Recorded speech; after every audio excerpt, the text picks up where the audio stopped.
Alright, that all seems to be working fine.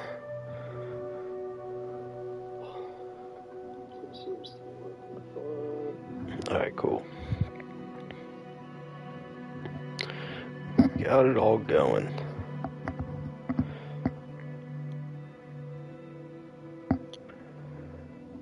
Just gotta update this thumbnail.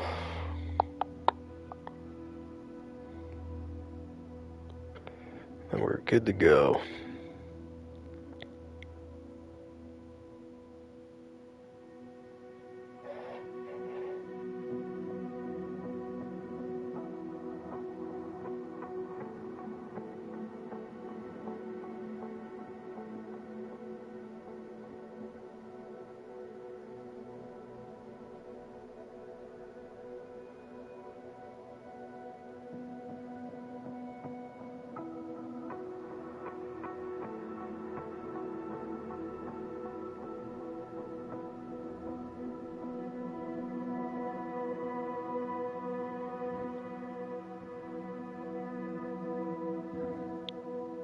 Alright.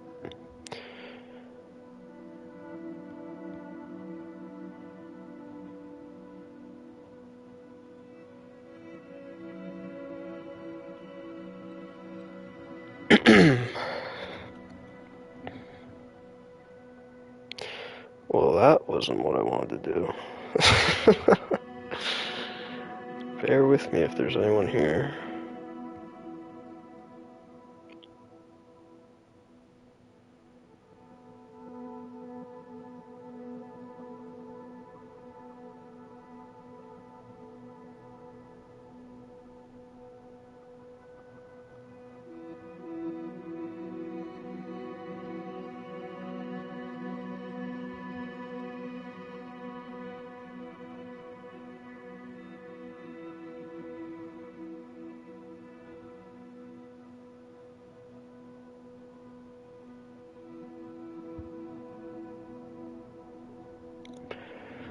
Alright, finally good. That took a while.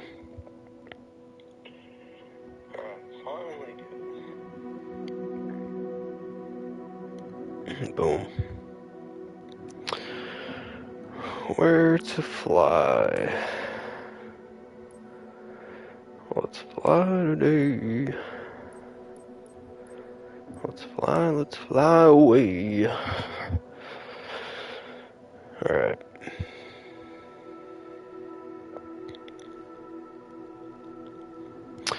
Got that. That is all set. Let's go to Greece.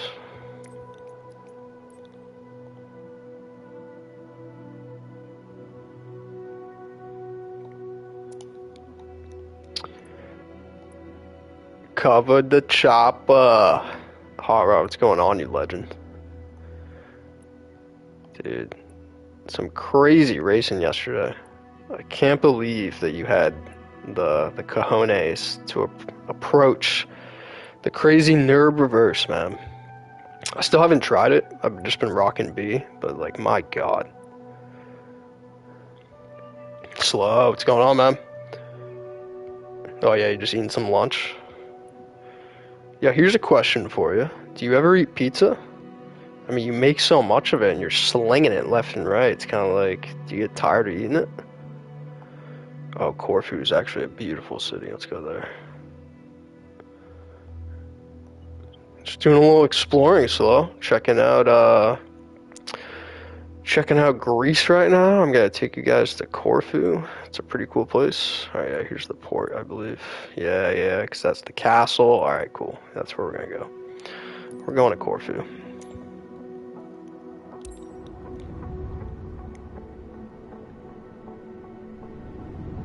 Every day, I figured, man. It's like when you work it, you gotta. Are you kidding me? Plus, you know how to make it for yourself. When I worked restaurants, the amount of food I would make myself all day long.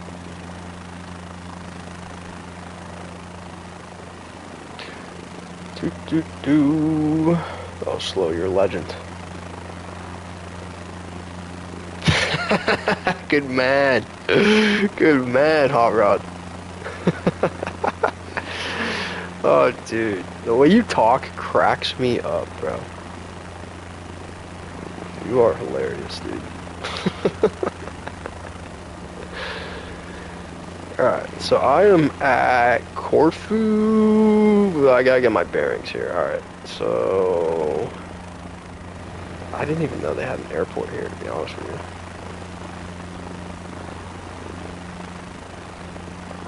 Oh, you're all good, Slow. I'm sure I'll see you around later. Life gets busy, man. Never any problems or any worries if you gotta pop in or out. I'm just grateful for you guys even stopping by. Yeah, smash that like. Do that YouTuber stuff. Obliterate it. Destroyed. Also, I feel like it's way chiller switching this view. Not only just because it's like actual flying, but even the noise. Oh yeah, Slow. I'm definitely hopping on GT7 tonight. Yeah, 1000%. Yeah, I just do this when like I don't really feel like racing. I mean, I could have hopped on like the power pack or did like a multi-lobby, did something chill. Yeah, sometimes my brain just isn't there, man. And I'm just like, yeah, I just want to hang. Because as relaxing as Nürburgring reverse sounds right now, it really doesn't. Alright, yeah, now I'm recognizing this. So here's the weird part, though, of Corfu that I guess you can kind of tell. Oh, it's the only way we fly, Hot Rod. Gotta fly high as a kite. Yeah, so that's obviously not rendered at all. And what I mean is the port there. I've actually been here once, or twice in my life. But yeah, there's like a giant castle. This entire island's not rendered right, you can tell. But I mean, for the most part, like, it's the right idea. Like, there's a giant castle there. This is their town square. Then all these crazy interwinding streets back here, just like restaurants, shops. I mean, yeah, it's a wild experience if you guys have ever been to Greece or want to go. It's weird too, because I mean, if you look at their unemployment rate, like, insanely high.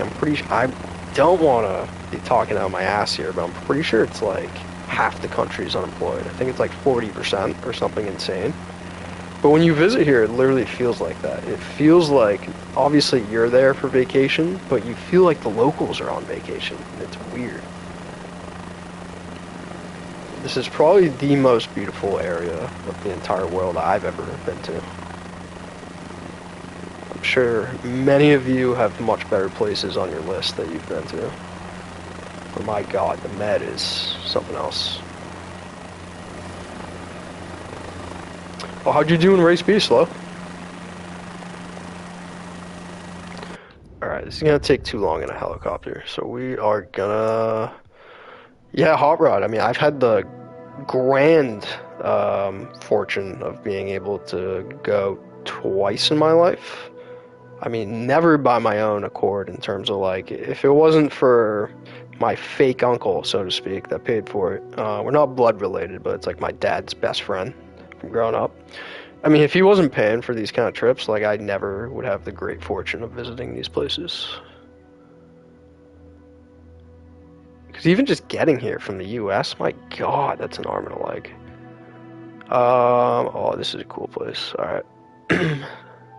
This is Cephalonia here, or I think maybe the one below it. But, really cool thing. It must be that. What? That's not it. Oh, there it is, there it is. Corinth Canal. This is the trippiest thing ever to take a boat through.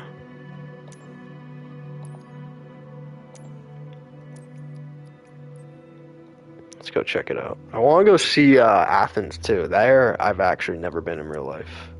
And I feel like there's a lot of history there.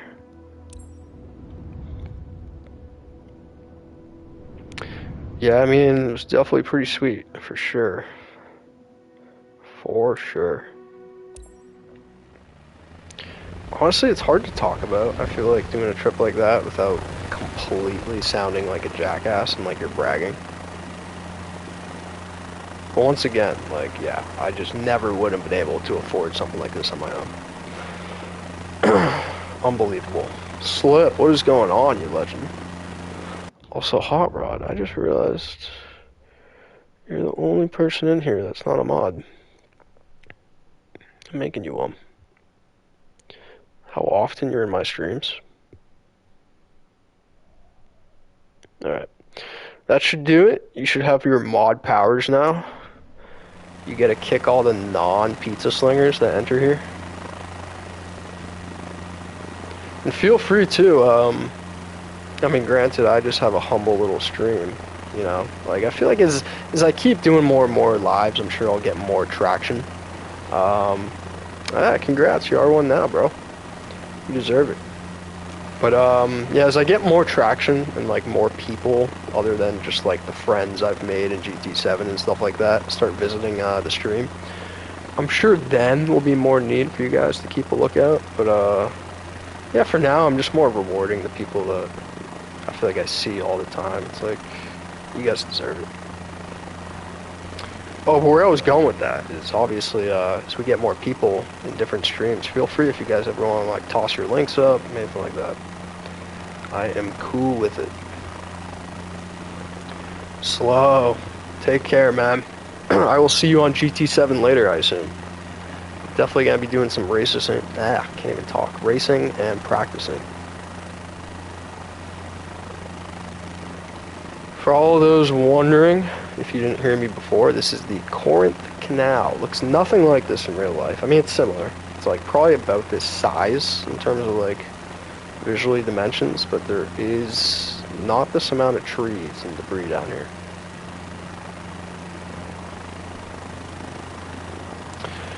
But yeah, that's Microsoft Flight Sim for you. Some places in the world just aren't rendered completely correct. You know, they do the best they can. I'm not going to look it up just because I'm flying at the same time right now, but I'm pretty sure, other than the obvious reasons of connecting the two sides of Greece, the Mediterranean to the, I don't know what ocean that is on the eastern side that I'm heading out to right now. Like the Ionian Sea, maybe? I have no idea. But obviously, other than connecting the two sides of Greece by creating this man-made canal, I'm pretty sure it also served a purpose in a war once upon a time. I don't want to elaborate on that further because I'd be talking out of my ass, but I feel like I remember learning that fun fact.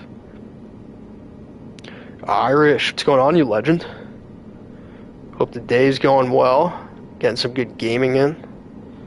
I'm just doing a little chill flying before I hop on GT7 later.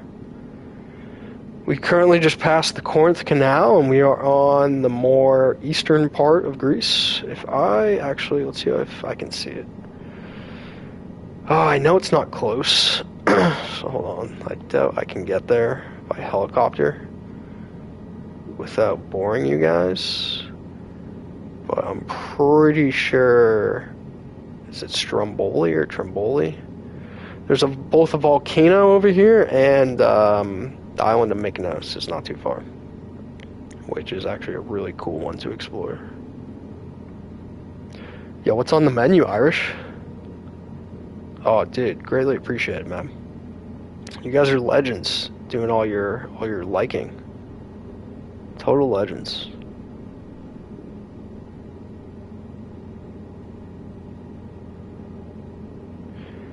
Honestly, I should do some tour guides. Maybe before each stream, like when I do this. Because when I hop on GT7, it's like I do the same thing as the rest of you guys. Yes, it's going to take forever, by the way. Maybe before I hop on live streams, I do like a little quick, like almost like those drunk history lessons or something. I used to love watching those. Just watch a quick one on YouTube and then give like an actual historical tour of somewhere. Like Boston being a local place for me, I actually feel like I could do that pretty well. But there's actually a surprising amount of history. I mean, that goes for anywhere that like you're a local of or that you know of. It's amazing when you start learning about it, like the depth of history that you could learn for a city. Yeah, let's go fly Boston. I am from Worcester, if any of you actually know the East Coast. But I like to consider this my, the home city of the home state.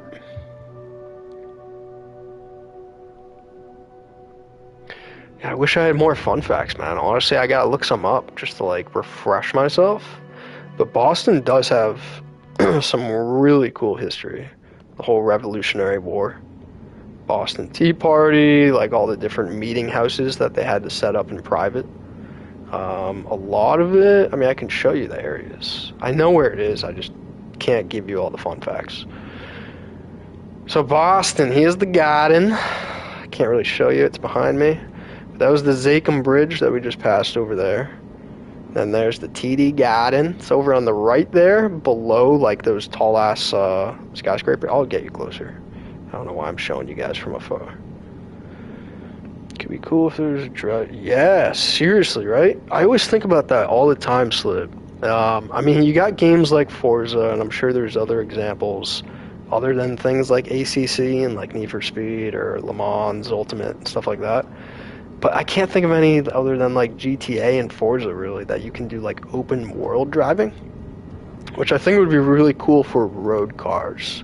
I prefer using sport or like GR1, GR3, everything in the mix formula on track. But yeah, there's definitely some stuff you could do in terms of making it more open world. 10 weeks. Yeah, seriously. Oh, yo, doing the tracks too. That would be cool. Like every time I fly over Vegas, Hot Rod, I always wish there was a setting, because I can set it up for whatever time of the year I want or whatever weather, stuff like that. I wish I could make a setting so I could catch it with the Grand Prix track setup.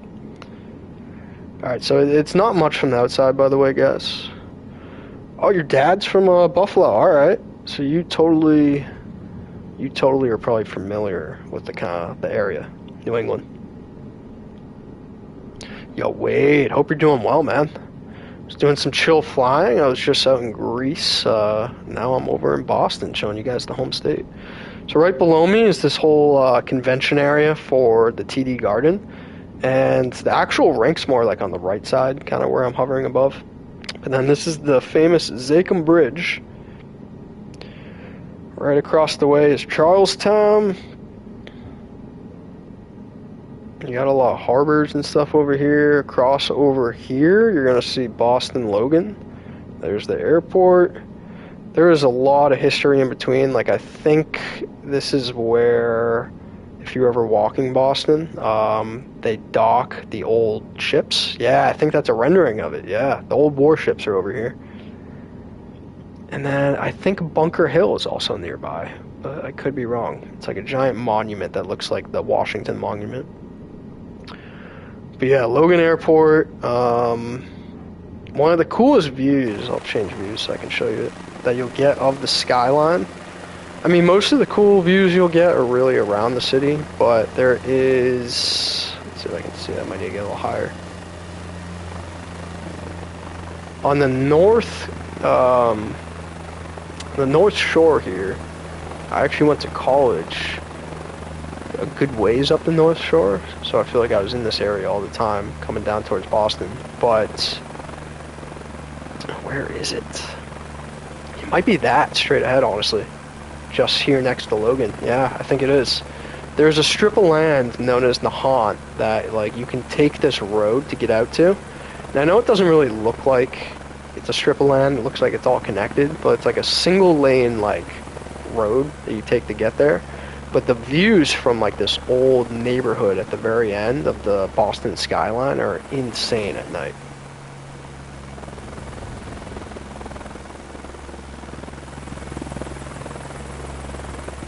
Hey, there we go. I mean, Fenway is such an iconic ballpark. I don't even like baseball, and every time I go in the city, I try and see a game. I just find it too boring. Seriously, I mean, not to knock on the sport, it is entertaining come playoffs and stuff, but it's just a little too slow for my pace, personally. But yeah, such an iconic park. I love even just going to Fenway. Yeah, grab some hot dogs, have a good time with your buddies, you know, get some beers. If you're into that. This right here, where am I? This is Seaport that we are in. An ever-changing business district of Boston. I think this one's called the Pavilion right here below me. It's a really cool outdoor venue that they have. So other than the major concerts that they have, like in the Boston Common or at the TD Garden, most of them are going to be here in Seaport outdoors at the Pavilion. So this road closest to the water that you're seeing, it might not be rendered totally accurate because there's been a lot of updates since new businesses have come here. This is some of the coolest restaurants in terms of just walking around, seeing things. Like, what's over here? I know Legal Harborside has their roof deck over here. That's a really cool place above their restaurant. There's a bunch of famous steak steakhouses. Like, I think Morton's Steakhouse is over there. I forget the name of the other one, Del Frisco's or something like that. But yeah, there's great seafood. Not too far around the corner. Hot Rod, you've completely changed how I'm doing these live streams, by the way. These are now turning into complete tour guides. So as you cross the bridge here, you're going to find an iconic tourist trap. I do highly recommend. It's really cool. Let me get lower. It's actually a really cool tourist trap. Great food, seriously. But I call it a tourist trap because it's like you can find food equivalent or better at different places for a lot cheaper.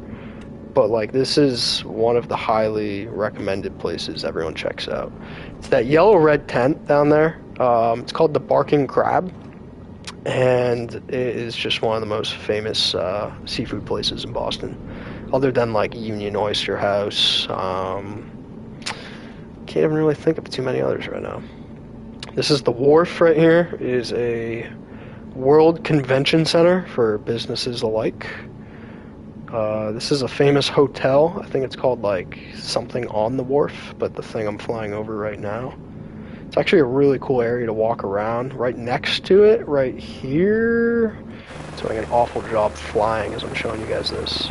That's the aquarium. That's on the other side of like the harbor from the hotel thing I was just describing, right below. Yeah, the aquarium's actually super sick to go walk around. They do a good job there in Boston. And, well, Boston, the cool part of it, Wade, is it's such a cool foodie, beer, walkable town. You can stay at a place right there. I mean, there's hotels up and down this entire street here. Like, half the skyscrapers probably are hotels other than businesses. But what else did I want to show you? So right across... Hold on, let me get my bearings. Where am I? If I went that way through the city, I would get to the Boston Common. But right here, yep, right below me, I believe... Am I over it? I don't know if that looks like it. No, that is. I just have my bearings wrong. Yeah. So right below me, these two parallel buildings that go in a straight line, that is the, what is it called? The North End is what they call it. So the North End is both this entire area. It's like a part of Boston. I guess you'd call it like a neighborhood. And it's also quite literally like a series of shops. I think it's called the Old North End. I kind of forget what they call this thing. But really cool area to go walk around. It's all restaurants, shops, yeah, different like places you can go check out, game rooms, event spaces. I'm sure I'm missing a million things that are involved here. But this is probably where you'll find the most people other than like the farmers market, the Boston Common, that are always walking around. Every single day it's packed. Oh, best food you'll ever find's in there, Hot Rod. I mean, I shouldn't say the best food in Boston. It's really not the best food in Boston. But if you're looking for a place that like condenses all the food of Boston into one spot. Oh, it's called Faneuil Hall. That's what it is. I'm sorry. Faneuil Hall is the place to go. It's a great place if you've never been to. So now we're at the Boston Common, at least part of it, the start of it. This is where the Freedom Trail actually begins. This is the State House with the golden top. And yeah, we're at like the top of the hill. If you ever come here, you gotta do the Freedom Trail. It's like, I enjoy history. I do. But I'm not a history buff. I'm not a guy who's like reading up on things or really watching a lot of history things, documentaries. I occasionally will flick by it, and I do find them interesting when I stumble across those fun facts. But that being said, the Freedom Trail is seriously one of the coolest things you ever do. It's a really short, condensed, summarized version of all the history of Boston in like an hour and a half. It's just a cool way of walking around, getting outside too. But anyway, yeah, this brings us to the Boston Common. And pretty cool area to come visit. They do a lot of events here throughout the spring and summer. You know, concerts in the park, festivals that they hold for different various reasons, stuff like that. Yeah, cool story about, actually, is it the Dome I'm thinking of? So here's a little fun fact for you that I do remember, Hot Rod. The Golden Dome, it's either the Golden Dome at the State House or what I showed you before, because I don't want to get this wrong. It's one of the two, and I don't remember which. Let me get back over to it. It's either the Golden Dome at the State House or it is the top of Faneuil Hall. Let me figure out which one. Or I mean, not the Faneuil Hall, but the church, I believe. That was right in front of it. Let me see if I can find you the area. Alright, so here's Faneuil Hall. Yep, so I think it's that right here in the middle of Faneuil Hall. Whoa! Keep it alive, keep it alive! Alright, we're good. Oh man, I'm just not even paying attention to my flying. Giving you guys this tour. Yeah, so this thing right here in the center, this is what it was. It's not the Golden Dome. Cool story about this. I forget the shape of like what animal it was in. I want to say it was like a cricket or like some kind of, maybe it was a bird or something, I forget. But there's a little like golden statue on top of that thing at the center of Faneuil Hall. And it was it was forever known that it was there, you know, it was just like a part of Faneuil Hall as they made it. But I guess as the conspiracy or the theory goes, I don't want to call him a janitor, because I don't think that's how it went. I think it was the guy who designed Faneuil Hall, also designed like the little statuette that he put on top. And as the story goes, sorry about my ramble, he hid apparently money or gold in the statue. And so some janitor or some kind of a cleaner one day, years in the future after the creation of Faneuil Hall, was cleaning said little statuette on top of the building and found all of this gold or cash or coins or something.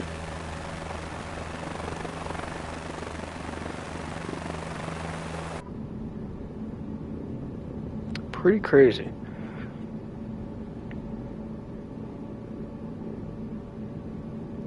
Alright, yeah, I mean, looking around, yeah, I could take you guys to more of Boston, but, yeah, not much of it's really history, you know, the rest of it's just cool places to see.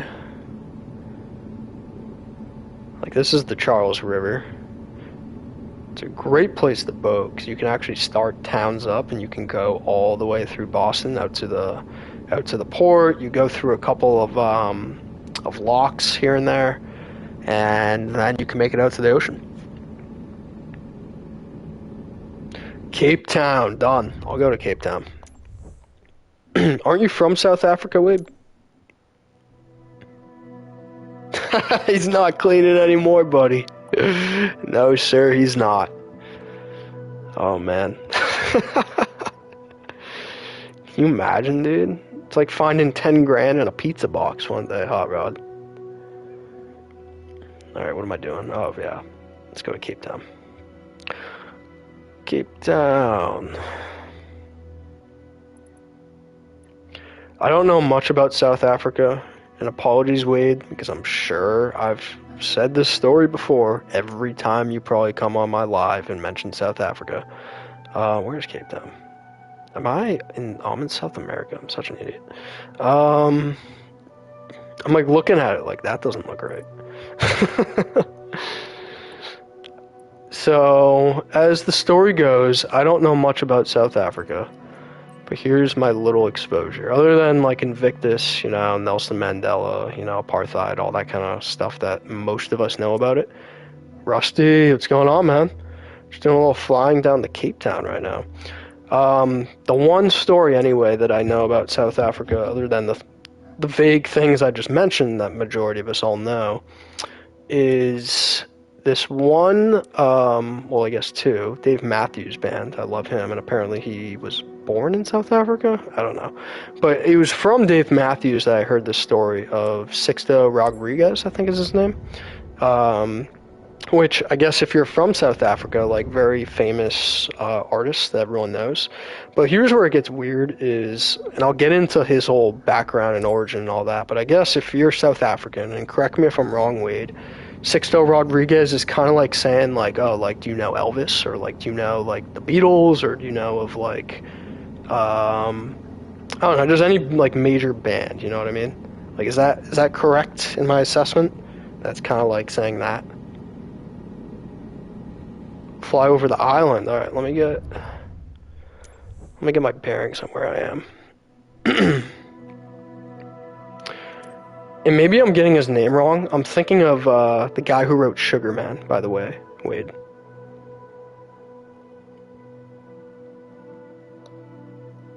If you know that song. Right, let's go to this island. I assume this is what you meant, Robin.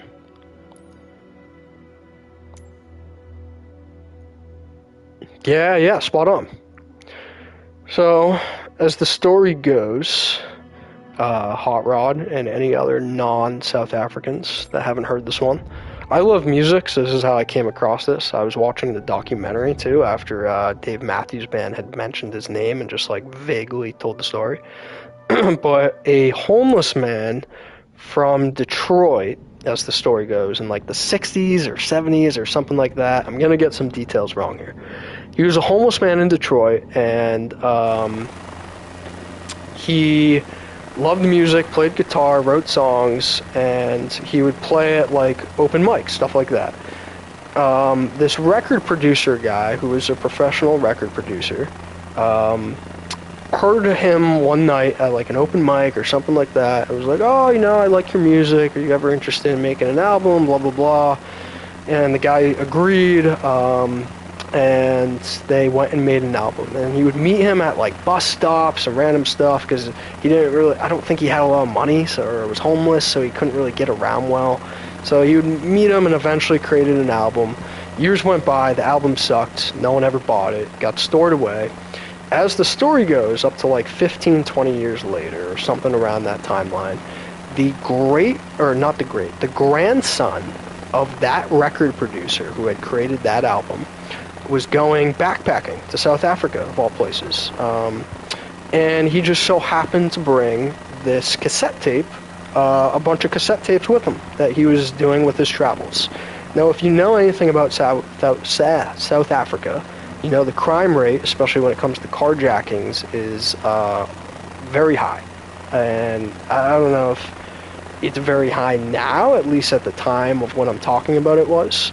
And at least in comparison to the rest of the world, I think I've heard that carjackings are a very high crime rate area in South Africa. But, so as you're guessing, the grandson of the record producer guy got his car stolen. And what was in that car but said cassette tape of Sixto Rodriguez, the guy whose album bombed back in Detroit years before. Now, within, I think it was like a year or two of this event unfolding, Rodriguez suddenly shot to, just by word of mouth, passing of cassette tape, people copying it and spreading it and probably looking him up and finding him. I don't know how they got this or got the thing passed around. Within a year or two, he was one of the top Billboard hits in all of South Africa. And the story and the documentary that I saw called Searching for Sugar Man, one of his top hit songs is called Sugar Man, is people had to track him down and figure out where is he from, where did this guy come from, is he still alive? Apparently there was a massive rumor that he wasn't even alive and that like he burned himself on stage. So like people didn't even know if he still existed, this guy. And he was just a Billboard sensation. I'm gonna finally, after my spiel, go across here. That's called Table Mountain, gotcha. Oh, that's where this is the prison. I didn't realize that. It honestly explains why the island seems a little like it's lacking, you know? See, I get that vibe, Prison Island. But obviously it does have like its own little town, it seems like, too.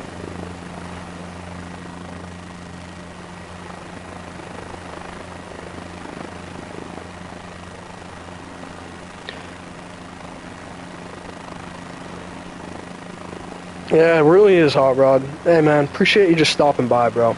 Means the world, guys. It really does. I will catch you next time, or I'll catch you on your live, or in one stream or another, man.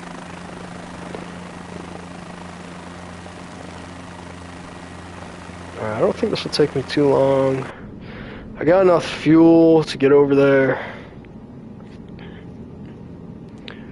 I think it'll take me like 5 minutes.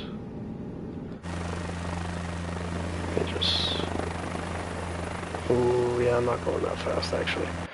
Alright. We will just quickly end that and make our way to the mainland. Yeah, Wade, guide us through Cape Town here. Let's depart from here. I'm going to make it a day flight.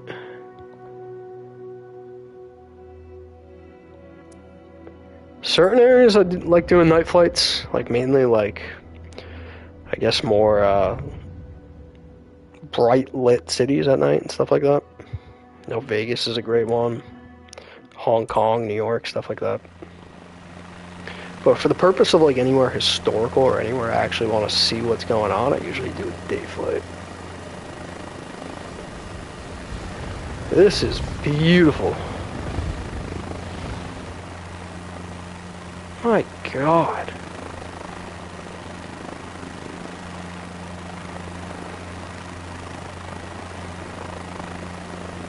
What's the weather like down there right now, Wade? Because it's your summer there now, I assume, right? Or I guess your summer's probably coming to an end, so like becoming fall. On the harbor, there's a statue of a dog. Alright, we're finding that. We are finding that. Hopefully it's rendered. Because sometimes in this game, not everything is like included, depending on the city, and I'm getting the vibe from seeing some of these roads and boats that not everything's rendered here. Yeah, we're gonna find this dog statue, one way or another.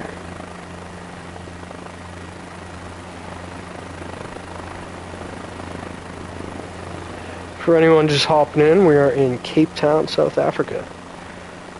Just doing a little guide of Greece and Boston earlier, and then we just came here, just telling a little story about a famous man known as Sixto Rodriguez. But if anyone in chat wants to see me fly somewhere, just let me know. Just shout it out, y'all. Also, I gotta figure out a way of... I guess I just need to capture card relays while I'm describing, because I gotta not only use OBS for overlays and stuff, I gotta figure out a way of getting the vertical stream going. Because from everything I've seen about when people go live on Flight Sim, the vertical stream seems like the place to be for Flight Sim. Yeah, it really is rusty.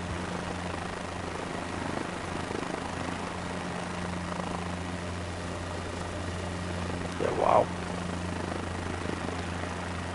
This is beautiful.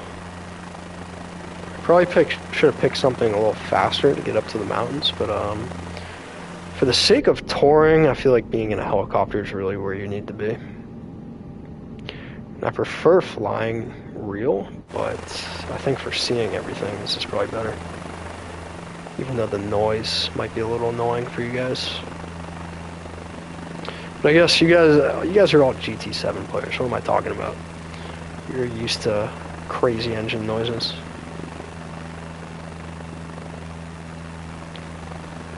That's gotta be really cool living up like higher up here. Some crazy views. Like, do you guys think this is like the rich part of the city? It's like, you know, if you got some posh money, you live up on the hills. I feel like that's usually how it goes in most cities. Get the best views. Do the roads keep going up? No way. You're telling me you can drive up this? I mean, I guess really no different than, like, yeah, California, Colorado, all that stuff.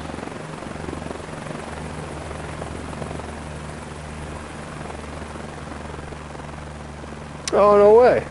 That's super cool. It's wild how they keep those legends alive, especially as, like, a population of a city like this grows and grows and grows. To there be a legend of, like, a dog, for instance, is amazing.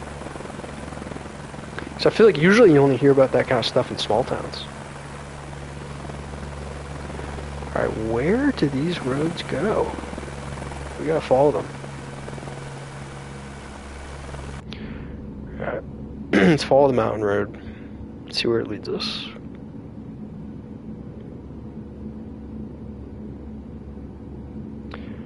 Oh, I should have set up my my flight plan down below.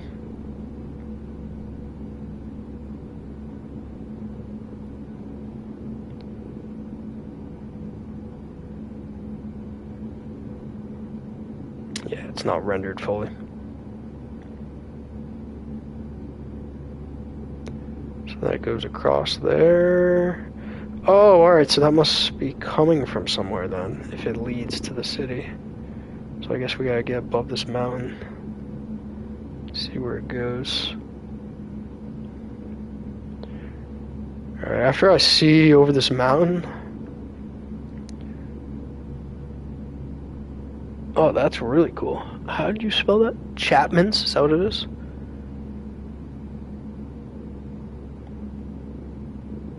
Let's go, Rusty. New e-brake? Now we're talking, man. Oh, this view is nuts. Wow. Yeah, this is a hike and a half. But I guess, hey, why hike it if you can drive it, right?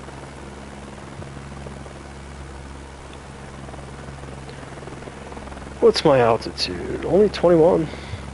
I'm surprised I'm having some difficulty gaining here. You'd think I'm like on Everest.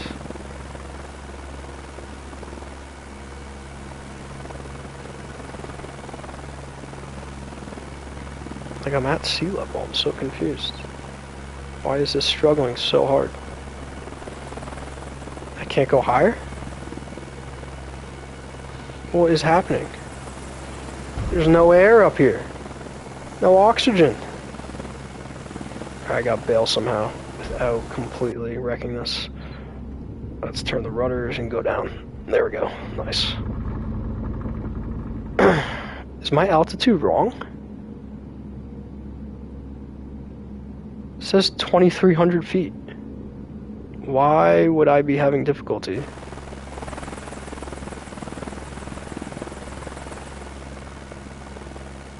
Hold on. I gotta figure this out real quick. This is puzzling me. Yeah, we're in the Cabri, max altitude 13,000, yeah. Is there just like...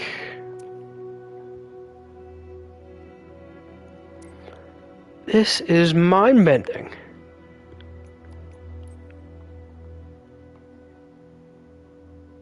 Maybe there's some kind of like natural phenomenon here that I just don't know of in terms of why a helicopter can't fly this.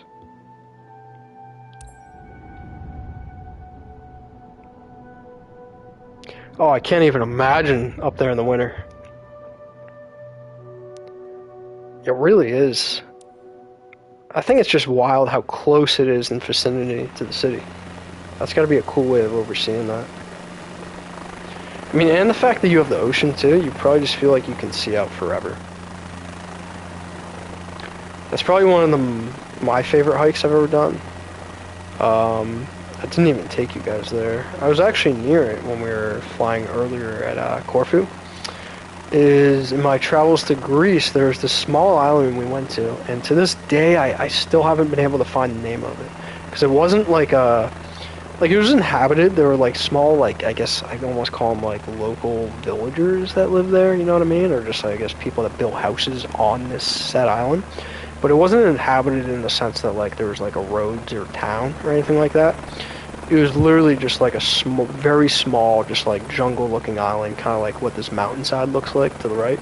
Just trees, you know, a couple of open trails, stuff like that.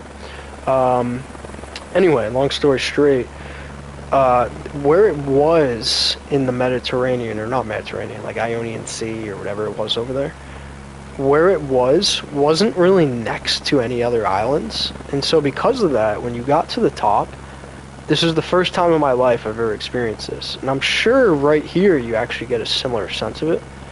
Well, at least in one direction you do.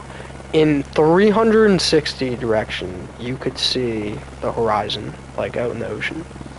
And like, I've just never been up that high where you've been able to see that. And you could see in the distance every possible like piece of land and island and stuff like that.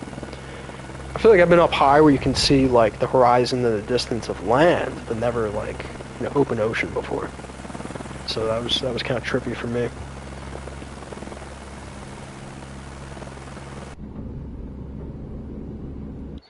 All right, where do we want to go to next? Where to? That's the question of the day. You guys got any requests? Because if not, I might just kind of pick a random place. Let's see. I guess what continent do we want to go to first of all? I'm thinking about it. I go to Brazil and Rio all the time, so if I am going to go South America, it'd probably be somewhere else. That's boring, so no. Yo, Phil Casso! What's going on, you legend? Hope your workday is going well. I'm at least assuming, based on the time, that you're probably still at work. Wade wants to go to Liverpool. Alright, let's check it out, man. Let's go check it out. Alright, if there's any Englishers here, you might need any Brits who might need to help me get to Liverpool. Let's see, I know the majority of their main towns are right on this river. We got London, we got Westminster, we got Greenwich.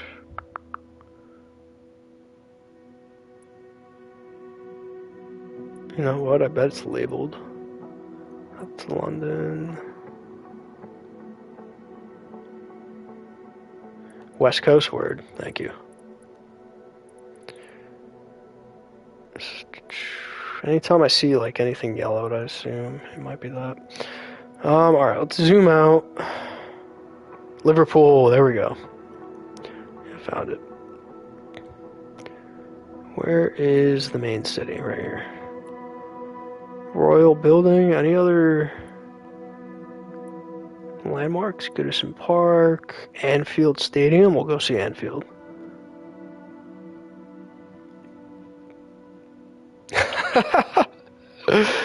Oh, that's so funny.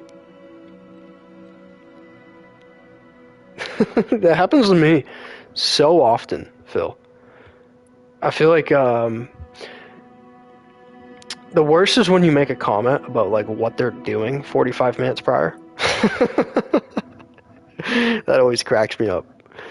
Alright, we're gonna depart here, change this to daytime. Yeah, YouTube's been so weird recently, man. For honestly 100 reasons, it's been odd.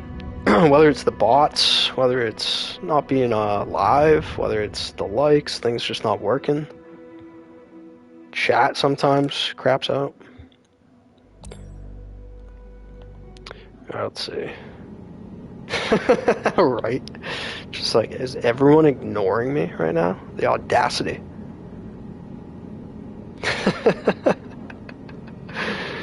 I'm usually pretty quick too about like realizing when I'm behind in stream and I make a comment, whether it's chat or just like realizing they're not responding or something like that. But the worst is when you're sitting there for like a minute. Oh my god, that's so funny. Alright, so let's go to Anfield. Is it this? No.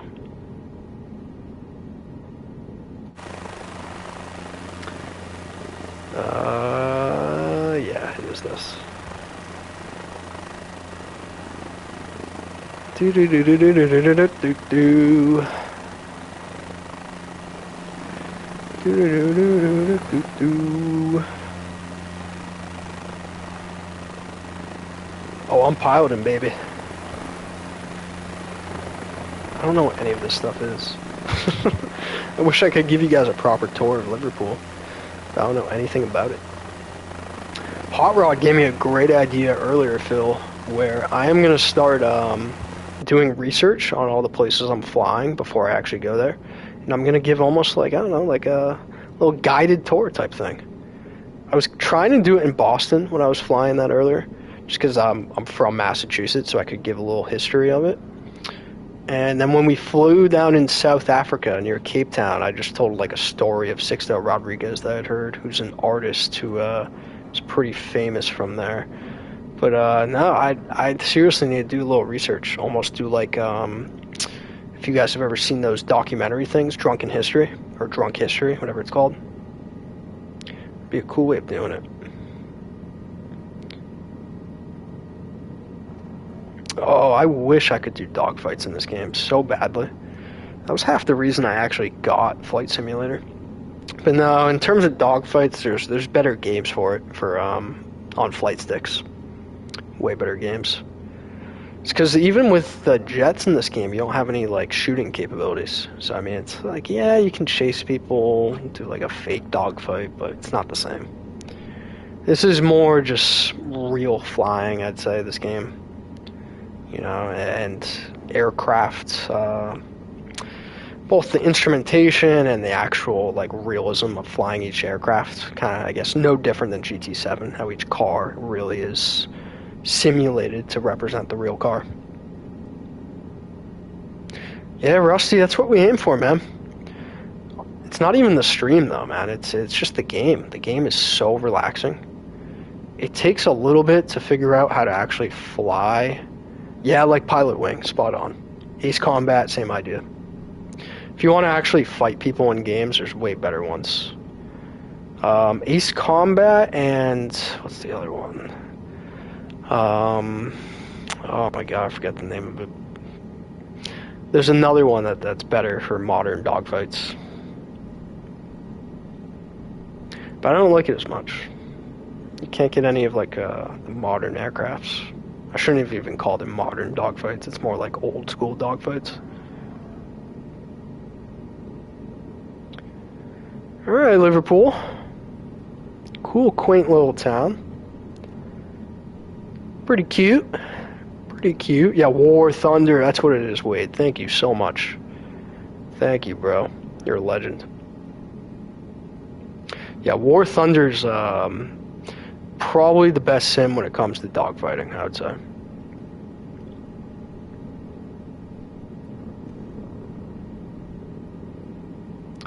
Also, very chill experience I'm noticing anytime I take the helicopters out. I personally, like, I enjoy them for tours because I find it easier to maneuver, you kind of maintain your slower airspeed for visual on things. But personally, the whole reason I got this game is I prefer airplanes.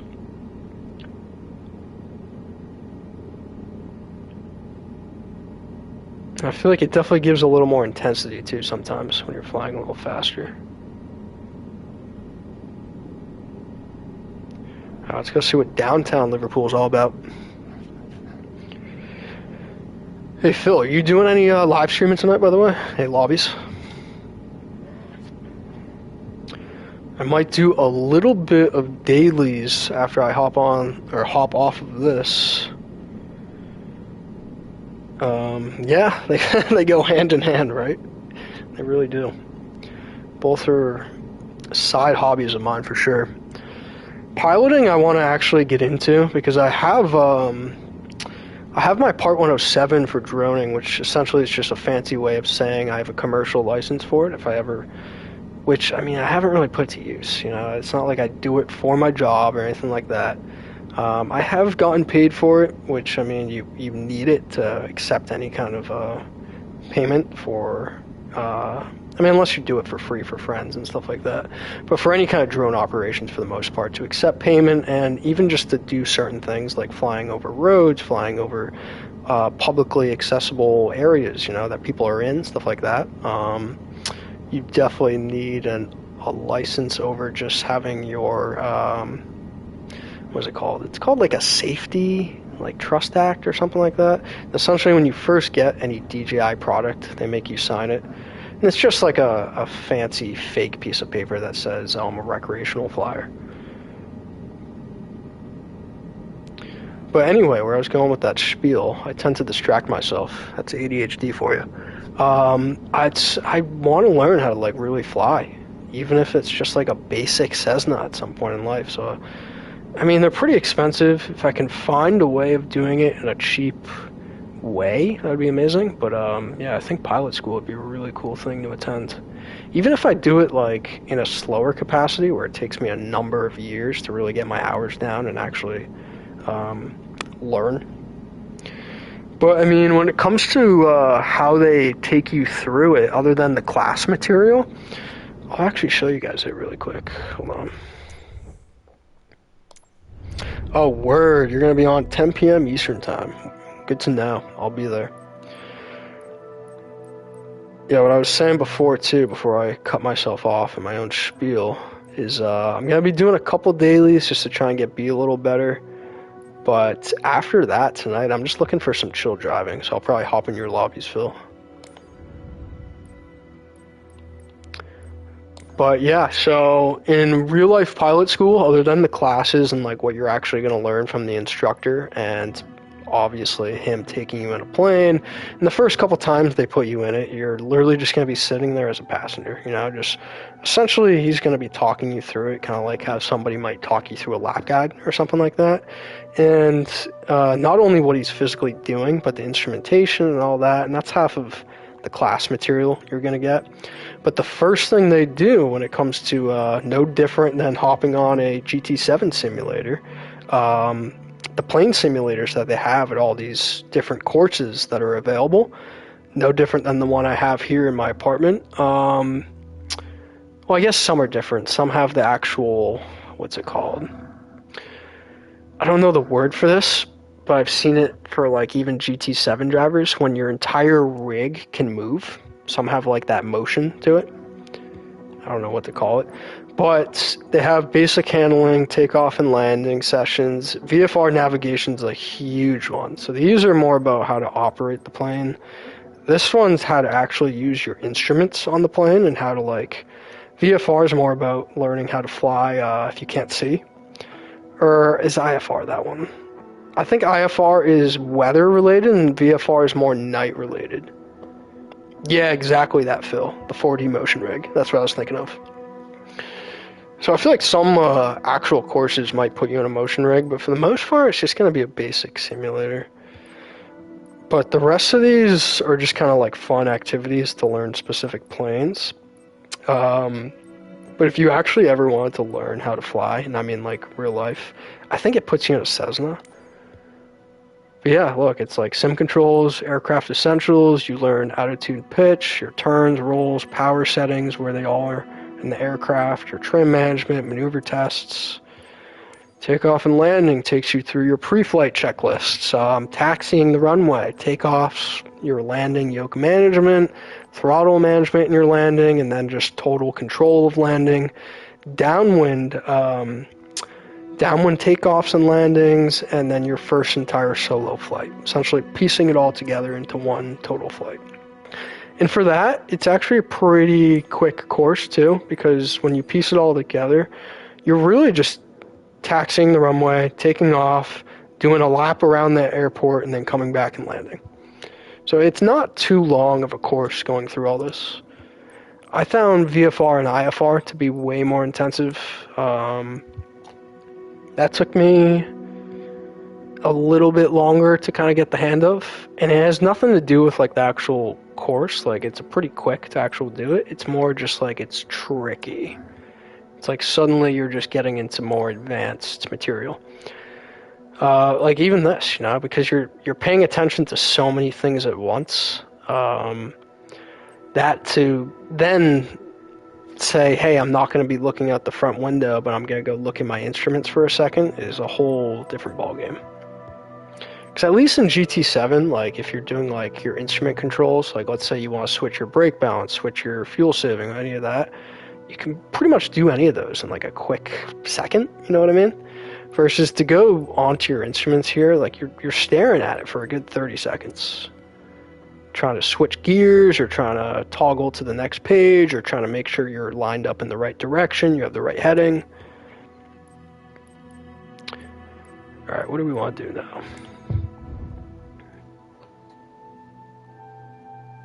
Slow, welcome back, man.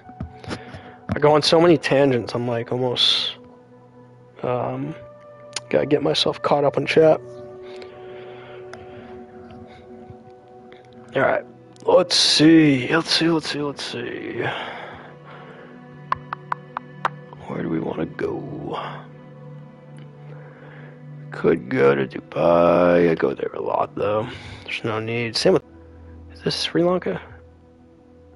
Or is it one of these islands? No, I think it's here. Yeah. Alright. If this is where they're recommending, let's see where the most popular city of Sri Lanka is. And you can do that multiple ways. The easiest way, though, is light pollution. Alright, looks like here. Colombo. That is an interesting shaped city. Huh. Let's go see it during the day. Set as departure. We're gonna hop in a plane, because I feel like this might take me a while getting around. Yeah, we'll do something fast. And let's change it to day.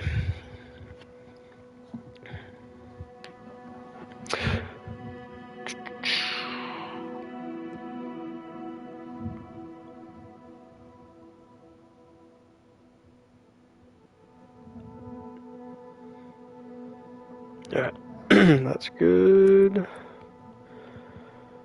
Hopefully it's not too bright. Like, what is this? Oh, gladly slow. Dubai is such a sick place to fly. Especially around, like, the Burj Khalifa, and, yeah, I feel like they have a couple other pretty iconic landmarks there, too. I mean, even just seeing from the sky, like, all their land-made palm tree islands. Can you imagine having enough money as, like, a society?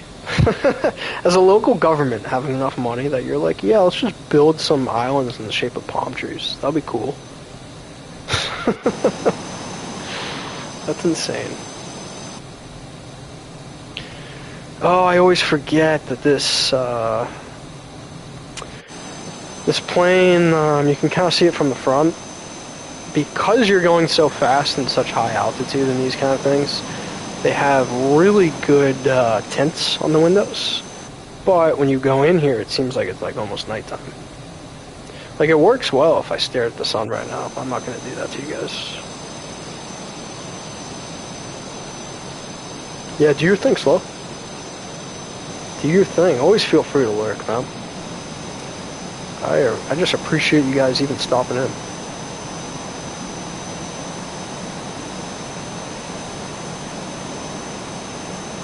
Phil Casa, we are gonna get you there, dude. You have some of the chillest, coolest lobbies ever. The fact that you're not already at 1K is kind of surprising to me.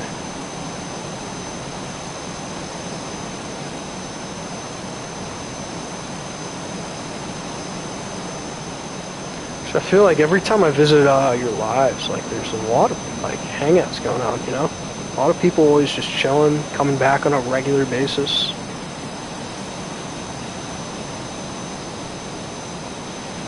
And I feel like you and Bobby have a really smart strategy in terms of not even just like the fun content you're creating, but for generating new subscribers too. Open lobbies is such a smart way of doing that, especially if you're a guy who's known for hosting them all the time and they're like clean, fun lobbies. Versus I'll occasionally, you know, maybe make an open lobby, something like that. If I'm live, it'll generate like a subscriber maybe. But yeah, it's a really cool approach to your channel. Especially that you probably hate doing dailies at this point. It's like, why bother? I unfortunately am still in the grind. When I get to A, I'll probably stop. Just because I know A+ is going to be a long road.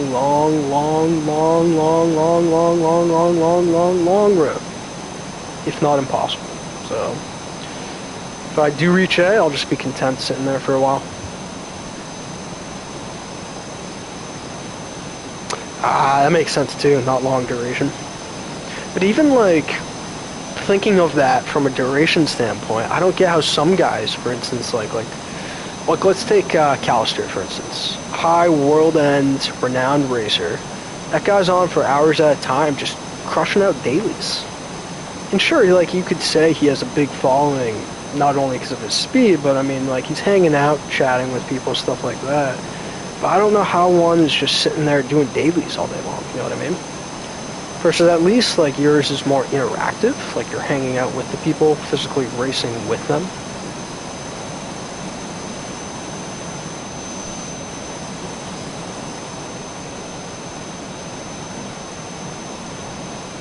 And that's not to ever diss on Callister, by the way. I just want to clarify that. Callister is the man. Coolest guy ever. Such a fast racer. Just a different style of a channel. That's all.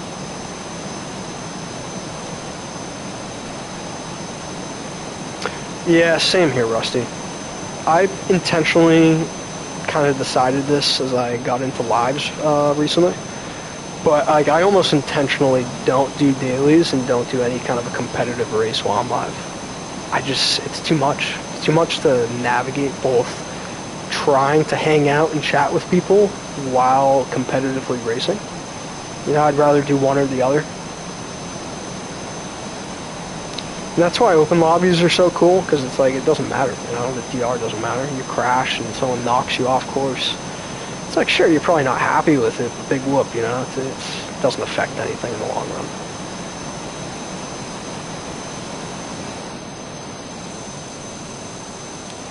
You guys want to laugh how bad my ADHD is? I don't remember where I'm flying. Oh, it's Sri Lanka, that's what it is. Granted, that's just generically me saying the country. I don't even know, like, what city I'm in. Oh, that's funny. Alright, you had asked at one point, somebody did, I think it was Slow. Slow, welcome back. You had asked me to fly somewhere, I feel like.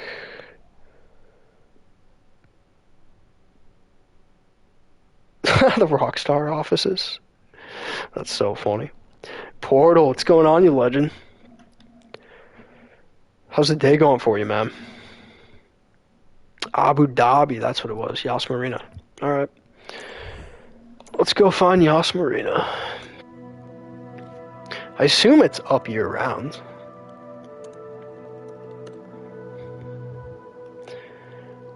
Let me pull up Abu Dhabi on the world maps here.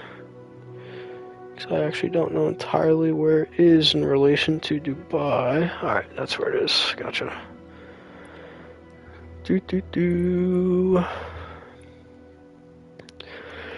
Alright, now, one step further. Give me a second, all.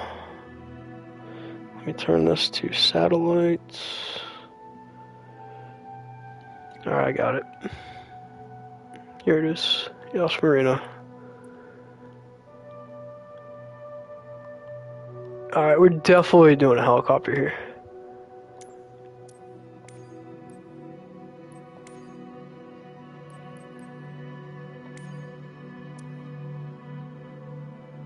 And we're gonna make it daytime.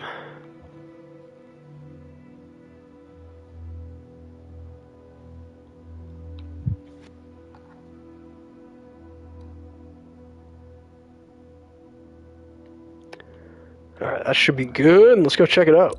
You guys think I can beat my lap time in a helicopter? Find out.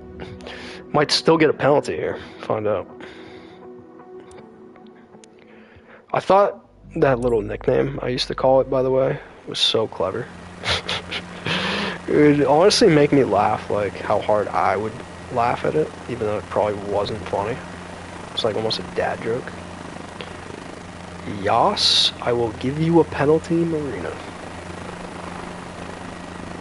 Which is super true. Especially when it was a daily, I noticed that. The track limits were just stupid here. Alright, why does this look so different? What the hell? Alright, I get it now. This is the long straight.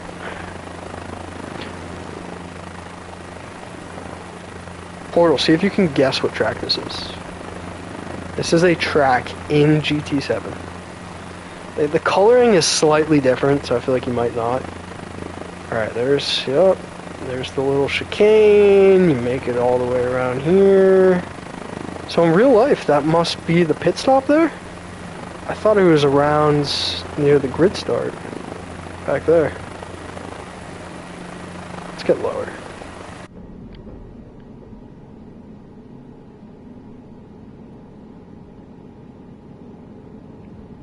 Let me pause that so I don't crash while I'm reading this. Yeah, that makes sense, Phil. Completely. It's like, once you get up to that level, too, the difference of making it up, even just like, I don't know, 5,000 DR, the skill difference is insane, you know?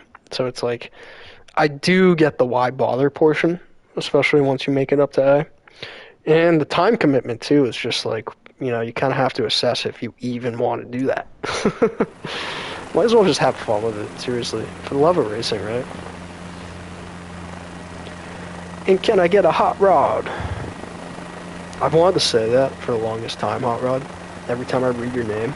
I think of that that commercial. I think it's for like Geico or Allstate, or I don't know. I think it's an Allstate commercial. When they come in because somebody had like I don't know, something happened in their apartment. No, it's Geico. It's Geico, because they're like, or wait, no, is it? No, it's Allstate. I'm wrong. Because he's like a good neighbor, Allstate is there. And the guy's like, what does he say? He's like, oh, and can I get a hot tub? He says it in this weird voice. It used to always crack me up. And his roommate's like, the girl from 4C, too. An Allstate person just staring at them with like, Jesus, guys. Does he? I wouldn't be surprised. Buffett, what a guy, man. Berkshire Hathaway. My God. I mean, granted, it's like he's a dinosaur at this point, but obviously the amount of capital that man has, it's always going to generate itself. But I feel like, to be perfectly honest, and I know this is probably a very polar opinion, listen, I'm no expert when it comes to the trading world or anything like that, but I feel like his mentality is that of an old dinosaur. Just saying that because I feel like he quite literally is that old. And I feel like a lot of his investment strategies is more outdated, you know, and it probably worked for his time and his generation, which it still is, you know. Anytime it takes money to make money, and so anytime when you own a lot of stuff, you're going to keep generating, especially if you understand how the market operates. But that being said, where I see he is like investing his money time after time, it just seems like an outdated method. Not to say it doesn't work, but I feel like I'm more of a tech savvy kind of guy nowadays. So when I see him being like, oh, like, what did he say recently that I read about? How he believes long term, forever, the stability of, like, say, the, what I want to call it, the rail car business, you know? Forever, we need transportation of commodities and goods. How are you going to do that? What's the cheapest way to do it? Transporting it by rail. So I feel like he's a big investor in that among thousands of other things. But I remember reading that and just thinking, like why? Like, I get it. It's a sound concept, it's what he's explaining, but I just feel like it's a little outdated. I'm more of a tech kind of guy, like I said before. But again, most of my investment knowledge is me talking out my ass. So, I mean, teach their own what they believe and what works for them.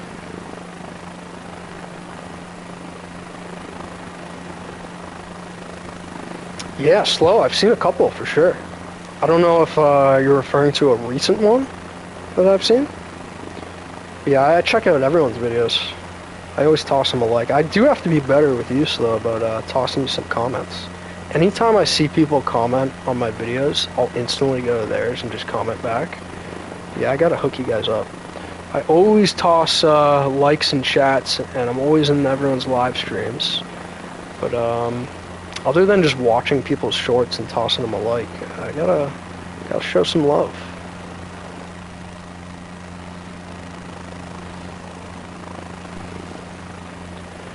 This is a wildly large building, by the way, for the Yas Marina, like, center, I guess. I can't even imagine how many things they hold inside there.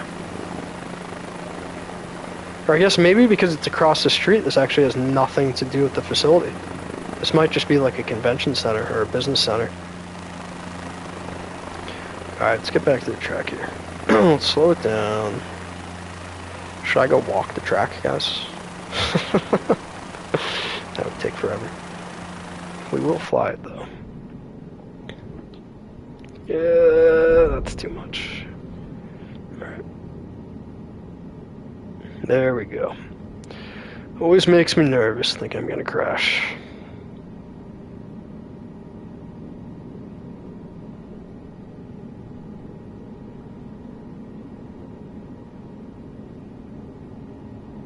Oh, that's cool. That's a really cool idea, Phil.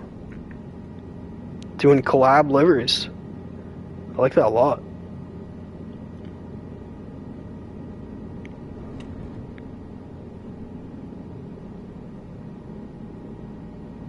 Yeah, I wasn't sure the other day, by the way, if Slow knew who if you guys knew who each other were.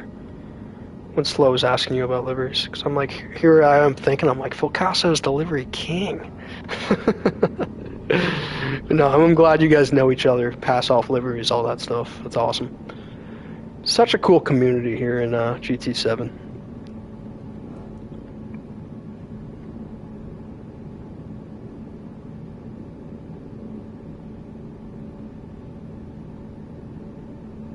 You guys are crushing them out. Slow, it sounds like you're making a bunch of them recently. I need to hop back on my livery designing. I'll occasionally make some fun ones, but if I'm just like not content with where the design's going, I pretty much scrap it immediately. I'll never save one that I'm just like I'm not fond of.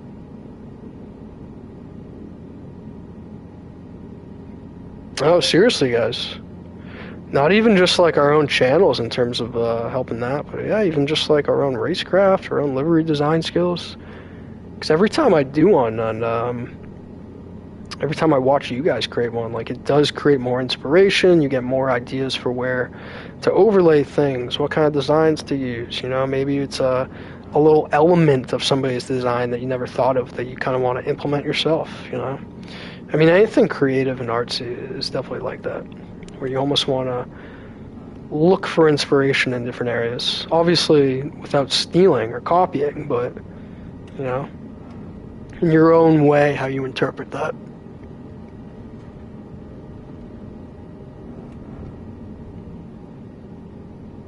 Slow, I would love one.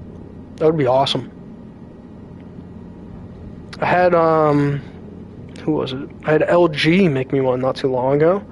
I messed around with the colors a little bit, but other than just like the color scheme of it, the design he made was so sick.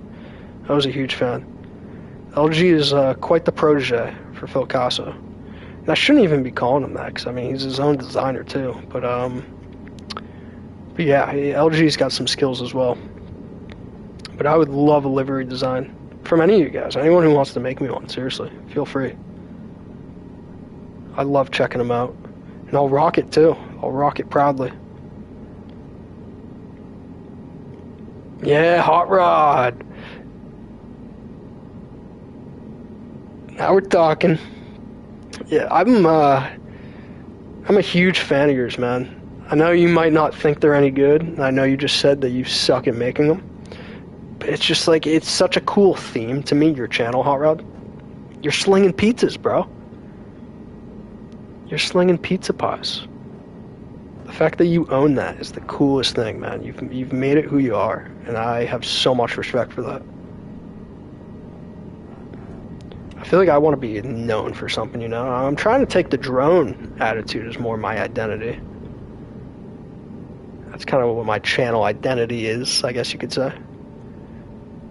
But I always find it so cool when people have like a theme to what's going on in their channel. And it doesn't always need it to be that way. You know, there's plenty of ways of doing it that you can kind of make your community around a different theme. Kind of like, let's take Phil for example, you know, the whole TNS, Team Not Sponsored theme. Like, that's not like an identity to his channel, but in a way it is, if that makes sense.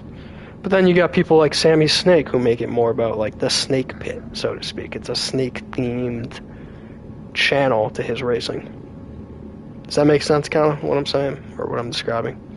I just find that interesting, how people have the different styles to it all.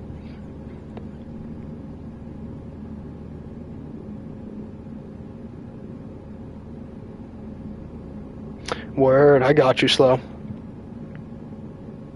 My favorite car has been the Citroen, but here's the thing, I think we all know they're about to buff that. That thing is OP. They may have already, I don't know if they did for this week's dailies, but for the past like 4 weeks that thing's been dominating the track. It's pretty OP if you ask me. But if I had to pick a second car for you guys to make a livery for, I mean, I'll write you on PS2 just as a reminder so you have it.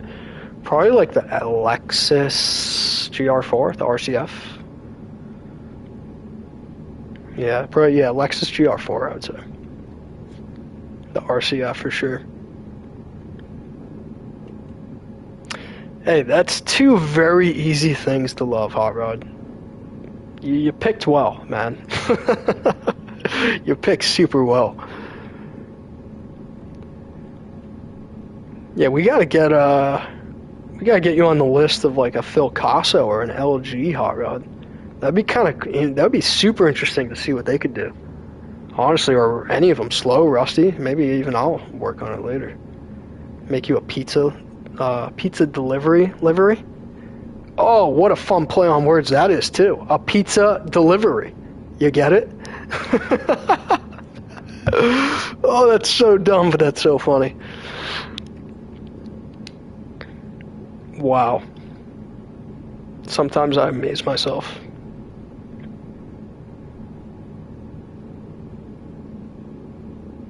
Oh, no worries, Slow. I'm the same. My memory's awful.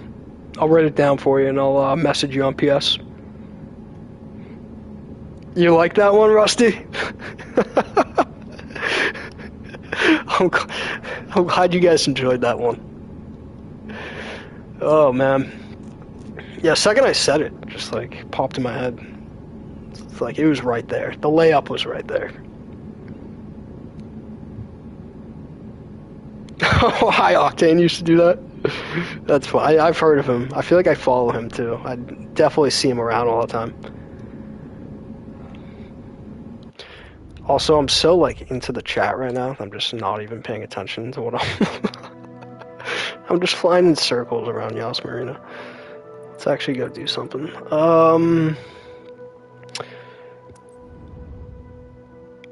Nice, the BK livery. When I first got into the game, I was addicted to corporate brand liveries. I find them hilarious. I really do.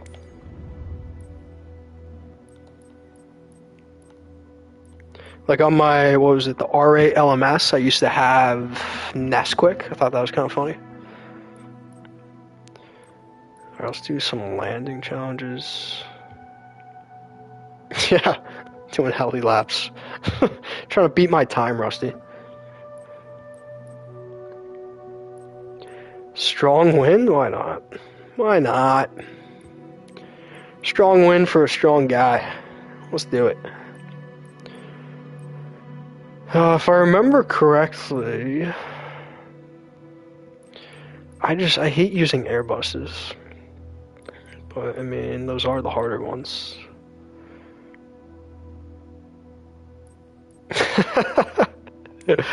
Yeah, right. I might get a penalty. It's Yas Marina, man. You gotta be careful, Rusty. Gotta be careful. Alright, we're gonna use a Textron Aviation, which is another very I mean, I don't want to say beginner, because no plane's beginner, but it's a beginner aircraft. Let's call a spade a spade. This is probably like the second, if not equivalent step up to hopping in like a Cessna. Only difference is this has folding landing gears, which I think they typically call more advanced, just because it is more of a mechanical, not only thought, but it's also like the error, or I guess the risk of having landing gears that fold versus stable. Shield. We're gonna be trying landing this baby for real. Alright. So let me just keep that steady for a sec. How do I get this down? Right, cool. Oh, that's not what I wanted. That's not what I wanted. Did not want to put my landing gear down. Alright, how do I get that back up? Let's confirm. Cool, that's back up. Sweet.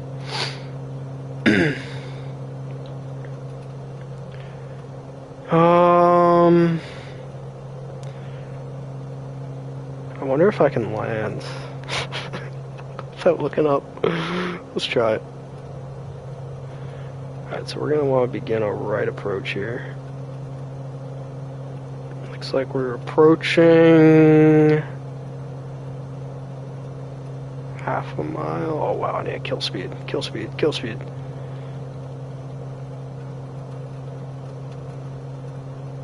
Kill speed. Yeah, I might need to restart it.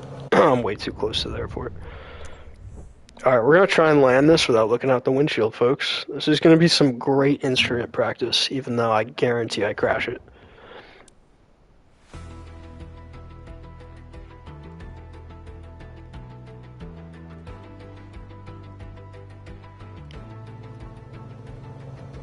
Yeah, that happens to me too, Phil.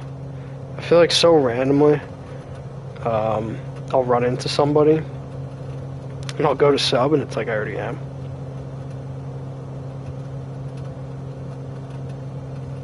Sometimes I feel so bad when the opposite happens. When it's somebody I see, chat with all the time, always saying hi to, and then I'll go click on their channel just to like go like a video or something, and I'm not subbed. It's just like, yeah, I am so sorry. Alright. Instruments. Yeah, we need a heading a little different. Let's keep this level here. Slow this speed, 130 and dropping. We want that at probably around 120 knots, but we don't want to stall it. Alright, let's use a little right rudder, get this baby over. Alright. We're gonna start ditching airspeed. We're gonna drop those flaps. We're gonna drop that landing gear. Flaps up. Whoa, whoa, whoa, that might stall. We're losing too much speed. Alright, we're gonna start dropping. We're at 25, 200, 190. Come on, come on. Make the runway, make the runway.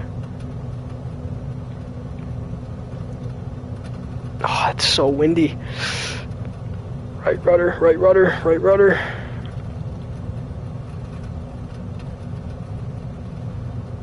Yeah, I'm coming at such a weird bank angle. Oh, I'm gonna hit slam.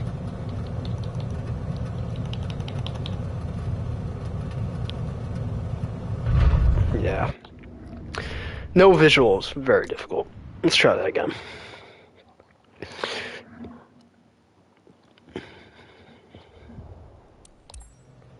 Alright. Full normal landing with visual. Or I guess half visual, whatever I can see. Alright. 120, staying steady, flaps at 12%. I have no idea, actually. This is just a high, strong wind landing challenge. So, like, watch what happens, for instance, if I let go of the wheel. It just wants to, like, push me.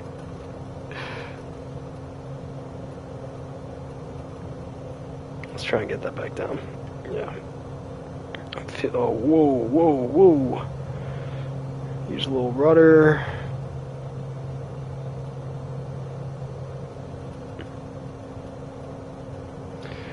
It says Donegal for the name of this, but I don't know if that's the... No, because I'm in a texture on aviation. So Donegal must be the location where I am.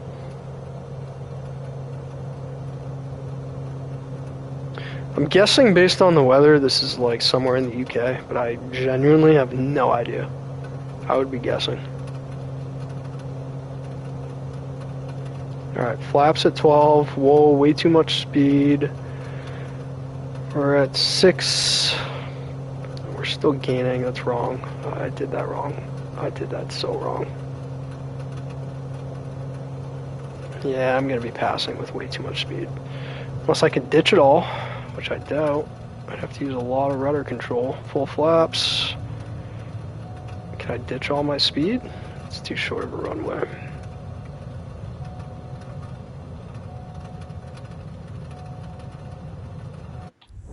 Yeah, way too short. Too much speed coming in. Alright, let's try one that I can actually see.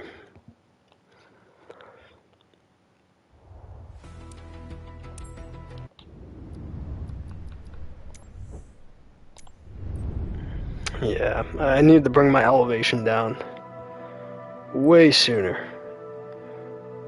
Portal, you are all good, man. It's funny, Phil and I were actually just talking about that. Also, Wade, best of luck in your races, man. Hope they go well.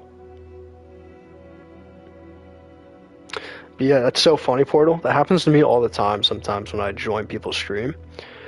I'm not live and I'll like go to chat and I'll like talk about something that they're doing 10 minutes ago. I always just feel like such a dummy when that happens.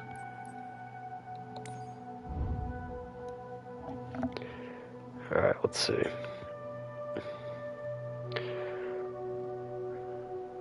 Come fly with me, come fly away. Where to go? Ooh, let's go to Havana. Havana una na. Da da na na na na na na na. Havana una na. Half of my heart is in Havana una na. I don't even know how the lyrics actually go. I just know that one part. Let's go to Cuba.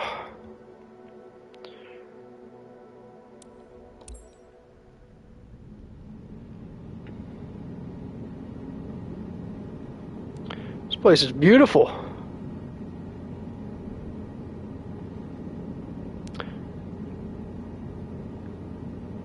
Yeah, not bad, right? I'm no American Idol contestant like you, Phil Casa. But I love a good tune, man. I love a good tune. And plus with the clarity of your mic, bro. I don't think anyone can compare to your mic audio quality. you have the crispest audio in all of GT7 streamers. Maybe all of YouTube streamers. I don't know. Phil Casso. Team not sponsored, more like sponsored by Bose Sound.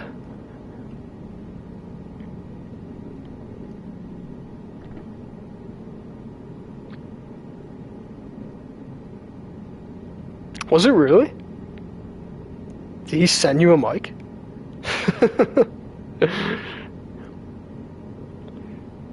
It's funny, I know exactly who you're talking about too. But I don't know if I think I follow Redeemed. I see him, or at least when I first was new to my channel and GT7, I would see him all the time. And it had to have been your channel, Phil, that I'm thinking of, where I saw him. But yeah, I haven't seen him in a little bit. Oh, thank you for the link. I'm going to click it right now. Let's see if I'm sub. Yep, I am subscribed.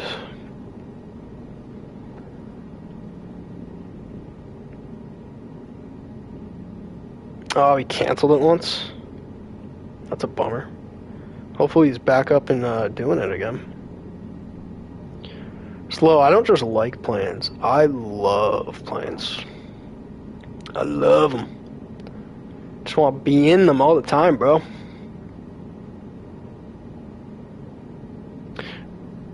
So stupid and random.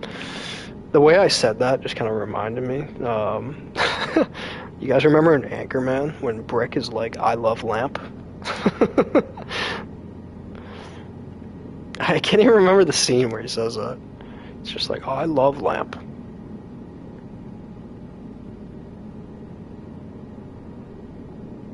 Secrets. Phil Casso will never tell, bro. You think he's gonna give away his crisp audio secrets? I mean, I wouldn't.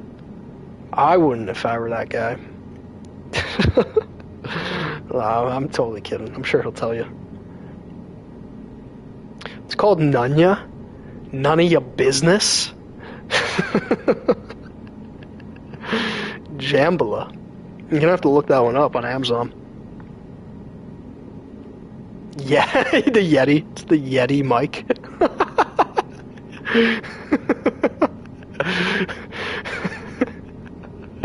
Yeah, I think it's made by Ralph Lauren.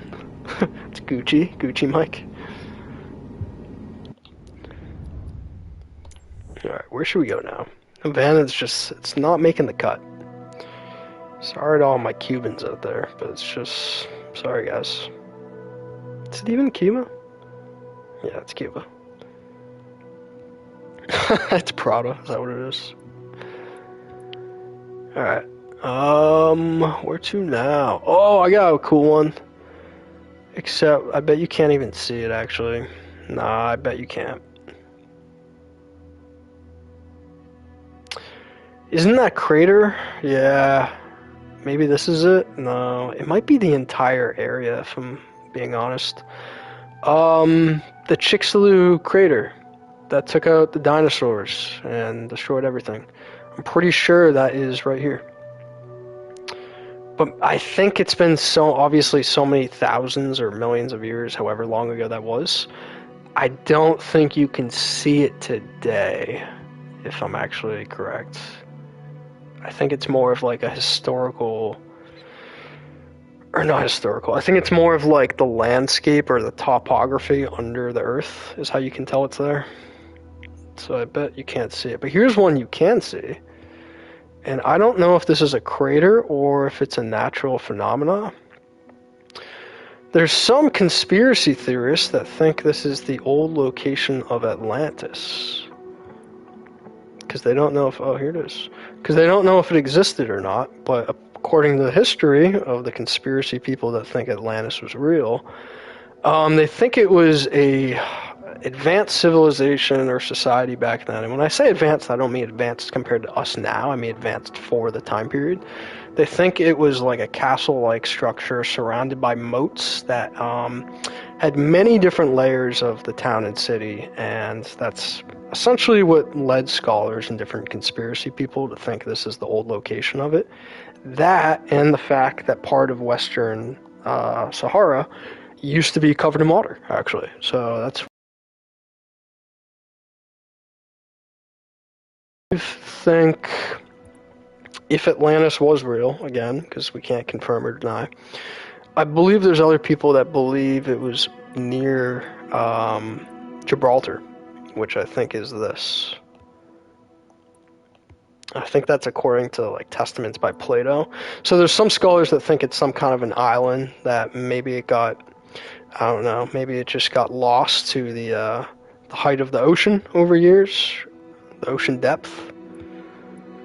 Yeah, that's an interesting one, the whole Atlantis theory.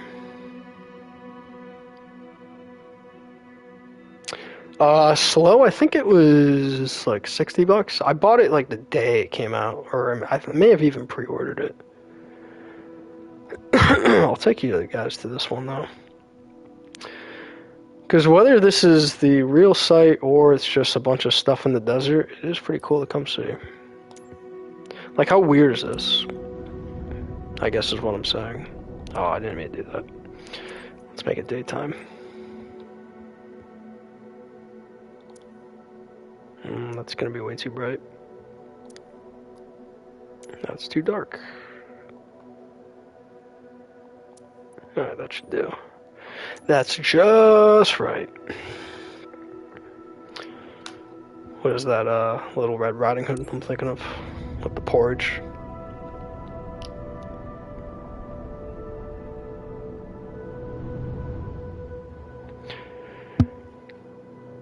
Yeah, Portal, they definitely do. But here's the thing about it, is it probably isn't going to be rendered accurately. So they've gotten better about it. Like, I've downloaded some mods and other things that make this game even better.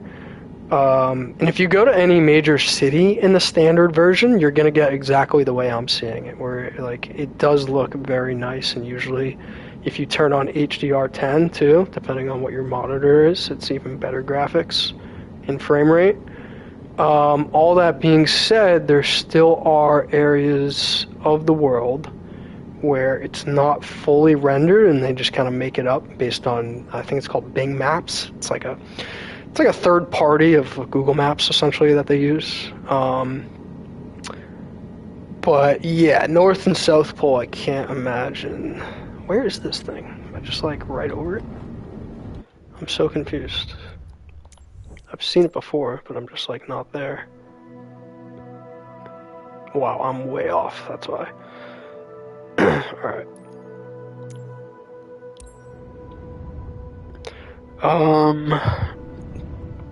But yeah, it's pretty crazy. Why I did this at night was pretty stupid, because you can't see anything.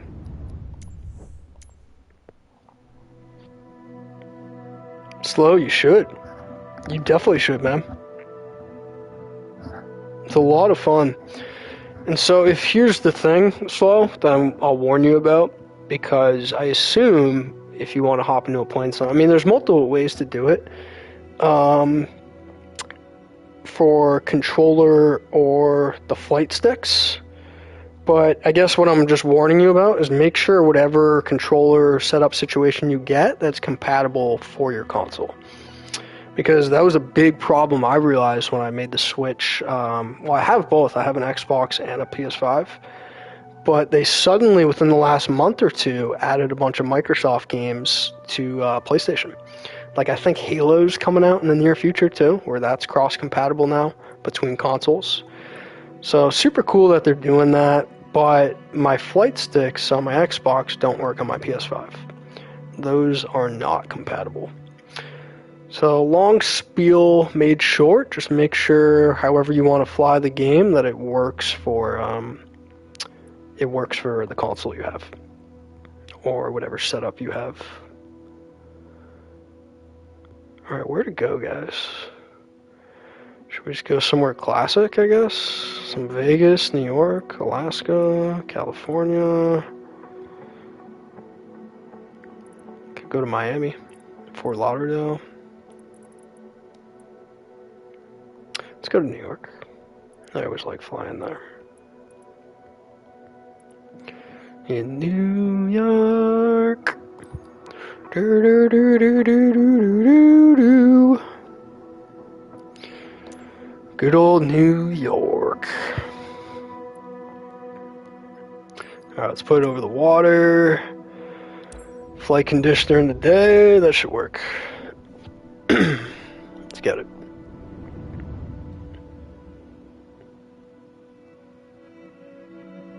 In New York.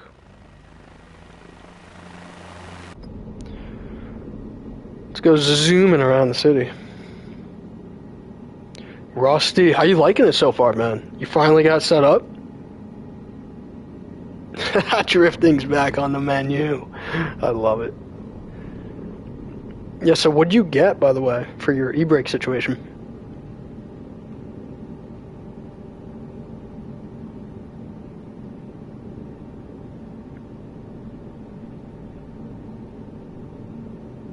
Yeah, great place to fly, Portal, the UK countryside.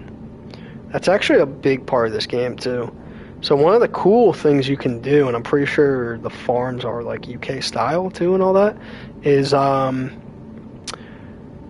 you can do agriculture planes, meaning you can hop in like these, I don't even know what they're called, but it's a farm plane, essentially, and you fly it over like these UK fields, and it's in career mode. So I really should show you guys career mode. I played it for so long on Xbox that I didn't really want to have to restart it on here, because you have to start from the ground up. You can't just go do any mission you want. You have to start from the basics and earn your way throughout the career. But one of the later missions you can do is agricultural spray farming, where you're going over all these different fields and you have to set up your different controls to be able to dump all the different chemicals onto the fields and this and that. And they also have really cool missions like search and rescue too. I love doing the search and rescue ones. It's pretty easy in the helicopter, but I think the search and rescue in the planes is probably the more fun one. And that's probably more realistic too, because it has more fuel. So think about it. You wouldn't, for like around a city, like if you're talking like LA, you know, someone's lost in the woods up in the hills, or I don't know, there's a fire, you're going to send the helicopters. The quickest way to get there, most agile and the easiest way to land, get someone in or out, whatever it be. But when it comes to regions that are more isolated and hard to get to, you're going to have to send a plane, because it just simply doesn't have the fuel for a helicopter to get there, search, come back. So because of that, you do a lot of realistic bushcraft search and rescue missions. And that's what they would send. Like, imagine someone's out in the Australian outback and they get stuck there. How are you going to go get them? You're probably going to send them a bushcraft plane.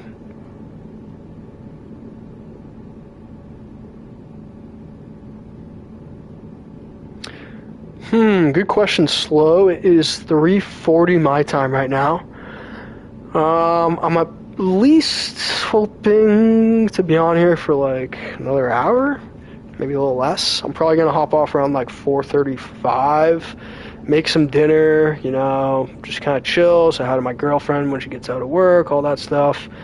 I'll try to be back on around, yeah, I'm probably going to eat dinner early today, I think. So I'll probably try and be back on around 6:37-ish, that frame. So Slow, you are, let me think about this. You're 3 hours ahead of me? Or is it 4? Or am I way off and it's like 6? I feel like it's 3 or 4. What time is it for you right now, Slow?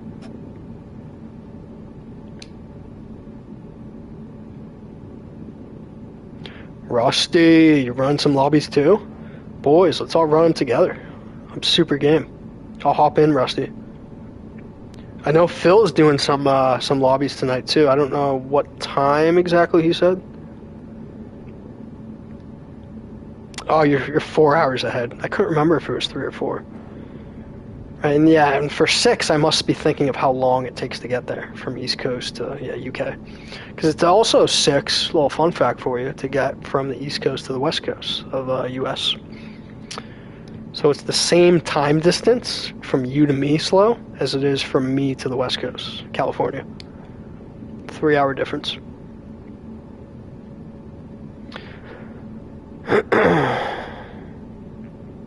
Can you guys tell I do a lot of flying? I know all the time differences.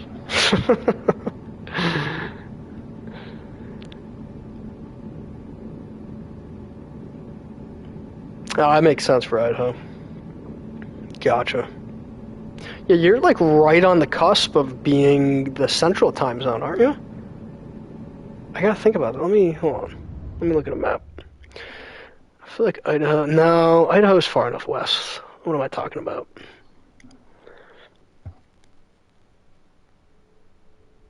Yeah, I guess more like Wyoming, Nebraska maybe would be on the cusp. Idaho's far enough west. That makes sense that you would be for 2.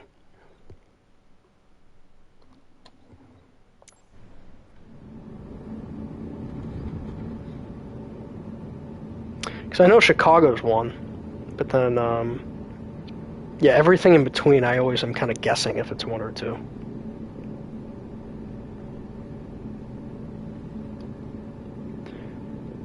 Yeah, I love Fun Facts Portal. I got a whole slew of them. I don't always recall them the best, but I love a good fun fact.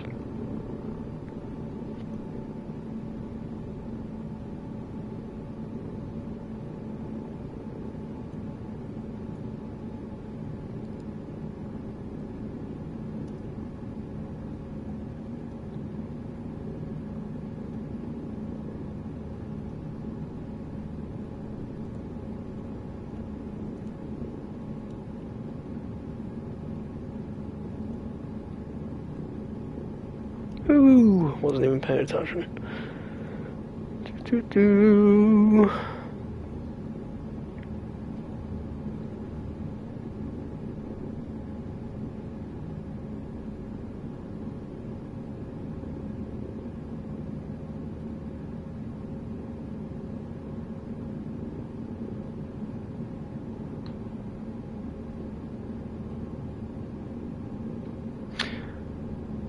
Do.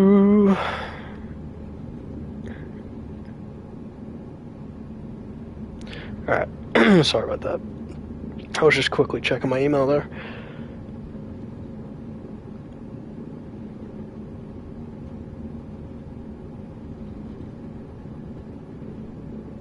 Ooh, I should probably not do that.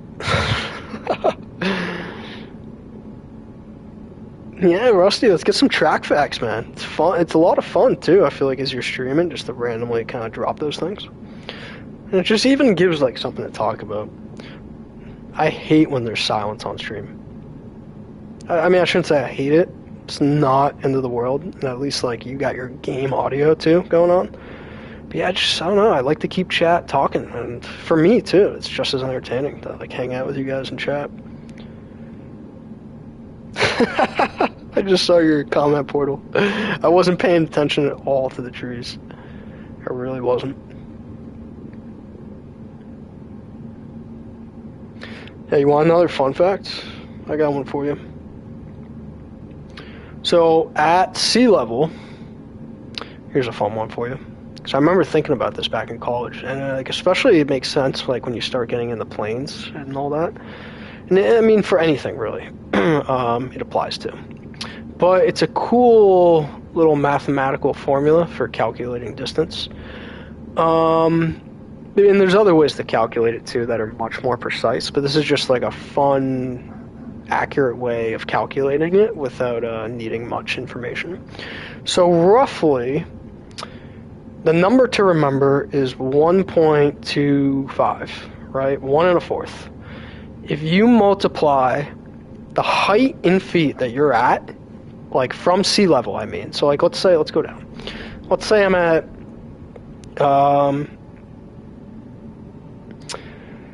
let's say I am at 6 feet above sea level, right? So I am standing just over on this curb, like I'm at the water and I'm roughly 6 feet above the water and I'm just standing there looking over the rail. You multiply that by 1 1/4 and you roughly get that you can see, you can roughly see about 6 miles out. If you do the same, or is that the right math? Yeah, it's height in feet by 1 1/4, and that's how many miles out the horizon is that you can see. So essentially that's what I'm trying to say, is that's how you calculate the horizon. So I've always wondered, like, let's say you're at like the ocean's edge, anywhere you are, and you can see fully out to the ocean. I've always wondered to myself, like, how far is the horizon before you can see before like the curve in the earth is hitting that you can no longer see.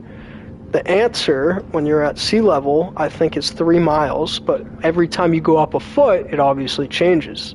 So when you're at 6 feet, I think it's like 3 miles, and when you're at 100 feet, it's like 12 miles. When you're at 500, it's 30. When you're at 1,000, it's 40, and so on and so on. I always found that to be interesting.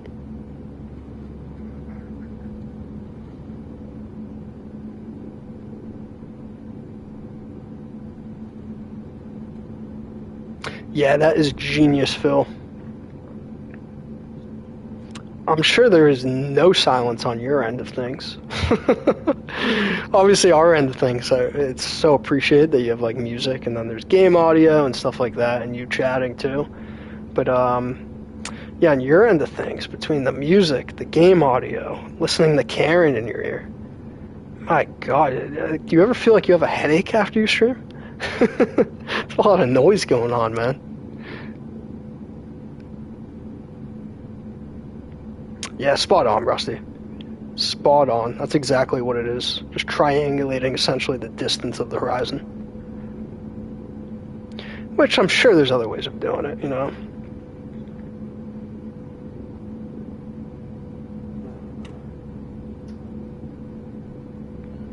Alright. Let's go to New York, New York. So I am across the water right now. Alright, let's pitch this down a little bit, get the power up, and we're off. Doesn't really want to go, though. Why is my airspeed so low?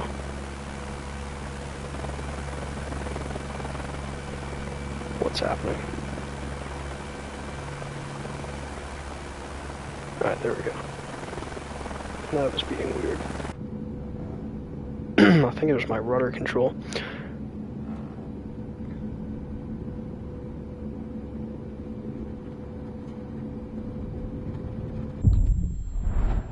Oh, I was reading chat. Not that I care. Yeah, it's honestly nice too, Rusty. Half the time I feel like I'm talking to myself. Which I really am. I mean, especially when I'm racing. Like in GT7, I find it so helpful. I know other people too. Because I'm newer, when I'm still learning tracks, I will literally say every part of what I'm doing when I'm driving. Once I know a track, I don't do that, but it's very helpful for me to just like kind of say it out loud almost. Slow. I oddly enough have seen that in the store before. It just, yeah, it didn't even pique my curiosity as to what it was. But I will say this, Slow. I mean, when it comes to simulators, there are many, many weird, boring ones. Try not to judge me here. I have, at one point in time, for I think it was like a week's time that I was into this. I felt like such a loser. But hey, it's super relaxing. It's almost like, what do they call that, like ASMR or whatever, just like chill, like vibes, whatever. But I played a lawn mowing simulator for like a solid week. I played the career mode. Let me tell you, man, it is such a boring game, but it is one of the most relaxing games you'll ever play too. And there's something so satisfying about when you finish like your entire project. Because actually seeing yourself like be able to like visually see the entire yard being cut is like oddly satisfying. It's weird.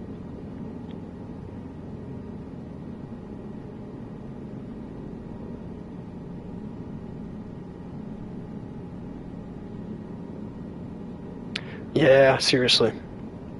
I played Construction Sim too at one point, but I almost wished I had like actual controls for that, but I wasn't gonna go buy Construction Sim like sticks. I by no means played it enough. or do I care about construction? I find it fascinating to learn how like that process works in terms of all that, you know, digging out the foundation, you know, what goes into it, or how they even just have to fill a lot before they can actually start building things. Yeah, I mean, it's fun to learn, but no, I prefer other sims. I would say GT7 and Flight Sim are probably my favorite games as of late. But I do enjoy like other games too. Like I love sports games. I play a couple war games, shooters, stuff like that. But these are probably the most that I'm like most passionate about as a hobby.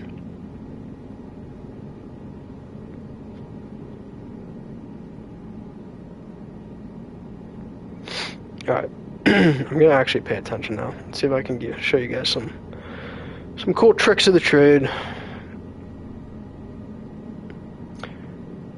There's this guy I follow on YouTube, and his last name's totally blanking me.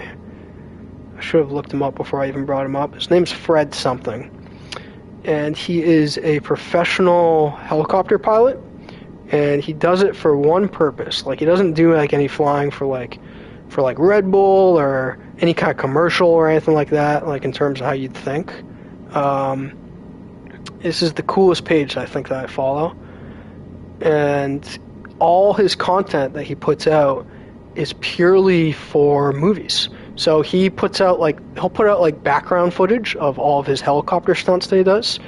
And the stunts are purely for him capturing videography, or sometimes it's even like the helicopter itself is part of the shot. But the stunts this guy does, my God, he might be like the most extreme helicopter pilot I've ever seen. I've seen way more extreme pilots when it comes to aircraft, like Red Bull stunts, stuff like that. But when it comes to helicopter, this guy is next to none world-renowned. I mean, like in a helicopter, he'll fly under the tightest bridges. He'll fly between gaps in cities. You know, he'll literally take it down like New York downtown. He'll do LA downtown, stuff like that. All the high-end movie makers use them. So that's kind of how I came across him. I think it was through like I forget who it was, which filmmaker. I think it was not a Spielberg. Oh, who's the action-y guy? I'm trying to think. Also, I gotta read your guys' comments. Oh, that's super cool, Rusty. Yeah, because you're in automotive, right? For your work? Yeah, speaking of work, Portal.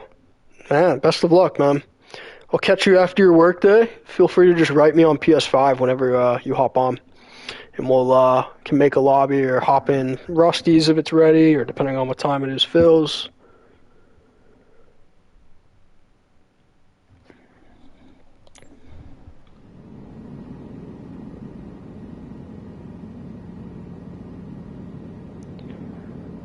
Alright. Let's see. I think I'm in Central Park. Yeah, this must be. But yeah, back to this Fred guy. It's the stuff he does. I almost want to find a name for you guys before I hop off stream. But some of the sketchy stuff he does, my God. It's insane.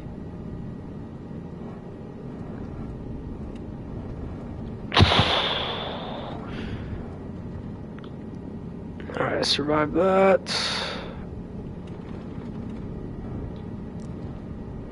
Oh, yeah, that was sketchy. Malfunction, because I'm clipping buildings now. I got a little too close to that one. Oh, once you get mechanical damage, too, it's like... It's so hard to steer. Alright, that's a little better. Thanks for the info, Slow. Enjoy it. Enjoy. I'm just messing with you, I don't care. You're all dudes here, right? Just a bunch of dudes. Used to work at track operations and safety at Circuit of... Oh, dude, what? That's insane. Which makes sense, because you used to live in Texas, right?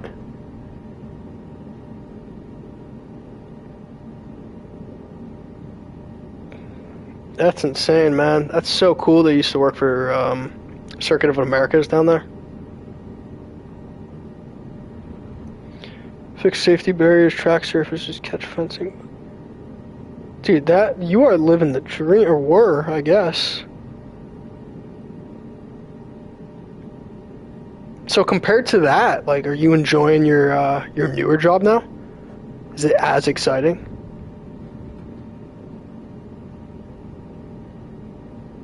Also, I've always wondered, I guess the closest analogy I have to track patching is how they fix like a hockey ice.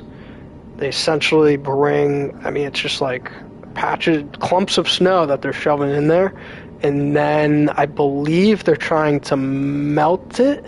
That way it freezes together, or when it does freeze, it's not like a separate chunk of ice. It'll melt with the ice to resurface it.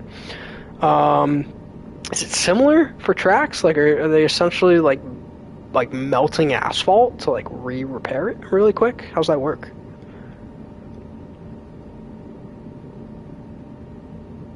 Oh, dude, that's a bummer, man. I assume you mean that quite literally, like you broke your back, and not that the job was just super difficult. If that's the case, man, I'm sorry to hear. That sucks. Because I can imagine, especially, I mean, it's the highway of all nerves, man. I'm sure that's super limiting in terms of what you felt like you could do after. But no, hey, good for you. I remember you telling me the other night about your parts warehouse job, actually. I forget what stream we were talking about that in. I used to run, I used to work for a parts warehouse for a trucking company out in a couple towns over from me. It was just a job I found during high school.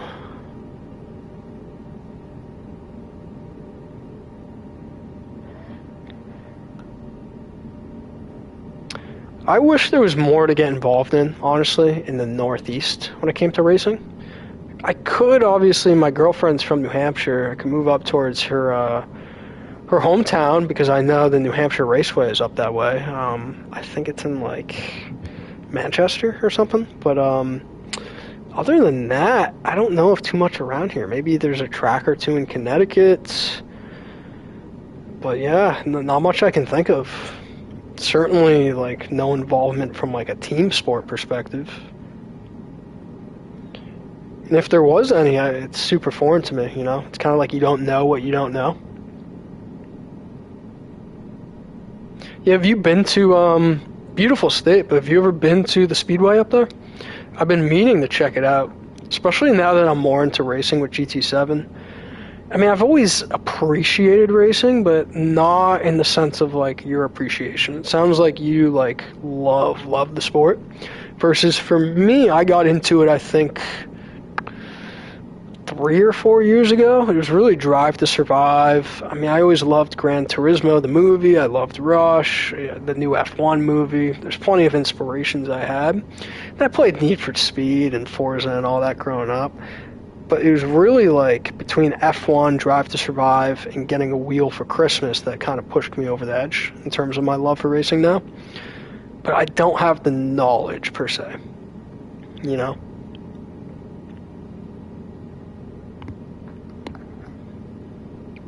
Oh, I don't know if you guys heard that on stream. Just cracked my neck. Jeez. It's a loud one.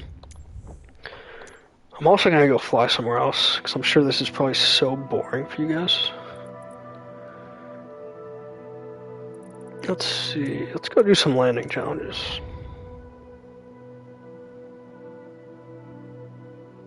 Oh, that's so cool, man. I'm going to look that up real quick. NHRA. Let's see what kind of a... Is that just what, National Racing Association something? Drag Racing Series. That is cool. That's really cool.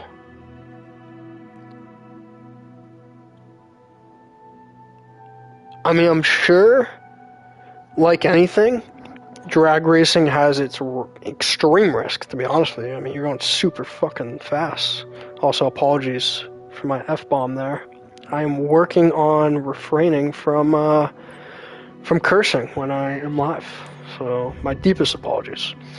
But not that any of you care. It's just the way I talk half the time.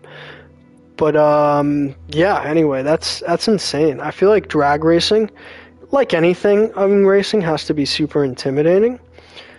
But I don't know why instinctively I almost feel like it's like a less involved. No, I don't want to call it less involved.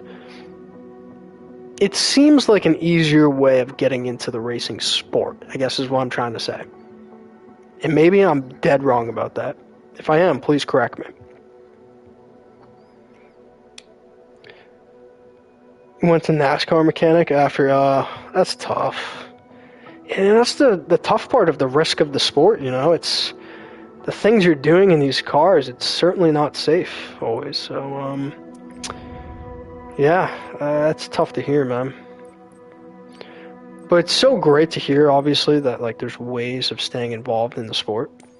You know, whether it's working for a team, going into automotive, working for an actual race speedway. It's very foreign to me, being from the Northeast, but yeah, I have a deep appreciation for that, especially recently.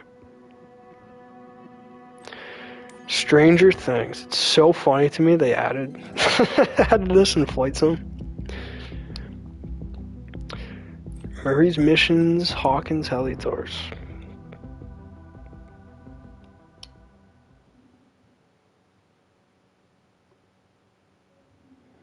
I'm not doing it, by the way. I just wanted to quickly see if there was anything else I was missing in there. We can do some Red Bull air races.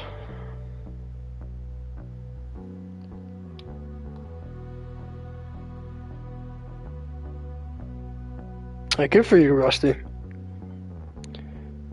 mean, who knows, man? If I can find a way in the Northeast, I would love to. Alright, probably gonna do Abu Dhabi. Oh no, Rio. We gotta do Rio.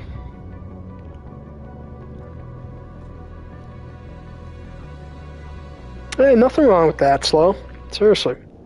Everyone's pace of life and pace of career and what they do, it's all gonna range, you know, seriously. Nothing wrong with whether you're not working, you're in school, whether you're just chill with your free time. I mean, hey, look at me, man. I have the coziest job one could ever find. I mean, the coolest part of my job that I appreciate from like a group benefits perspective is that I am able to essentially put together essentially the work I'm putting together for the proposals my boss is giving our clients. I'm able to do it so many months in advance because there's so little change in, I guess, like the criteria of what I'm looking for and how I'm actually rating their different policies. Not rating, but quoting, I should say. Because of that ability, though, to work on my work so far in advance, I have a very cushy job in terms of my my free time leeway. Like, I'm not really... I did when I first started. Was kind of more so in the capacity of helping with clients, but I don't really answer phones as much anymore. And if you didn't notice, my dad quite literally owns the financial management group. So we do a whole slew of things other than medical group benefits, but that's just where I work. I have a boss that I quote products for, and I just kind of send her the proposals, and she goes and does all the meetings, because she's licensed in it and all that. And I'm working on it. I've taken the test a couple times, but yeah, for now it's just a cushy quoting job.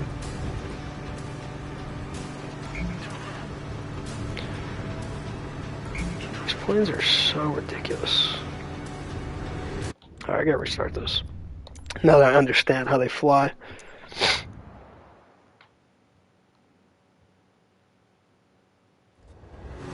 Alright, good for you, Phil. Seriously, man.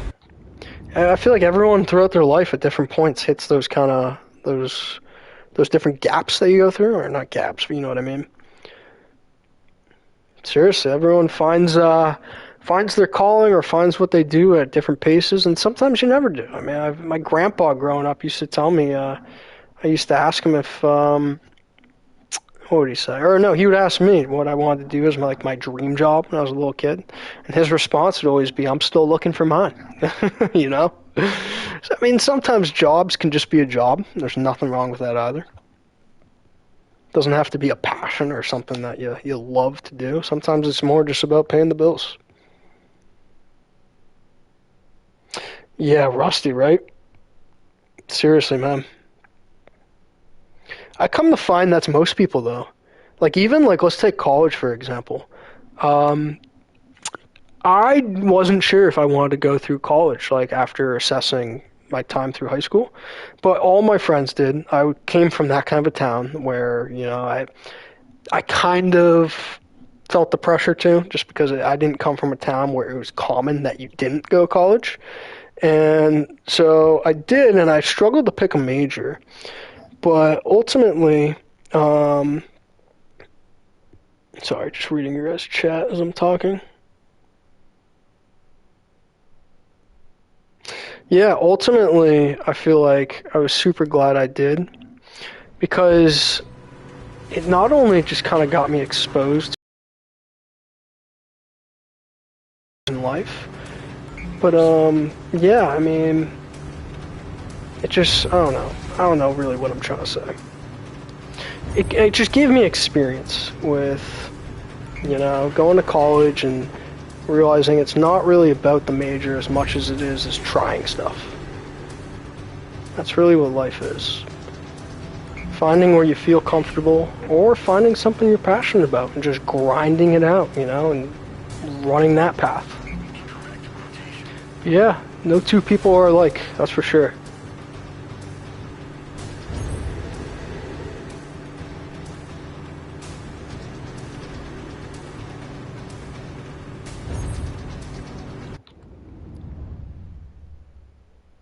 Yeah, it's always tough when it's that kind of a balance too, Rusty, where it's like you feel like you got to put in those crazy hours or that extra time just to make ends meet.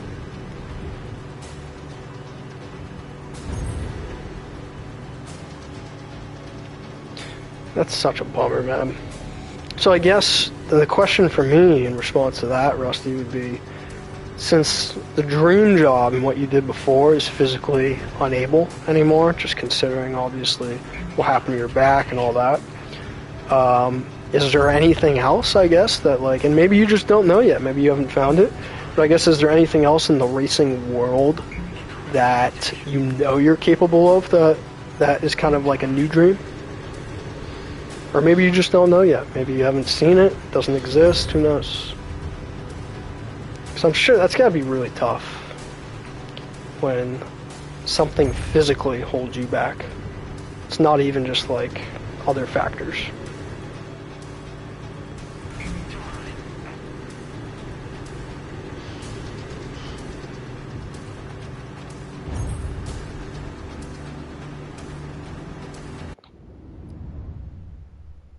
Hey, good for you, Slow. I didn't even see your message before. You did cybersecurity courses a few months ago. Good for you, man. It's a wild industry. Funny enough, I went to school for criminal justice, so I know all about that. Some of my first jobs out of college were cybersecurity. I worked for EMC, actually, before they were acquired by Dell, at their world headquarters, which was right near me. It's in Southborough, Massachusetts. Well, in Southborough, Hopkinton. There's two of them. But I mean, they have offices everywhere, especially in the U.S. But that was a really cool position, working cybersecurity for them. And post that, I kind of did a big step away from criminal justice. I actually moved out to Colorado, became a ski bum. Yeah, I worked for Vail Resorts and worked mountain safety. And I made nothing for money, but it was the chillest lifestyle ever. And I had free housing working for Vail. They kind of put all their employees up, so that was cool. But again, I made nothing money-wise. It was more about the lifestyle, being in Colorado, being outdoors all the time, getting to enjoy the things I do. Was always droning with friends, always traveling places. A bunch of my roommates were into photography too, so it's like, other than me droning, you know, they would themselves would go do their photography stuff. And we all were skier snowboarders too, so that was a blast. And one of my roommates, along with me, was into music, so it's like we would jam together, play guitar, all that kind of stuff. It was just a cool lifestyle out there. Not that you can't replicate a lot of parts of that out here, but it was very different culturally, Colorado. You could sense it, even just being there, and the people. But yeah, now post-Colorado, I'm back in Massachusetts.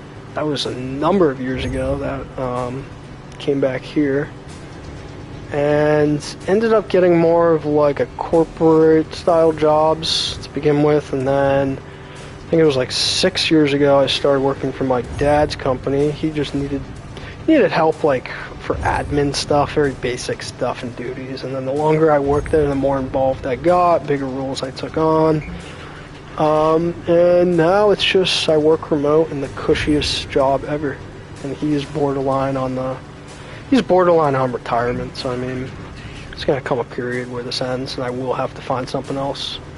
Because I can tell you for certain, unless I drastically change my work habits and change my lifestyle, and even just get licensed in many different things for the business, there's no way I'd ever take it over.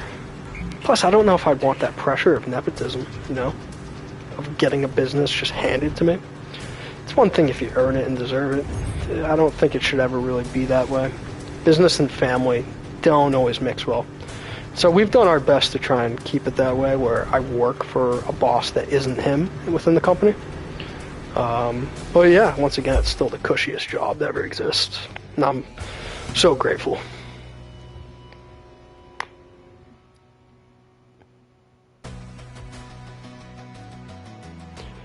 I already read that one.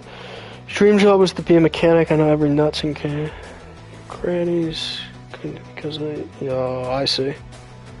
Love to get the safety admin, stewardship and race control, or pro. Oh, that would be sick.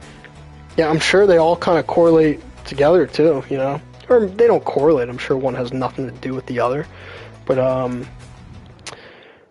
I'm sure when it comes to credentials, all that kind of stuff is what they look for. You easily have the legs for it, man. Seriously. The foundation you've created, I mean, it's only going to keep growing and growing, honestly. And I think that's the hardest part of becoming a YouTube streamer. And I am well aware of my intention with it. It's really more to make some friends, have fun with it, and just play the games I love. And hey, if I'm part of a community while doing so, all the better. But for me, it's really more just a way of like getting involved more so with the games I'm playing. But seriously, man, you got the legs and already clearly the potential in what your channel already is. That would be so cool if you could go full time. I mean, to anyone who loves video games, if that isn't the dream, I don't know what is, right?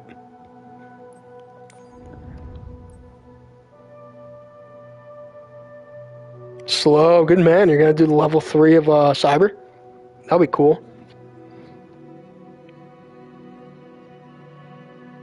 Yeah, half of it's just about trying stuff, right, Slow? You know? Even if it's classes, doesn't always have to be going out and trying jobs, you know? Sometimes it's more just, hey, how can I build up my resume, maybe go try things, see if I like it. Especially if you're younger and have the time. I'm getting to the age where I don't really have the time. I mean, I could still go get classes, but I'm almost 30, and it's like, at this point, you just need a job. You just gotta support yourself. Alright. Landing challenges. Ooh, let's do the famous ones. I like those. Those are fun.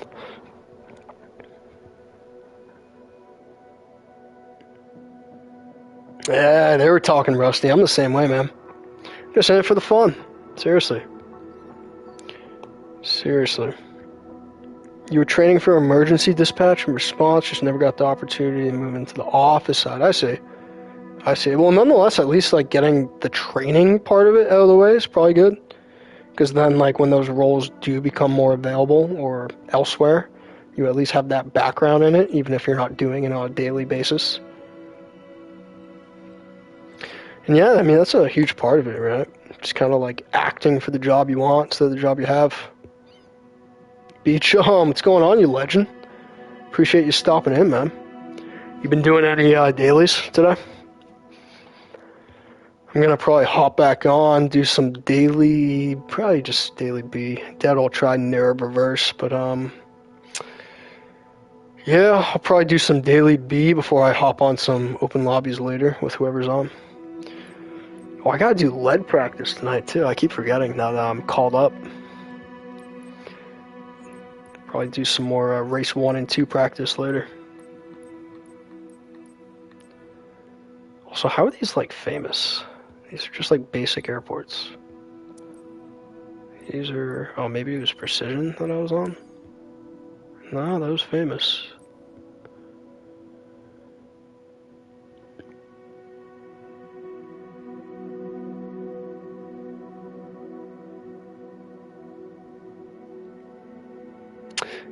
Yeah, I feel you, man. I need to practice as well.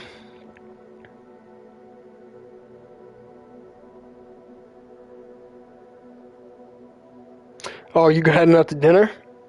What's on the menu, dude? I am slowly getting starving myself over here. Or maybe I just read that wrong. I feel like it's hard for me to see my computer. I gotta pull it closer.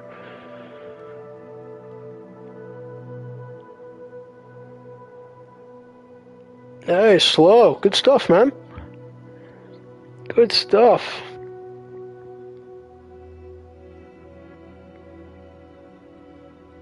I think...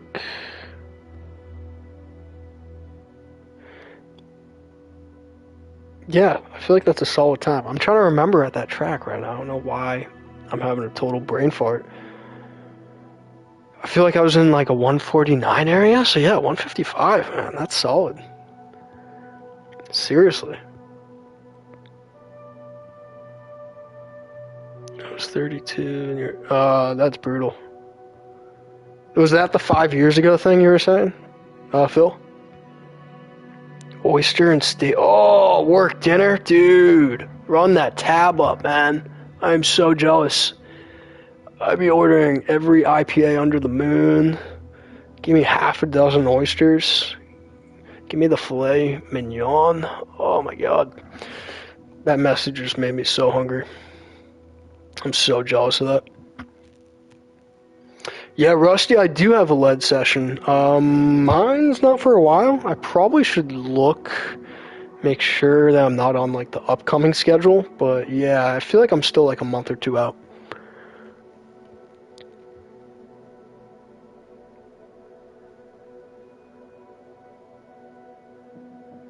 You planned your own wedding while you were collecting?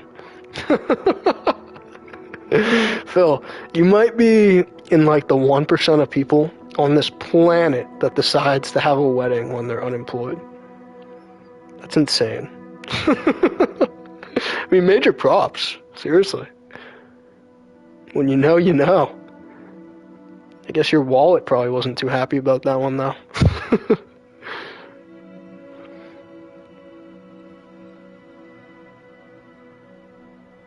Yeah, I'll stop in later, Rusty. I definitely will, man. Yeah, you really hooked them up there, Slow. As if every person that's in my chat doesn't know Beecham. But nonetheless, it's appreciated, Slow. You did the right thing. You're a good guy.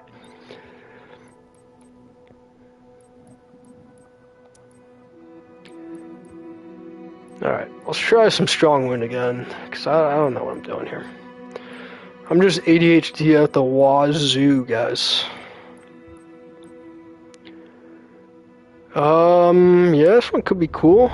Strong wind over what looks like a Caribbean island or something. Oh wow, middle of the Pacific. In a Textron Aviation, this thing's gonna be moving like a kite. I can't even imagine what the winds are like out here.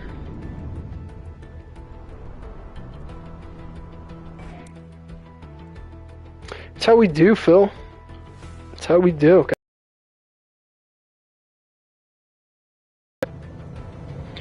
Alright. It's a lot of blue on my screen. Where do they want me going? Over there somewhere? Alright, we'll figure it out. Yeah, wow, this is windy. My plane is pushing hard left right now. Alright, let's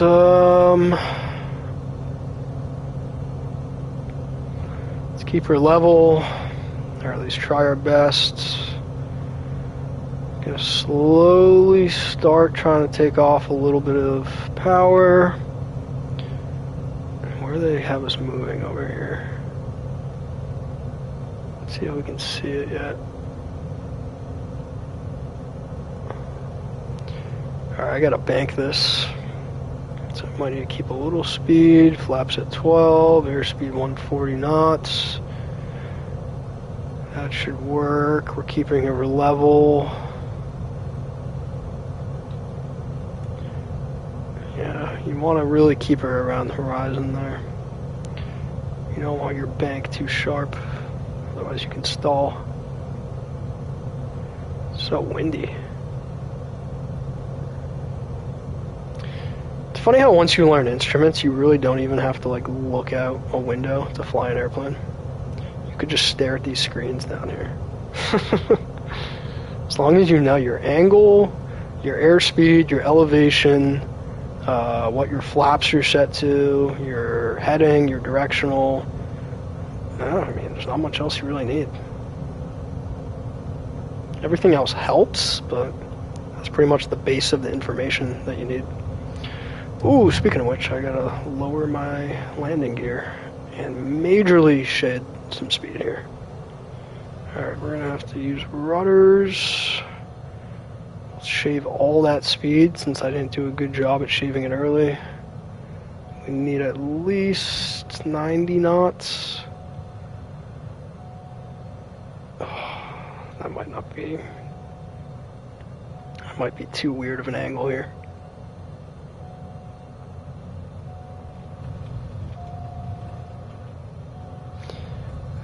Don't stall, don't stall, don't stall. Not enough runway either. I mean, maybe I can get her over here, but like the wind is just pushing me. I'm trying. Alright, there we go. Alright, gentle. Let's raise the front nose. I didn't raise it in time. I slammed. So that's another aspect of like your vertical airspeed. That is a weird consideration, is you also have to consider not just how fast the plane's going, not just what elevation is at, but essentially your where is it? It's in the bottom right. I can't see the number because there's, oh, there it is. So see that in the bottom right that says versus? That essentially tells you the differential of, it just tells you your elevation gain or loss per minute, essentially. So right now, like if I point it up, saying I'm going to gain 1,000 feet per second, or per minute. If I point it down, it's giving me an elevation distance change of now, say, 3,000 feet per minute. So if I carried on like this, in 1 minute I would drop 3,000 feet, which would put me in the ocean. So it's a cool way to calculate it, having all that information in front of you.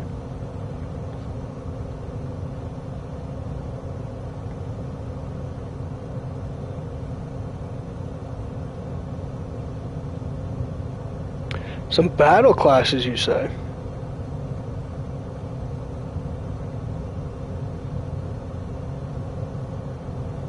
Yeah, right? Literally. Just an angle indicator. That's all it is. Just another way of gauging your elevation compared to your airspeed.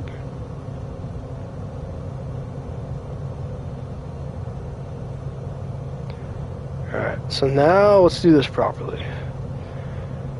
I'm at the apex of the turn for my final approach. I want to at least be like 120 as I'm approaching, because I was coming in way too hot before.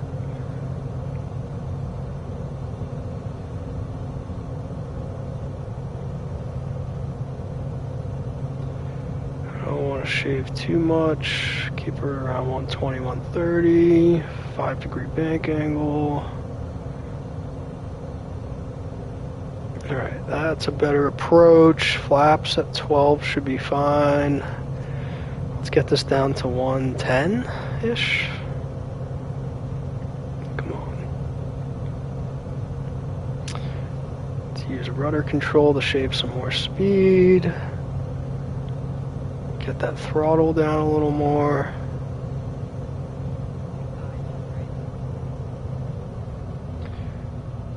Still too fast. Alright, flaps up, flaps up. Whoa. Even letting go of the controller for a second, you can see what happens.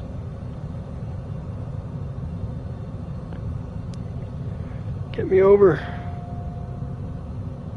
Alright, 75, 70, 69, 68. Oh, I'm not over, it's pushing me. I stalled. I have to stall. So I must have lost too much airspeed too quickly there on my landing. That combined with the headwind pushing me to the right of the runway, just recipe for a stall.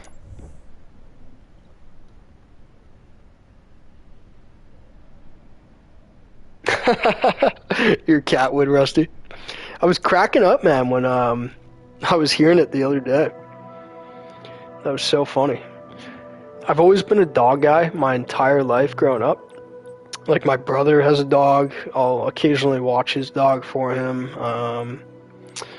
Yeah, a bunch of dogs in my life. My sister has a dog, had a dog growing up. But anyway, my girlfriend loves cats, and I promised her, because she had a cat when we first met, and the thing passed away a number of years ago, but we ended up getting a new one like a year ago, maybe a little less. She let me pick it out. I just picked out the biggest Joker-looking cat that has like this white little mustache.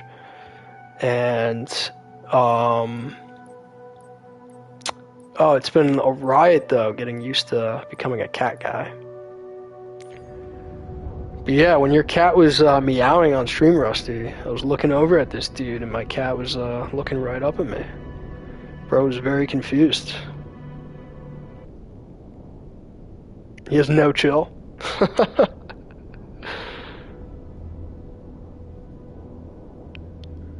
Yeah, Zusty, wow, I can't even speak. Rusty is Idaho, so he is, it's 4:33 for me. I think he's 2 hours behind me.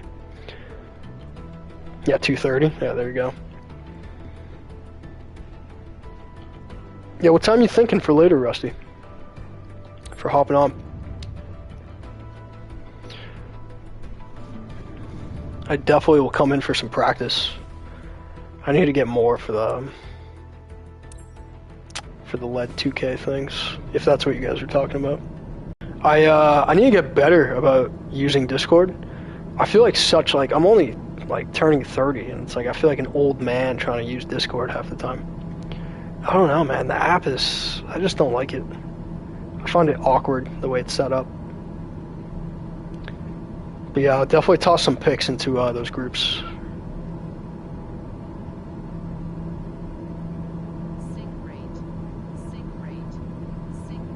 So why am I already going left? I need to stay straight here.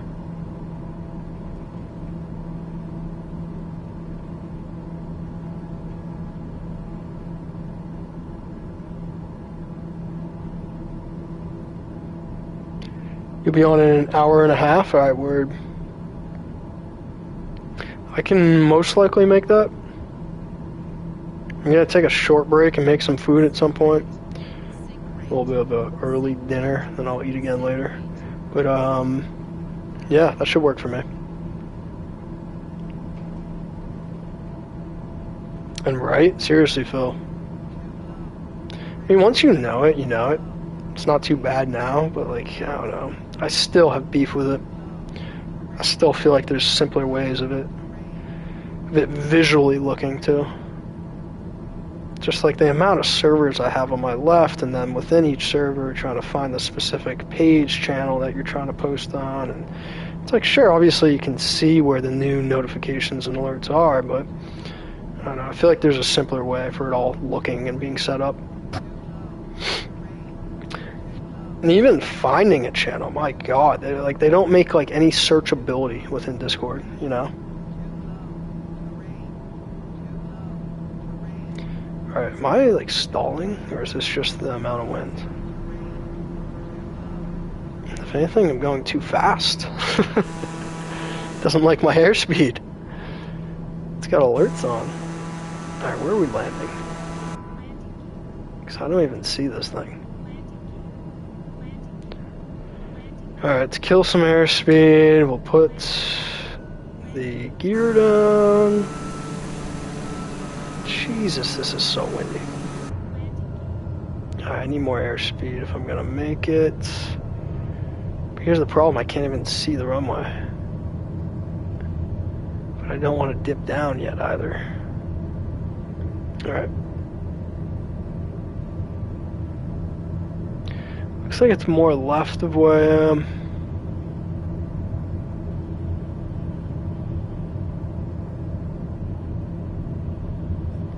Yeah, I gotta make the flight path again. Alright, I'm back on the flight path.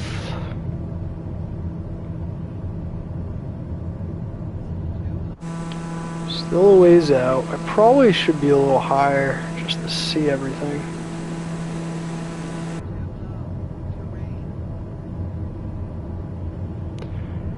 Alright.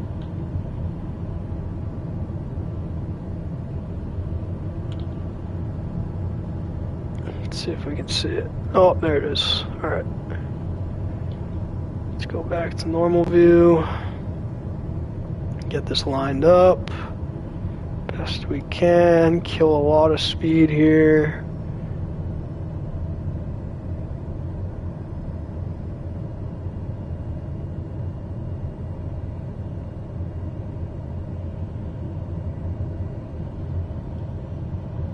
Oh my god, my flaps aren't even up. That's not good.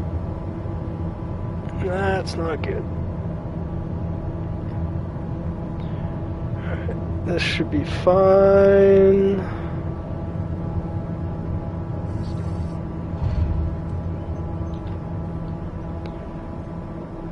And we're stopped. Look at that wind. I'm not even hitting anything. I was at a full stop. Oh, that's insane. These strong wind challenges.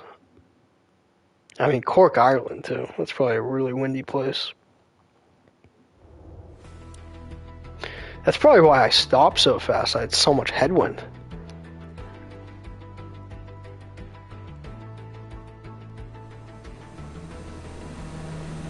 Yeah, Rusty, I'm amped for that content idea that you've been brainstorming up for like a week now. I totally forgot what you had meant about the battle class when you said that before. Yeah, it's funny how what a different, like, what's the word, I guess? What a different activity, I guess, that is on track. Battling versus just learning a track for a fast lap. It's a totally different way of driving. I personally struggle with learning battling and just like keeping my distance, especially even just as a chase cam driver.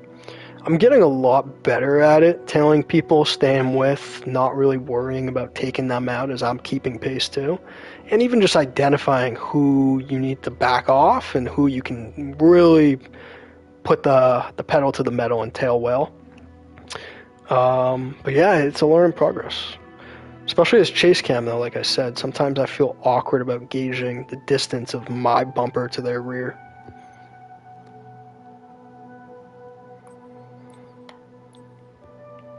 You know what? No, I guess the stream already says Microsoft Flight Sim. I'm not gonna go play GT7 till later. Time's at 4:40. I'm gonna be on for like another 20 minutes, and then I'll probably take a break.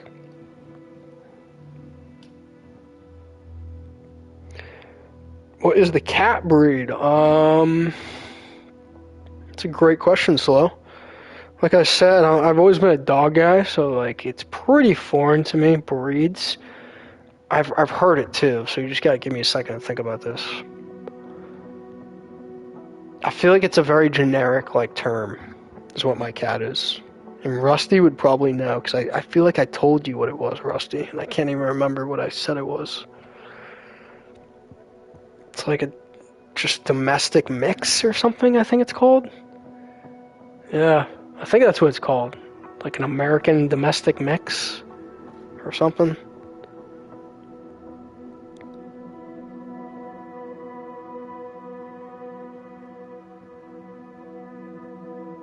Oh, definitely Rusty. I could see it doing that.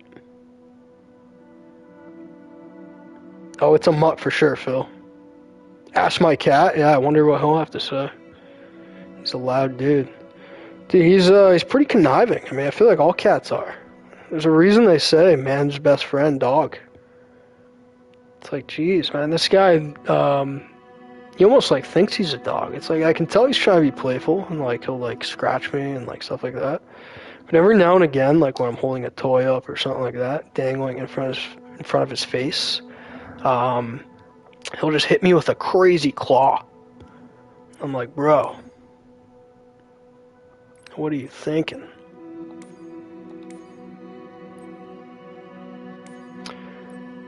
Domestic short hair, that's what it was, Rusty. Spot on. Spot on. You have a British short hair, Slow? With yellow eyes. That's cool. Hey, Allie, what's going on, you legend? How's your day going, Allie? I will gladly fly to Ireland. I was just doing, let me show you real quick. Literally not even a minute before you joined, I was doing this challenge here. Where is it? Landing challenges, strong winds, Cork.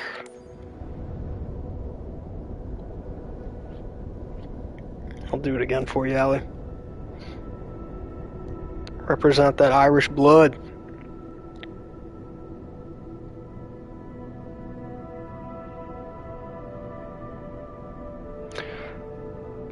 You have a Norwegian forest cat? I can't even imagine what that looks like. I feel like I'm picturing almost like a sphinx. Or I guess what's it's a better analogy, like a bobcat is what I'm picturing. But like a small one, obviously. Not like a lioness type bobcat.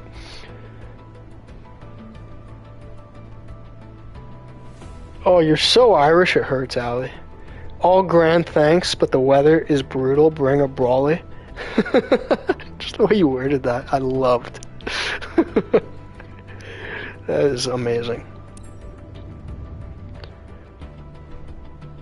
That is amazing.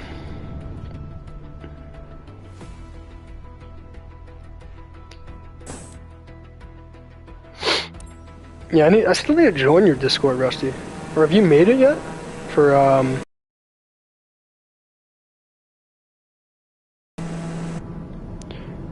Alright, I'll do it in this view, Allie, so you can actually see your homeland. I like flying here for like more realism. This is just cooler in terms of views. Oi, Ireland! Good old potatoes. Half my soccer coaches were from here growing up. No, I shouldn't say half, a third. It's here, Scotland, England. Pretty much all of them came from some area around the UK. That was mainly just due to the team I was on. It was created by an ex-British soccer player, even though it existed in Massachusetts.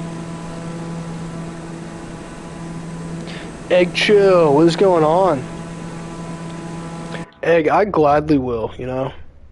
Allie, I'll come back here in a second. This is the first random request I've gotten all day. So I'm gonna go check it out for you, Egg. Really appreciate you stopping in, man. Alright, Madeira, is that Colombia, Spain? Let me look it up. Let me look it up.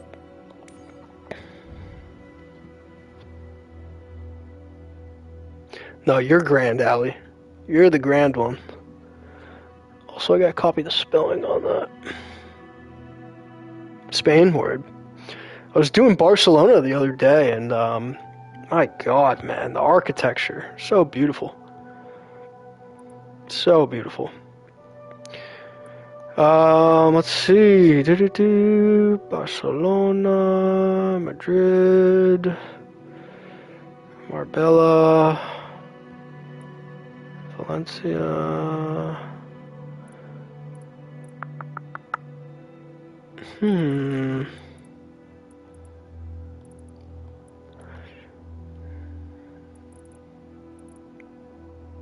Nope.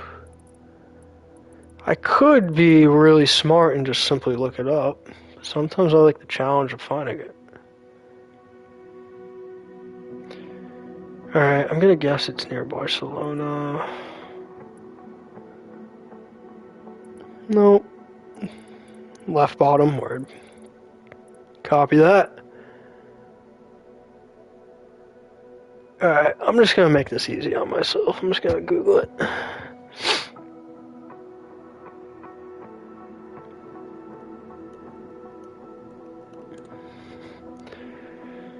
Let's see, where is this?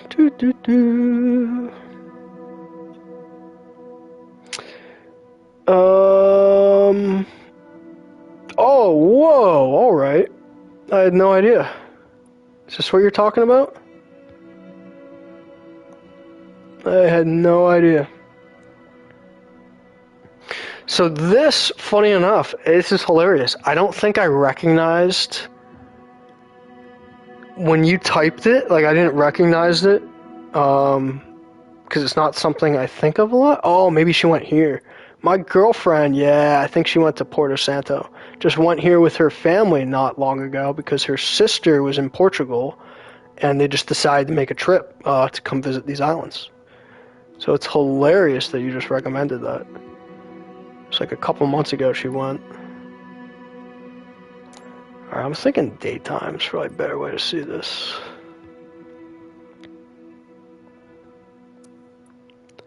Start flight. Yeah, Egg lives here. It's his own island. So correct me if I'm wrong, Egg. Is this owned by Portugal, these islands?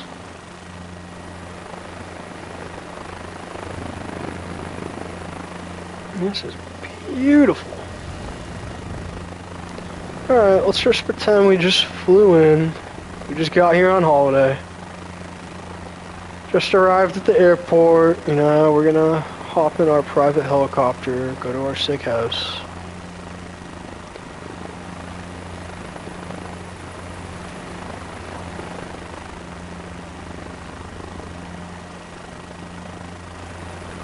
Oh, well, it's a cool place you recommended, man. Seriously. Where you from, Egg? Egg Chill.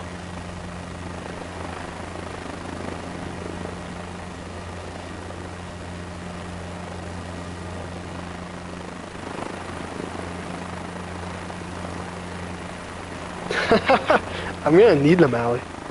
Honestly. This place isn't rendered great, you can tell by that hillside. But the city, like the actual town is. Just some of like the actual mountains, I don't know why they aren't. But this is so cool how it's like almost in between, almost like a valley. Wow.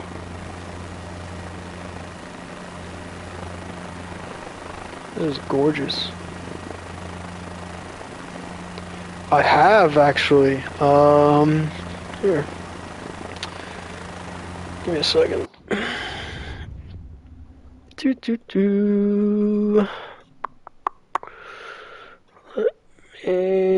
I've been in a couple of times, but I have a video. Hold on. This is my most recent helicopter ride. I thought it came out as a decent video, nothing crazy. Shorts.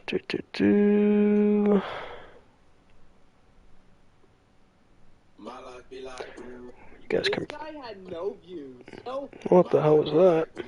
Oh, there we go. Volume muted. Didn't mean to do that. Copy and paste. Yeah, check that out, Allie. I think it was you who just asked that. Oh, you're from Czech? That's super cool, man. Super cool. My favorite hockey player is from there. I'm a huge David Pastrnak fan. Sorry you guys didn't make it farther in the Olympics. But I am from East Coast, USA. I live in Worcester, Massachusetts. But I mean, to anyone that doesn't know East Coast, I just tell them Boston. I'm from Mass.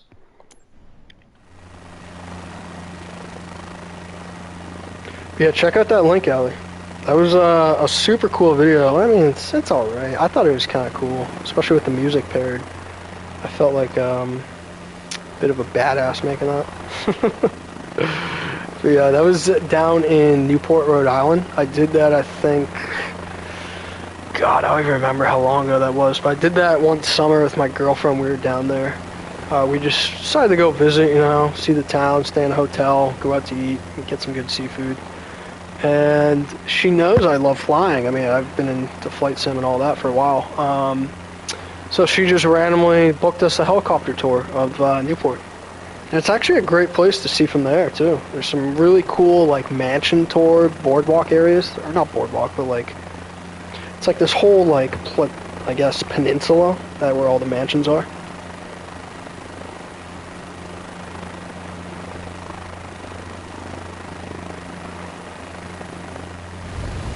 Wow, look at this. Look at that. Look at these cliffs. My God. It's insane. Alright, let's go up and over this. We'll go check out the other town, and then we're off to Ireland. Go get some potatoes. Alright. Oh, Ali, I was going to tell you this before. I started mentioning it. All my soccer coaches growing up were from, like, UK, Scotland, Ireland, that whole area, pretty much. And so every single one of them had the thickest accent. What the hell is that? Is that a radio tower? Something like the side? Every single one of them had the thickest accent ever. And the one from Ireland that I had, his name was Colum. Oh my God, the hardest to understand of the entire lot by far. It sounded like he literally had marbles in his mouth. Now, I used to imitate, I mean, everyone used to, but we used to all imitate him. And I think it was just funny for us as kids, being like Americans with like our accents versus a British accent. Or Irish, Scottish, whatever. But yeah, I remember when he would yell my name, like, I'd literally laugh when I was out in the field. It's like, Scott Hanley!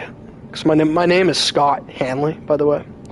Feel free to add me on Instagram, Facebook, whatever. I don't care. But I mainly just keep people on YouTube. But my full name is Scott Hanley. So picture that with an Irish accent. Scotty Hanley! Get your arse up the field! Oh, it used to crack me up so hard. Yeah, especially as an American now, accents are just funnier, I guess. I feel like to the people, like, that are from that area, it's not funny. It's just, you know, how you talk, but...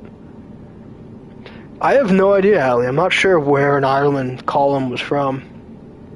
But like I said, every coach was from a different area, you know, Scotland, UK.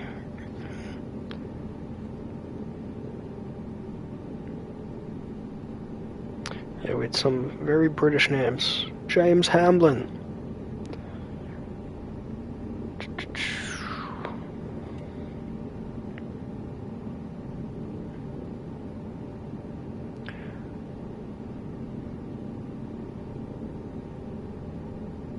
You knew a guy from Slovakia that had a stutter. I don't know why that's funny to me. I don't know why. But, like, just picturing that is funny. Does anyone here watch Tom Segura, or have heard of him, the comedian? He's a stand-up comedian. As of lately, I mean, recent years, he's been all over Netflix. I feel like there's a lot of specials and random stuff that you see him in. But he's good buddies with, like, Joe Rogan, if you know who he is, Bobby Lee, those comedians. But anyway, if you know who Tom Segura is, he has this hilarious bit. I mean, most comedians, you got to expect a level of edginess, and sometimes, you know, it's not racist, just poking fun at certain things and all that. And, like, nothing about this I found racist, to be completely honest with you. It's just him pointing out a fact that is inherently funny. But it's like, him imitating it is the racist part, I guess is what I should say. I forget the exact story, but he tells a story in one of his stand-up things. And you can look it up because it's super true.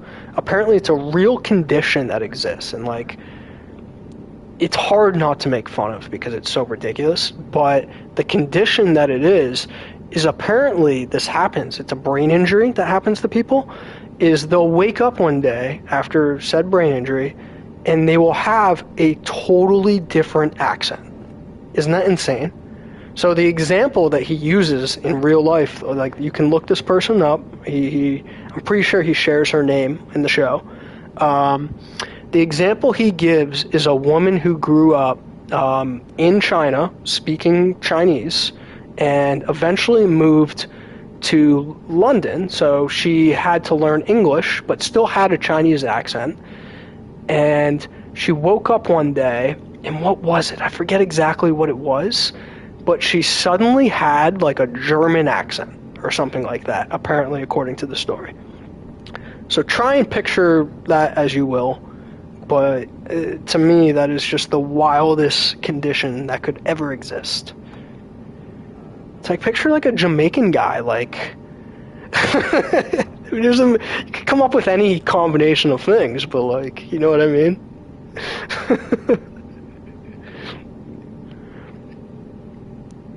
You've heard about that one before, Allie? Yeah.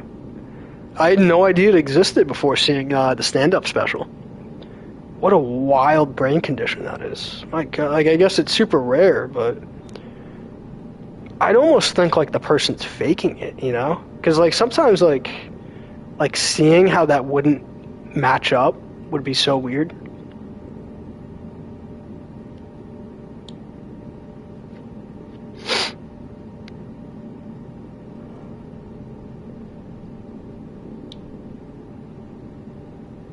Alright, speaking of Ireland, by the way, we're gonna go there.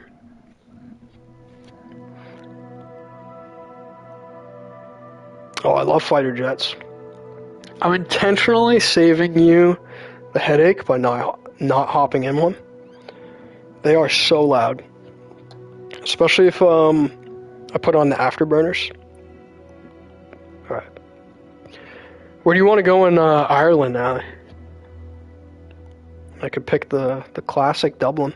Actually, how about this? Where's St. Andrews? Is that near Dublin? Oh, Galway. Should we go visit the Galway girl?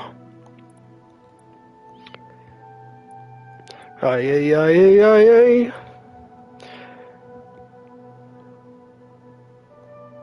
Cause I went to the prom with the Galway girl. Aye, aye, aye, aye, aye. Cause her eyes were blue and her hair was it? Her hair blue. Her hair was black and her eyes were blue. What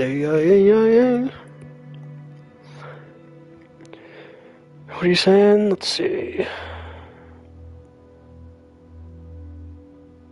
Oh, that's Wild Rusty. I've never heard of that one. That's gotta suck, man. I mean, anything with a brain injury, that can't be easy to deal with. Go clear the cliffs of Moher. Isn't there like a public war in Ireland? Like, not active, but two groups? There might be. I think what you're thinking of, and I could be wrong, is, I think you're thinking of like the IRA stuff that happens back in like the 90s, 2000s? That could still be going on, seriously. But yeah, that is my interpretation of that message you said. Clear the cliffs of Mohair. Where is that? I barely even, like, could read that message, Ali. As foreign as it gets. I've heard of Mohair. I just don't know where it is.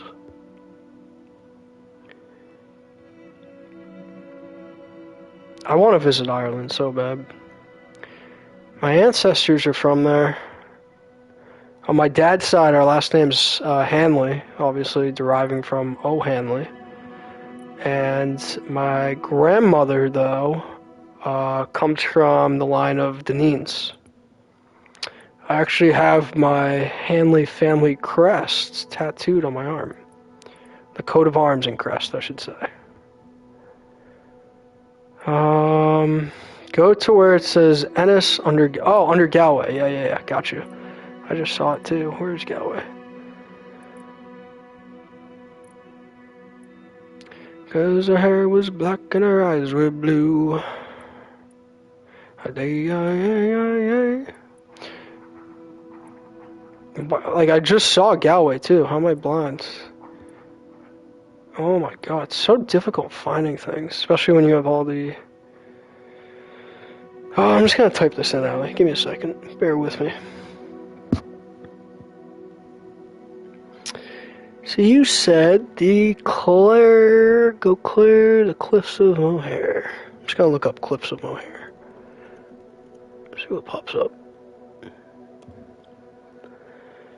And, alright, I see now. It's near Doolin. Doolin Cave. Yeah, south of Galway. I got you. So Galway is which one? This? Oh my god. Oh, there it is. There's Galway. Alright, so then south, and then it makes it here. There we go. So then these have to be the cliffs. Is that right? Let me zoom out again, just confirm this. Yeah. I think this is right. Near Limerick? We're gonna try it. We'll find out.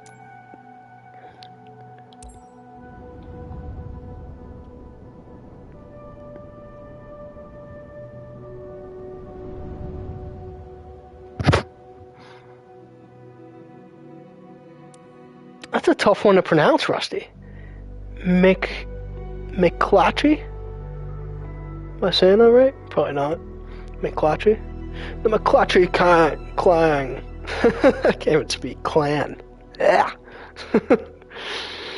Oh, trying to speak Irish is weird. Oh, that didn't work. I wanted daytime and flight.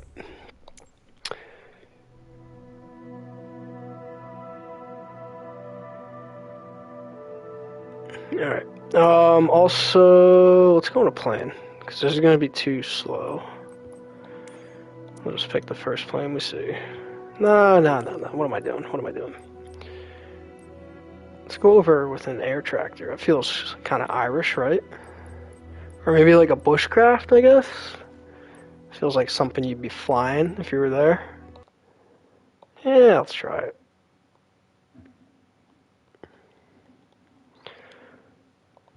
Oh no. Alright, there we go. I thought my game froze for a sec.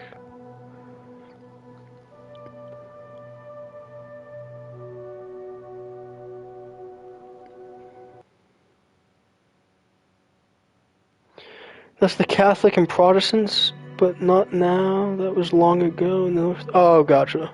Yeah, oh, I see, for what I was saying for the IRA. There's a couple great movies that talk about it. Alright, so we'll start from here and we'll just kind of make our way out of Limerick. Let's start in the city. There's probably some great locks going through here.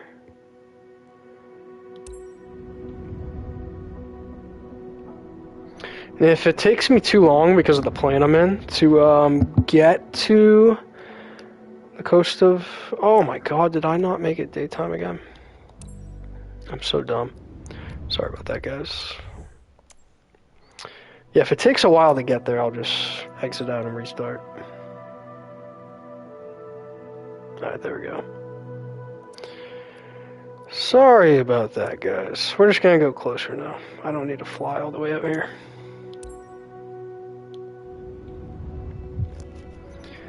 F-18 Hornet, done. Let me make sure I'm in the right place and then I'll switch. Because I don't feel like I am, even though it kind of looks like I am.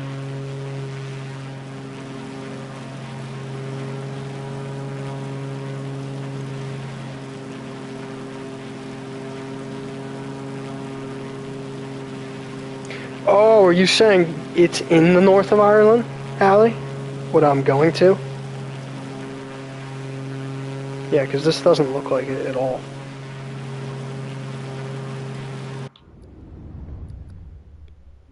Alright, I'm gonna get in the F-18 and then we'll go find this. I just had it too. Cliffs of Moher.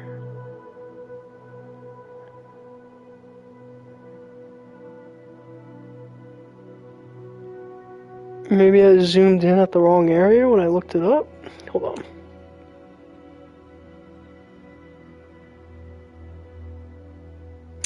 Oh, I did. I majorly did. Alright, I see. So that's out here. So, oh, didn't mean to click off that. Yeah. Alright. South of Galway.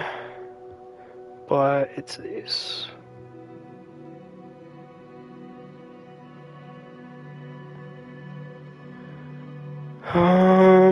Yeah. Alright, let's try this. Change it to daytime, and hopefully this works. And I will put the F-18 Hornet on.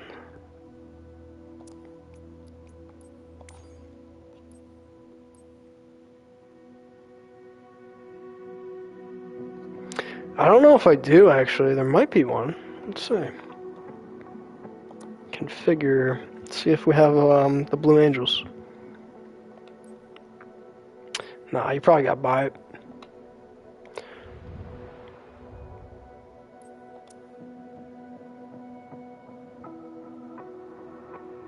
You're all good, Allie. You are completely good. It was my own map that took me in the wrong place. Just tell me if I'm in the correct area now.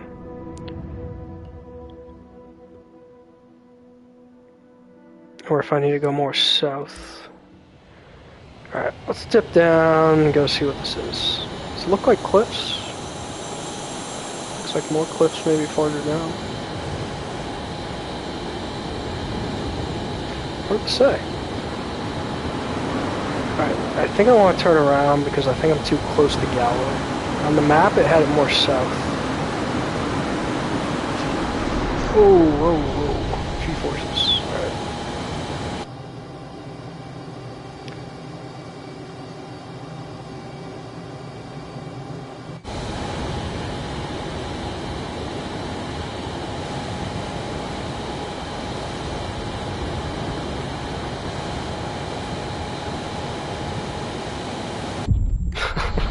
Thought I could just hum the water.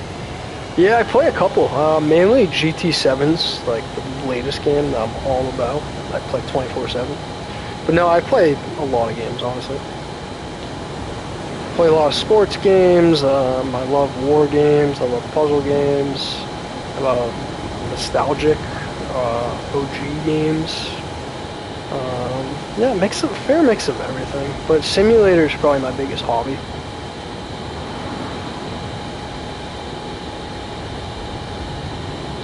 And no worries, Allie, we're going to find this together.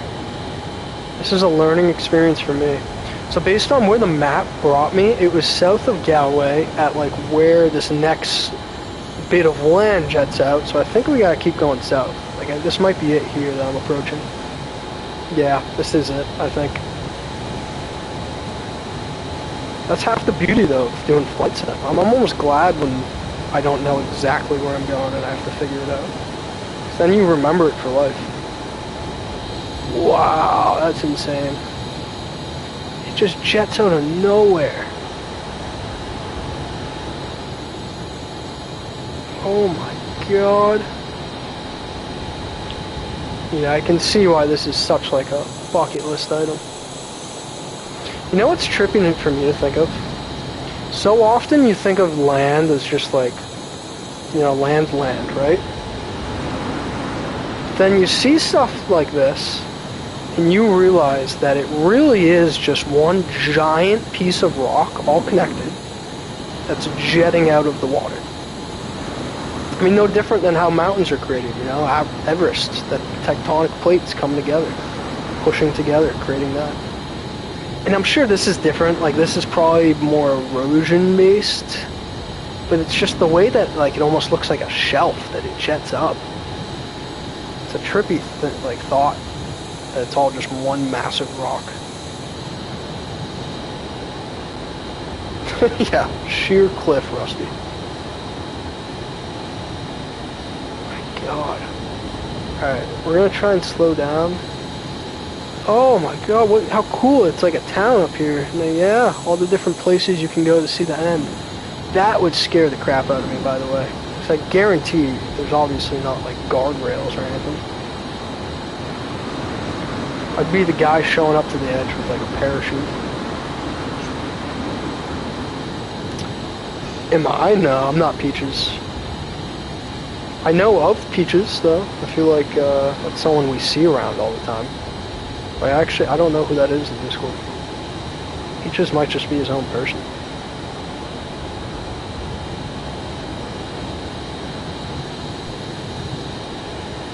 This is gorgeous. I want to go to Ireland so bad. Speaking of which, we got St. Paddy's Day coming up, folks. Hope everyone's going to celebrate in their own way. I feel like my gut tells me it's very Irish and American celebrated. I feel like no one else really celebrates it. And I say American just because of the amount of Irish heritage that exists here, especially in the Northeast. Oh, I didn't know that. Gotcha. Forza Canada's Peaches. Yeah, I knew I've seen his name in Discord.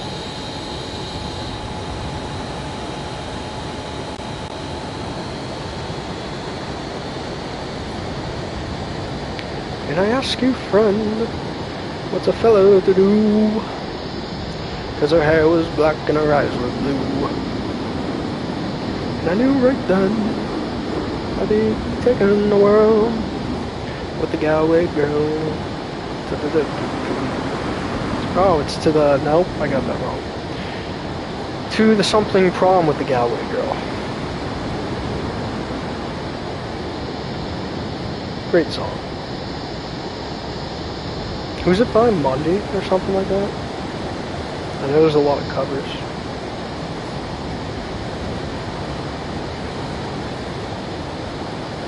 Cause I lost my heart to the Galway girl.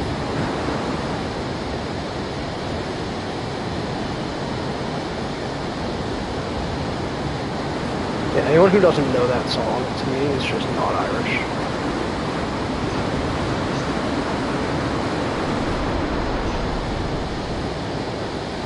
This is some beautiful country. It's Galway. Yeah, the way you guys pronounce everything now. Like I said, it's like you have marbles in your mouth. But I mean, it's a cool accent. It is the coolest accent ever. I'm so envious of it. But it's sometimes, depending on the person and the region, very hard to understand. No, you're never being rude. You're never being rude, Al. Are you kidding me? I'm glad you told me. I mean, hey, it's your country. It's probably better I understand how to pronounce it in your way. Opposed to my stupid American accent. The Galway girl. The Galway girl likes potatoes. Yeah. I wish I had an accent. I mean, I'm sure to some I do, depending on who you ask. But I feel like there is no accent to be had in central Massachusetts. I mean, you start to hear it as you get out closer to Boston. People who grew up in like Tewksbury and stuff like that. Tewksbury. Boston. Go to Dunkin'. Get myself a coffee. You know, they talk like that. I have a horrible Boston accent too when I mimic it. But seriously. Seriously, that's how they talk. Yeah, go down to the Boston Yard, get myself a Dunkin' coffee. That's literally, you walk through Boston Common and like it's cringy, man. And again, my accent's horrible when I do that. But let's see. What do we got? What do we got? Where do we want to go? What are you guys thinking? Fusion, welcome, bro. We're going to Juan Santa Maria International Airport in Costa Rica. Now we're talking. Let's do it. I'm down. I love the good challenge of trying to find a place, too. Is this Costa Rica? Kingstown. That's Jamaica. Costa Rica. Where are you? Port-au-Prince. Is Haiti. Is this Costa Rica? San Juan? No. Oh, Central America? I'm an idiot. Sorry about that. I should have knew that too. Good old Latin America song. Latin America, Congo Tango Mambo, Manama, Congo Tango Mambo. Alright, where is it?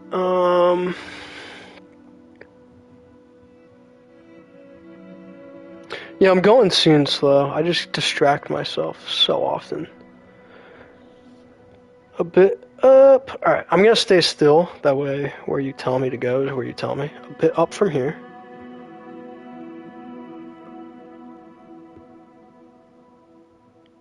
Anytime, Allie. Thanks for joining in the San Isidro thing. Gotcha. San Isidro. I see it. Now let's find the airport. I'm going to sit here so you can tell me what to do. Juan's International Airport. It's got to be one of these, right? Yeah, I think that was it, right?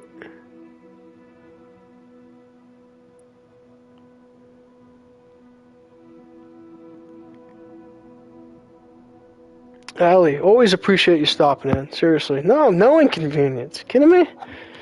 Get your sorries out of here, Allie. I love you, Allie. I love chilling and chatting with you. Come back anytime, and I'll see you in one stream or another. A bit upwards, but don't leave the country. Gotcha.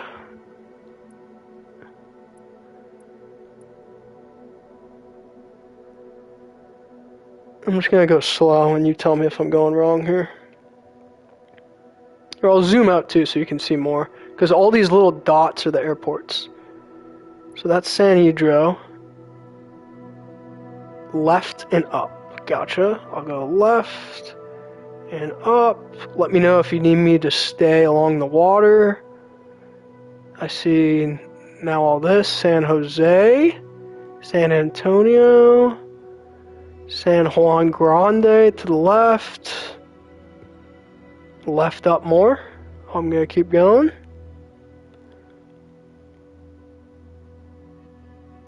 That one, Juan Santa Maria. Alright, let's see. Did I pass it? Let's see. Where is it in relation to my cursor? I don't even see it. Juan Santa Maria.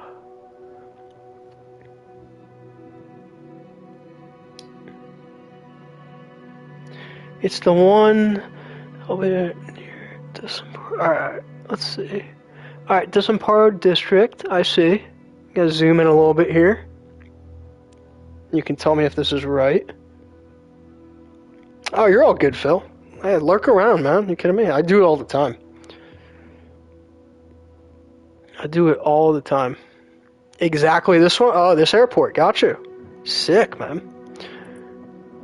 Alright. So now here are your next questions, sir. Would you like me to change my aircraft, or I guess what aircraft you want to see me in. And also, what time of day would you like to see? I'll quickly scroll through all of them just so you can see what they are.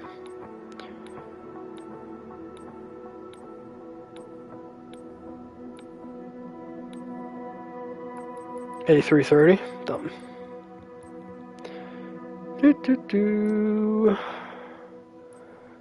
A310, A330 200R, yeah, we'll use that one probably. Cool.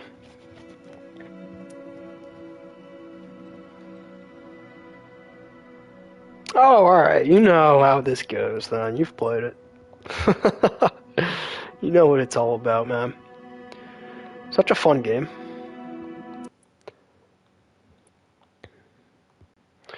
Ooh, because I'm on PS5, is this gonna let me take off?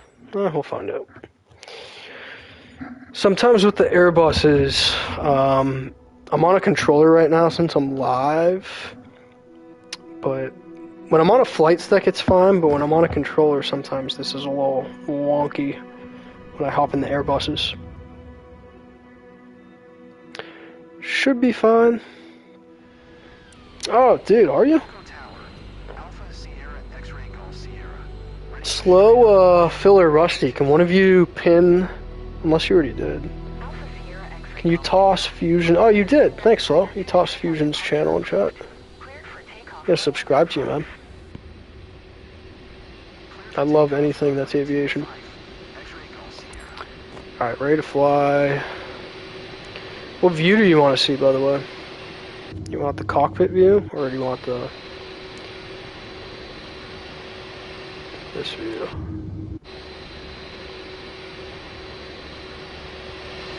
You guys are legends. Greatly appreciate that. Mods on their game. Alright, is this gonna let me not break?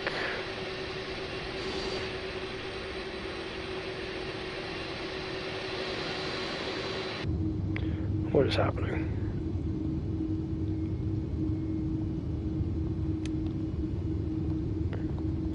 Yeah, every once in a while this happens, which I don't understand. I've no... oh, whoa. Was I rolling?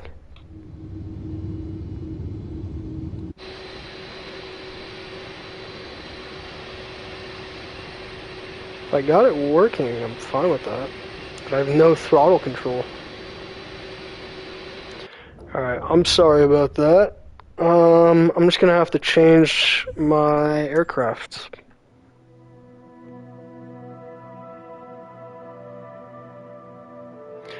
Sub party, don't mind us. It's a sub party. Let's go with something smaller. I love the Cirrus Vision jet. Might be one of my favorite aircrafts. Alright, let's take on end of the runway, so there's departure, we'll make this nighttime, I'll make it like dusk, I guess. I don't want it too dark. We'll make it on the verge of dark. Alright.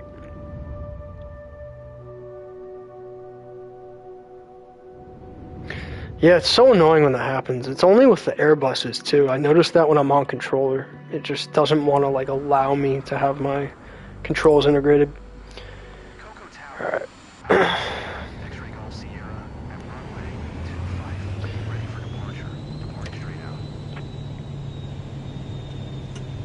Flaps at 15. Get some airspeed.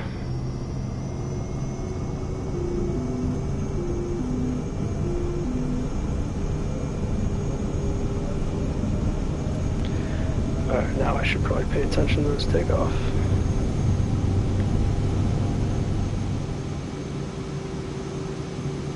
It's so smooth. This plane like flies itself. It's a computer with wings. Alright, landing gear up. Let's retract those flaps. And we're off. I'm gonna switch to this view just so you can more so see where we are.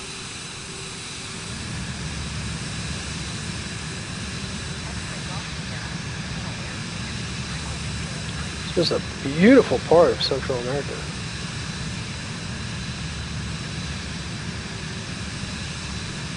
Climb angle too low. I don't care. I need to figure out fusion. I assume you're kind of familiar with this. I mean, it's not everyone messes with the camera angles, but I need to figure out how to use the drone camera better. I feel like I still haven't fully understood how to, like I know how to integrate that to set it as the presets for different camera angles. I just don't know how to put the drone where I want it and then save that.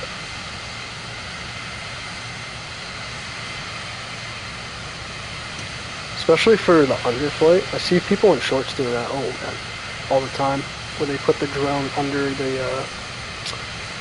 the bottom, and then they're just staring down pretty much the entire flight. I mean, this isn't a bad view. You can look right down and see everything around.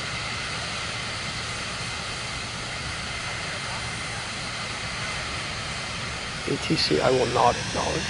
You are being ignored.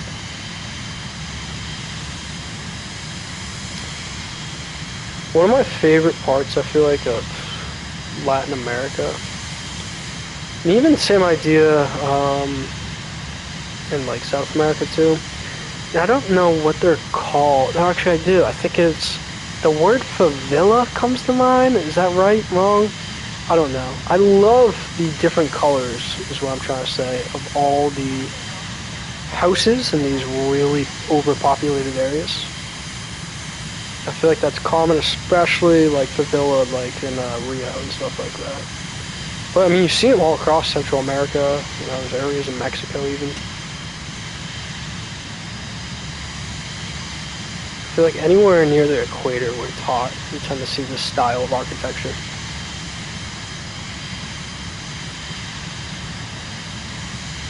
More flat roofs too, which makes sense. You don't have to deal with snow or anything like that.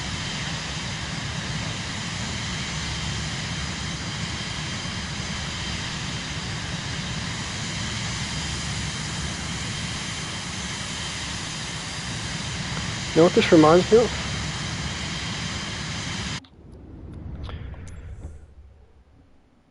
Since Fusion took off, we're gonna go there. Bro just wanted to get me down to Central America and then got out of here. No, I'm just kidding. Seems like a good guy. Colombia. Let's go to Medellin. Let's go to where Narcos.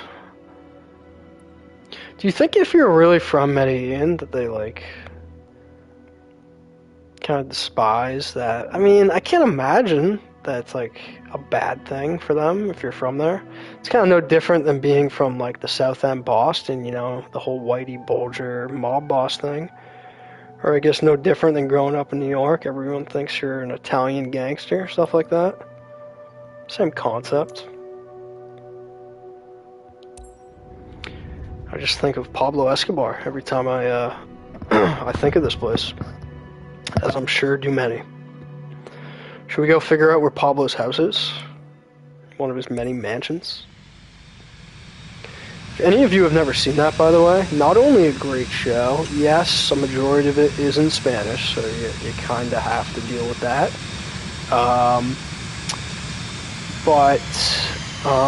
Great show, Narcos, if you guys haven't seen it on Netflix.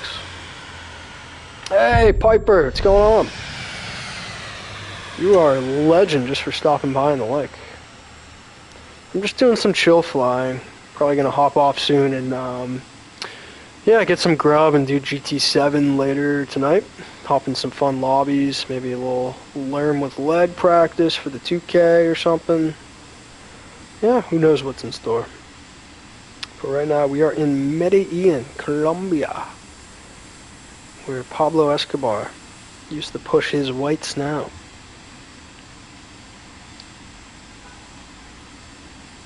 This is where I picture Phil Casso just running his lobbies down in Medellin on his throne.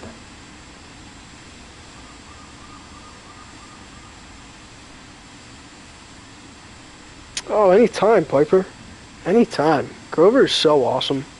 That is the coolest concept for that channel, seriously. Especially just like really hitting home on mental health.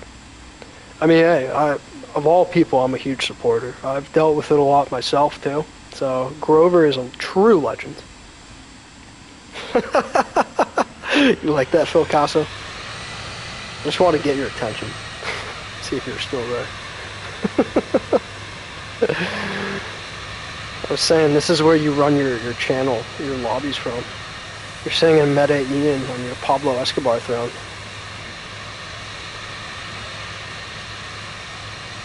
Analog, what is going on, legend? Dude, I appreciate all you guys. You guys are so awesome coming by, seriously. Is anyone else other than Philness going live later? If you guys are, I'll come check out.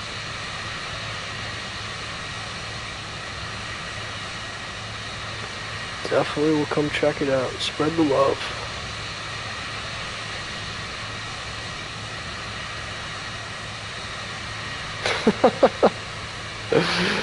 Oh man, you like that? How do I even say? I'm just gonna call you Ursa. I've never really thought about how to pronounce the first part of your name. Draconis? Draconis Ursa?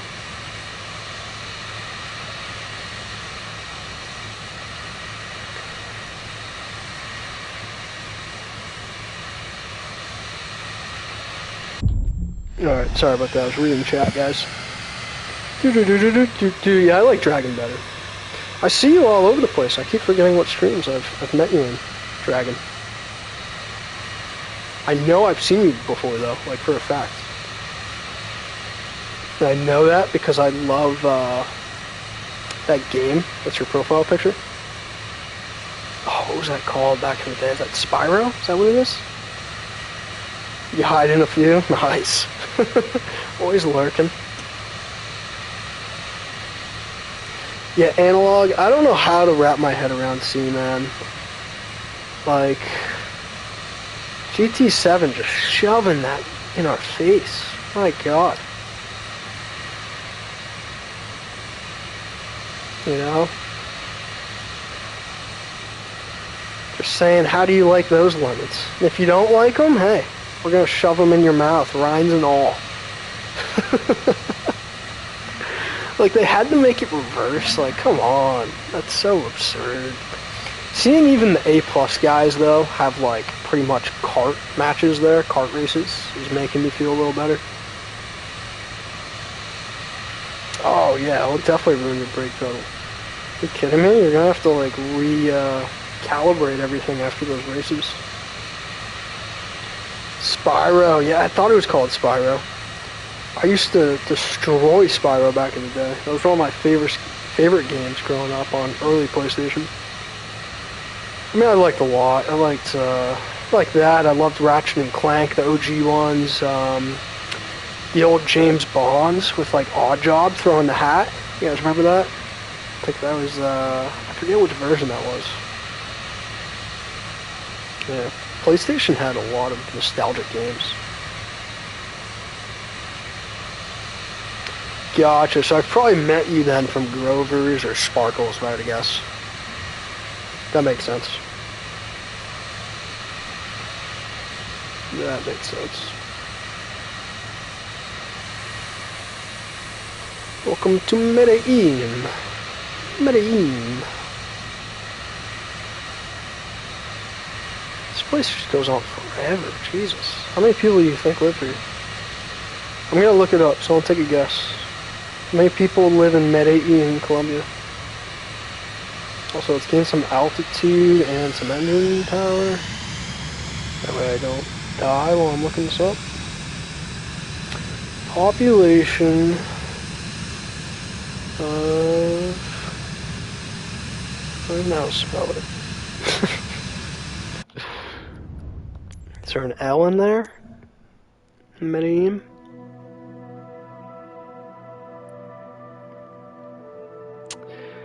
M-E-D-E-L, gotcha.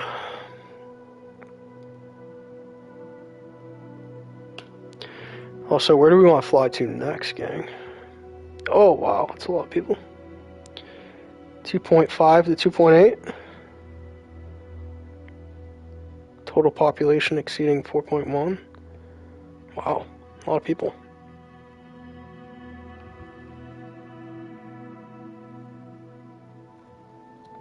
Alright, where to next? Come fly with me, come fly away.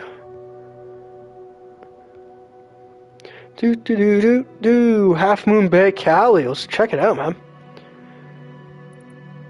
Is Half Moon Bay anything to do with Blue Moon? The track? Any correlation? Why do I not know what Half Moon Bay is? I feel like I should. North of Santa Cruz, south of San Francisco. Gotcha. Just tell me when you see it, by the way. If I, like, pass where it would be.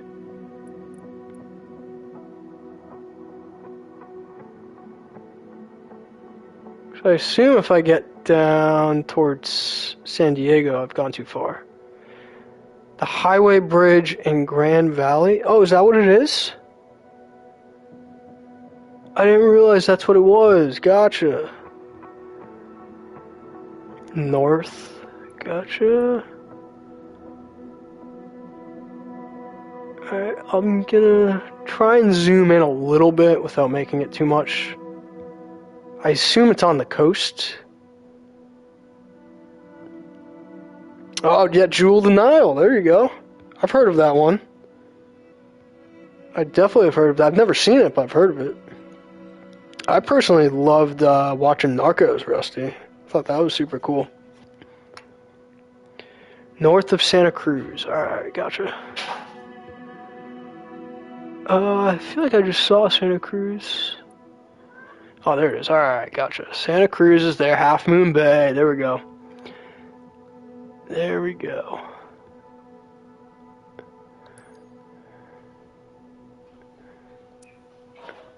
This is actually going to be sick. I'm going to use a helicopter here. Because I feel like that might be a little easier for seeing stuff.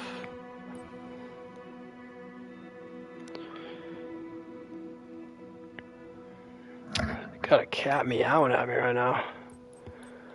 Alright. Bear with me 2 seconds, folks. What's up, bro? Want some treats? I got you, dude. There we go. Here's some treats for you, dude. Yeah, you're a hungry guy. Here we go. Chow away. Chow away. Alright.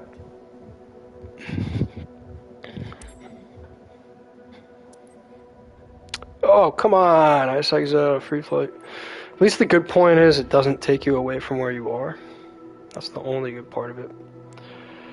Alright, Half Moon Bay. I was just there. There it is. Set as departure. Start flight.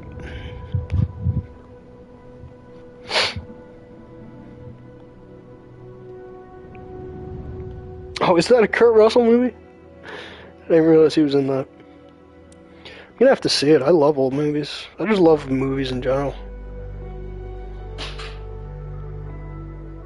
Oh, that's super sick, Analog. Yeah, show us around, man. If you want me to go to your old house or something, let me know.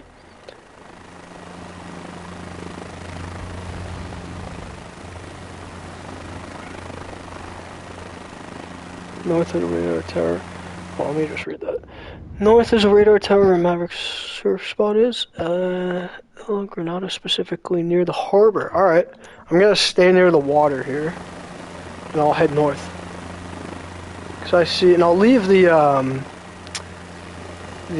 markers on too. So like stuff like that show you where Half Moon Bay and different stuff are. There might not be a ton of them around here.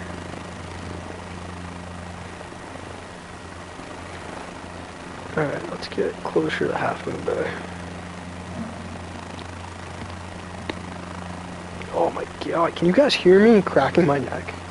I feel like it's so loud. 35 years. Where do you live now, Analog? Still in the US?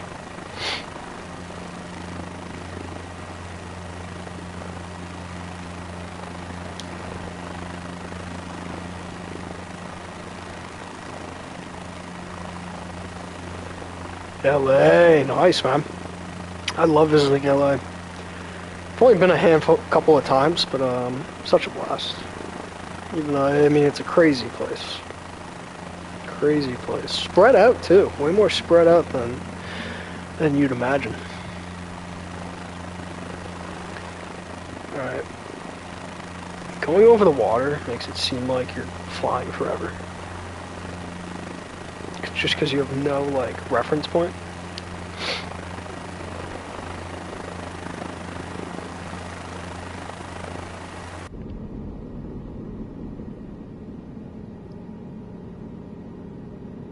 Oh, it's nuts, man. Nuts. What part of LA do you live near? Or I guess what neighborhood? My brother used to live out there for like 5 or so years. Then he moved back to the East Coast. But my neighbor who I grew up with still lives out there. She's moved a bunch of times. She's, where's she now? Yeah, she's up in LA right now, but lived in San Diego for a while. Oh, Culver City, alright. That's nice, man.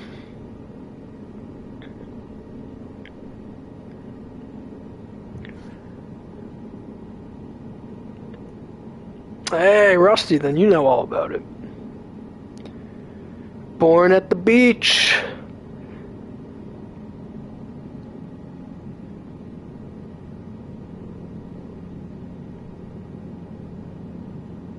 Alright, so this is the airport.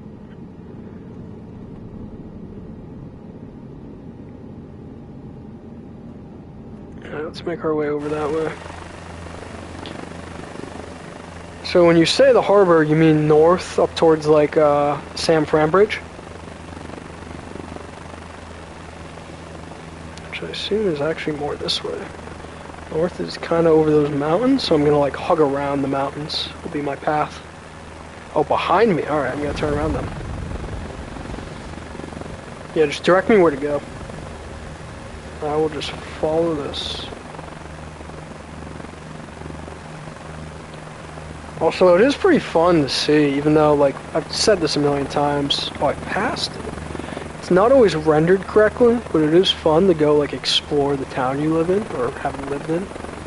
It's cool to see, like, how they actually design it, if it's accurate or not, what parts are accurate. It's pretty cool. Is this what you're describing? The bay? Harbor? Not all the harbors are rendered correctly, so like you can't always tell when it is one.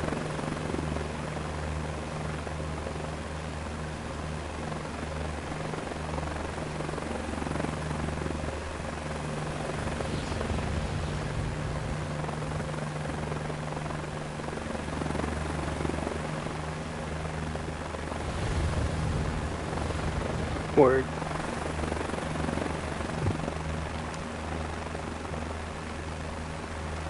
We're gonna follow this.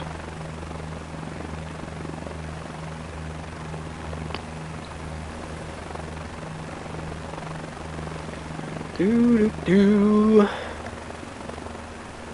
I see it shows Half Moon Bay back there. I mean, even this coastline is gorgeous. I gotta go and visit here. Hey, there we go. Get you a little higher so you can see the whole areas.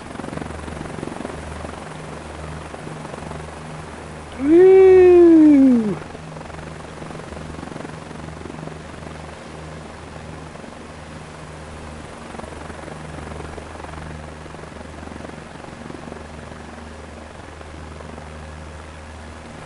I am surprised it almost looks like pines around here.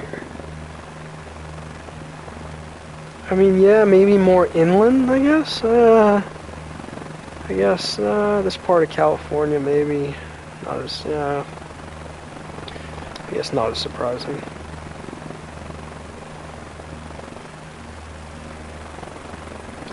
Up in the hills, gotcha. Yeah, 35 years, long time, man. I'm glad we could, at least fake get you home to visit. Yeah, the second I thought about that with the redwoods, the proximity, I was like, it actually does kind of make sense. It's not too far away. So it does make sense there's a lot of pine trees around here.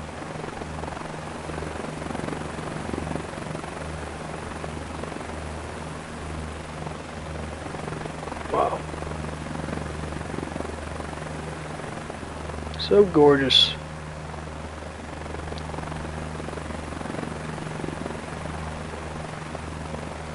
Come fly with me. Come fly away.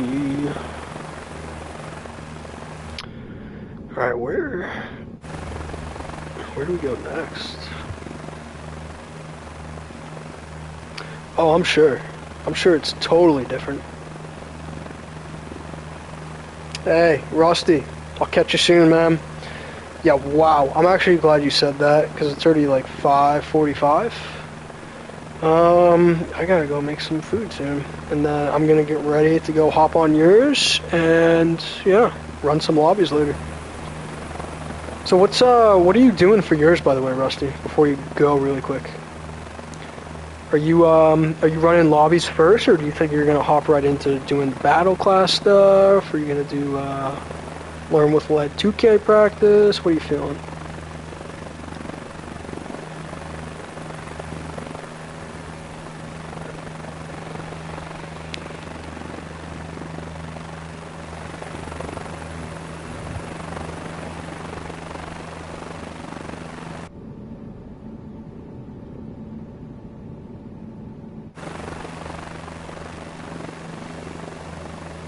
It's a gorgeous place to grow up, man. Wait, what's going on, man? Surprisingly, dude, it's my ADHD. I make a plan to get off and to end the stream, but I just never end up doing it. But yeah, I'll probably grab some grub soon and hop off, take a break before GT7. You're gonna run Dirt 2 Drift for 15 minutes. Nice, perfect. Yeah, I'll definitely hop in that then. I would love to do some side-by-side battling. Hey, how'd it go, Wade? Were you doing some GT7 or anything else? And that's perfect, Rusty. Yeah, after we get comfortable and, yeah, I mean, not just comfortable. I mean, I think we are, but you know what I mean? Do some practice for that intention. After we do so, we'll get racing. And kind of pick it up a notch, you know, really get some aggressive battles going. Because I feel like that's the best way of getting comfortable with exactly that, you know? And every time I do it, I feel that much better about it.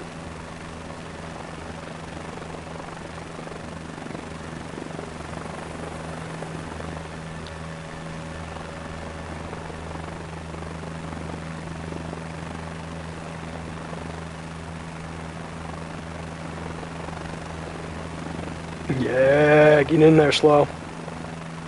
Yeah, I think Portal's hopping on too, and I know Phil Casso also is going to be doing some lobbies later on as well. So we pretty much got the rest of our night written, boys.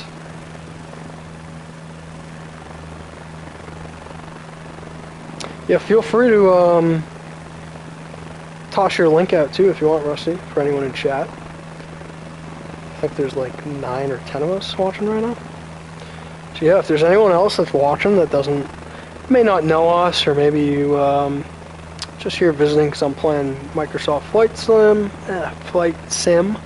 But if anyone else wants to hop in our Gran Turismo 7 lobbies later, feel free to add Rusty on YouTube, toss him a sub. You can add his PSN too.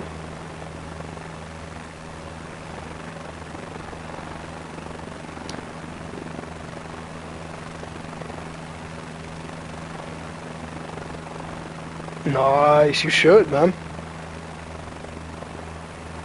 Yeah, I think Portal's done it a couple times too. It's a great way of even just like getting good race content. And plus, I mean, we're all doing it too. If there's ever a day that you actually want to make money on YouTube, you gotta get those hours in. You gotta get those viewing hours. Which, I mean, they pretty much add up on themselves. Like, as long as you're live constantly, you'll get it, you know?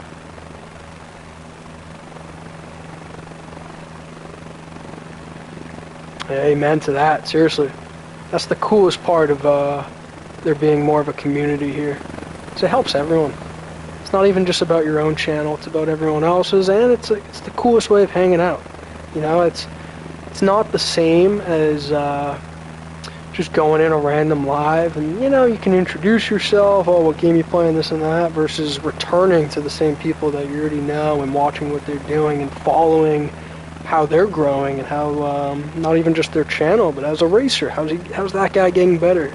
Oh, I know this guy has a league race coming up. Oh, I know this guy's going to be online making liveries tomorrow. Oh, this guy has open lobbies.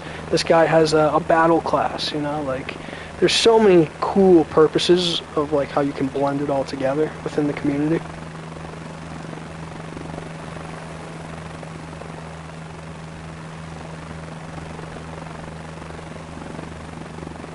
Yeah, Slow, how late do you stay up your time, man?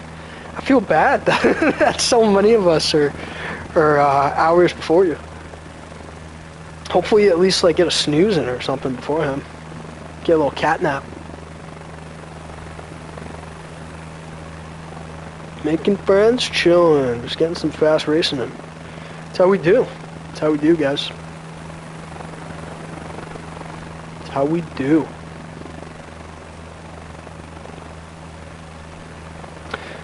This is just south of Santa Cruz and San Francisco, Wade. So we are actually just heading inland from where, who was it? I said they lived there. Was it Analog? Yeah, Analog. Mr. Analog used to live not too far from here. Whoa, that's a bad render. I can like see through the map. Whoa, look at this awful render out here. They just gave up in the woods. Half the mountain's perfect, this side. And look at that. Whoa. Rendering game physics. I mean, to be fair though, it's like they rendered the entire world. That is a big feat. There's bound to be some things wrong with it. Massive support in this community, Irish. Some of my favorite, man. Seriously. I keep saying it like every time I'm live. It probably sounds so sappy, but this is the best community to ever exist for any game. I mean, maybe there's other games that really do have it similar, but GTA 7 next to none. Some of the nicest, coolest guys I've ever met. Ugh, can't even speak. Just genuine people too, that just like want to promote their own channel, you know, help you grow yours, watch you become faster, and yeah, it's an awesome time. It really is.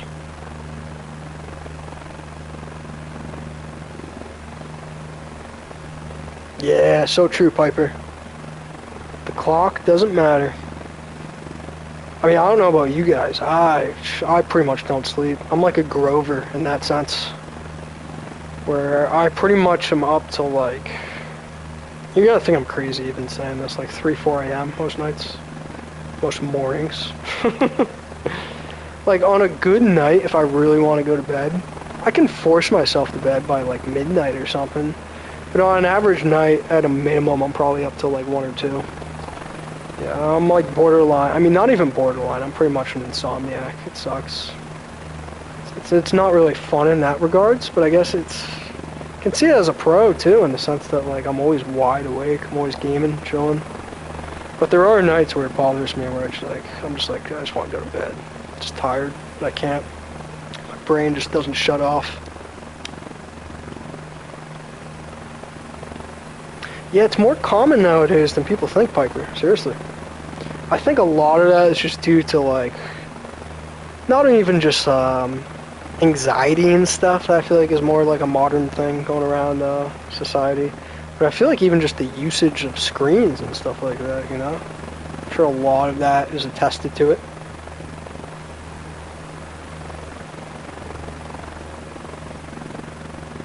Yeah, there we go, Wade. There we go. That's what it's all about, man. Sometimes you just hop in, you see some friends, and you gain some new subs. That's just how it goes, man. It's amazing when it's surprising, too. When it's like you don't expect it, you genuinely just stop by to say hi to someone, pop a like. Then more people, you know, pop in, and then it just snowballs from there. Like, I think this is the most people I've ever actually had watching my stream, other than when Phil brought his bots over. I was up to like 80 one time. But yeah, 14 people in here. I mean, it's usually just like 3 or 4. 16! Maybe now that I said that, Phil's bringing the bots, who knows? Phil, can you bring 50, all 50k? Is that allowed?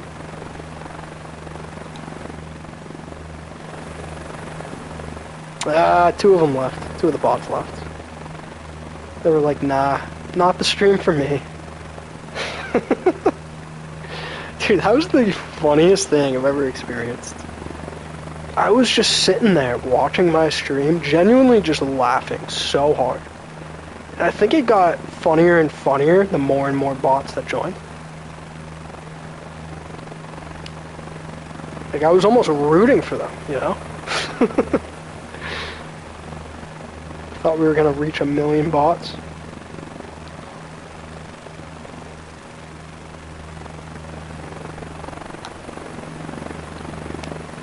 Any smokers in the chat? Don't recommend it. Not encouraging it. Stay away from it, kids. Avoid it at all costs. But if you were wondering what this little noise was, that's me ripping my my jewel. I usually like to mute my mic, but I feel like I know all you guys. I don't care. I don't care if you judge me for being a chimney. You got, oh my god, I thought that said 5k. I was like, wait, you got 5k people? Yeah, that 57 man was insane. That was nuts. Yeah, Slow, you must have been here, the 88 bots that time, yeah. Oh, Slow, don't ever smoke. Don't ever do it. Say no, ma'am. Say no. It will hurt your health. It will make you less active. It will make you cough all the time. It will waste your money. You'll smell like crap. Give you 1 million reasons not to do it, seriously. There was a time in college where I thought it was cool. And I remember, you know, like, and there's a time in everyone's life where you think it's cool smoking. Maybe, and for those that grow up learning that it's not, hats off. It's not. It's not at all. It is the most uncool thing to ever exist. I think every tobacco company ever should be sued. But, I mean, it's different culturally here in the US than it is in, like, say, Europe, for example. But that being said, I mean, my god, man, I wish I never picked up the habit in college. It's just a waste of money, too. It's just like, yeah, it's off-putting, too, the older you get. Like, younger, you think you're smooth looking, you know? And you get out of college and it's like, Jesus Christ, this is how I'm spending my time and money. Going to pick up jewel pods like a fiend. Too funny. But yeah, anyway, I thought I should explain what that noise was. If you guys were wondering when I ripped my jewel.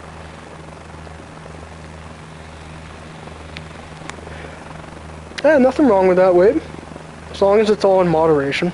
Seriously. My brother, I mean, he doesn't watch this shit, so I can talk about it, but my brother has a drinking problem. So it's a, yeah, sensitive topic for my family, but I mean, it's forced me to appreciate taking things in moderation in life, because I used to be a balls to the wall, kind of partier guy and this and that, and then stuff happened with my brother that kind of really changed my course and slowed me down. But yeah, I mean, seriously, go out and have fun with it. I have fun with it. My girlfriend and I go out and have a drink all the time. But yeah, it's changed my attitude about it, because I feel like I used to be so reckless about my approach. And now I'm like almost like cautious when it comes to drinking.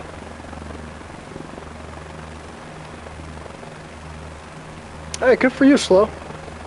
Good for you, seriously. It's a waste of brain cells. There's no need. I mean, sure, like, at big events is probably the times I enjoy it the most, especially now that as I'm getting older. You know, yes, I like celebrating with people, you know, get a little loosey-goosey then, sure, whatever. But I don't like getting out of control anymore. That's just not my style anymore, man. Maybe it's getting older, maybe it's finally maturity, maybe it's just stuff that happened with my brother, but yeah, I honestly respect people that can go out and have fun being sober. I have so much respect for that. I really do. Because it shows that you're a healthy person and that you enjoy the things you're doing in just life. You don't need to compensate by getting wrecked, you know? And hey, if you are on the ladder of what I'm saying too, and you love going out and getting wrecked, no judgment here, man. Seriously, as long as it doesn't hurt and ruin your life, I don't care. Go have fun. No judgment. Seems to be a pretty common thing in northeast U.S. to New England. Alcoholism's like a real deal around here. And depending on where you go too, like I noticed a lot of it when I moved out to Colorado. It kind of speaks for the weather though, you know? If you're not an outdoorsy guy, there's nothing to go do, especially in the winter.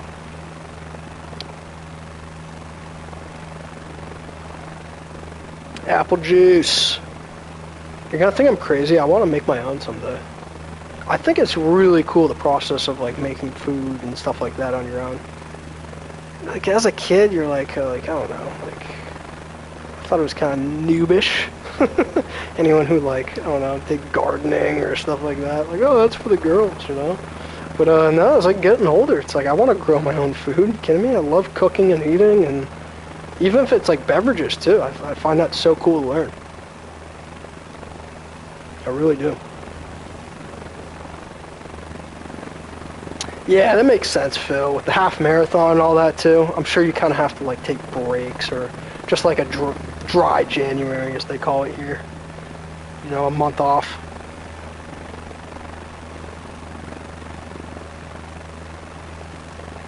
Best drink ever is banana milkshake. You know what mine is? My go-to is usually something fruity too. Or I shouldn't say go-to, I'm sorry. It's not my go-to. When I want something truly refreshing, I feel like I lean towards like something that's like a cold strawberry lemonade or something like that. You know?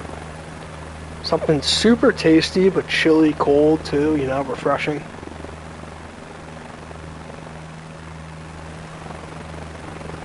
Oh man, on a nice summer day, I'll destroy some strawberry lemonade.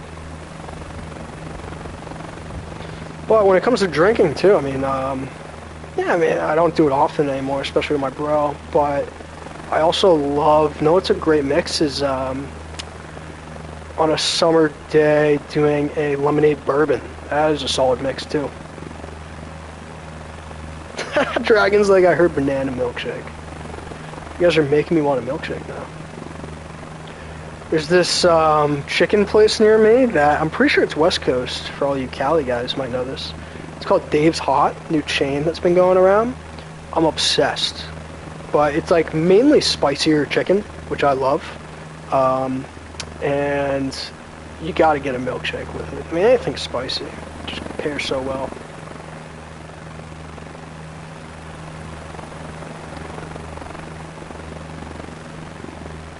Hey, Irish, that's what I love, man. That's what this community is all about. Helping each other out, bro. It's the name of the game.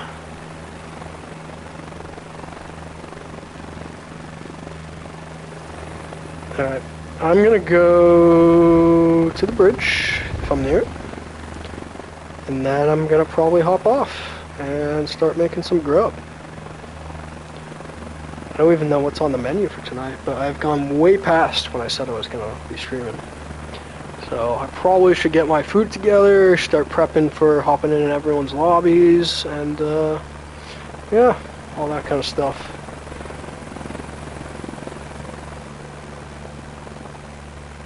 Yeah, what time is it? 6:05? Yeah, I'll probably honestly leave it here. I mean, I'm just aimlessly flying around anyway, so it's not like it matters. But hey guys, everyone start saying your goodbyes. I mean, not that we're not going to see each other in like half an hour to an hour. But take care, guys. You guys are genuine legends. Love you guys so much, man. Seriously, it means the world that you guys stopped by here. You guys are such G's. And yeah, let's spread the love some more, you know? Let's hop in everyone's streams tonight. Make sure you spread those subs, spread those likes, and can't wait for the racing. You know, I'm gonna be in Rusty's, I'll be in Phil Casso's, TNS, Philness Games lobbies. I'm sure I'll be over in Grover's checking it out too, whatever racing he's doing later. But yeah, take care everyone, and I'll see you in one stream or another. Hope you guys have a great night. Peace.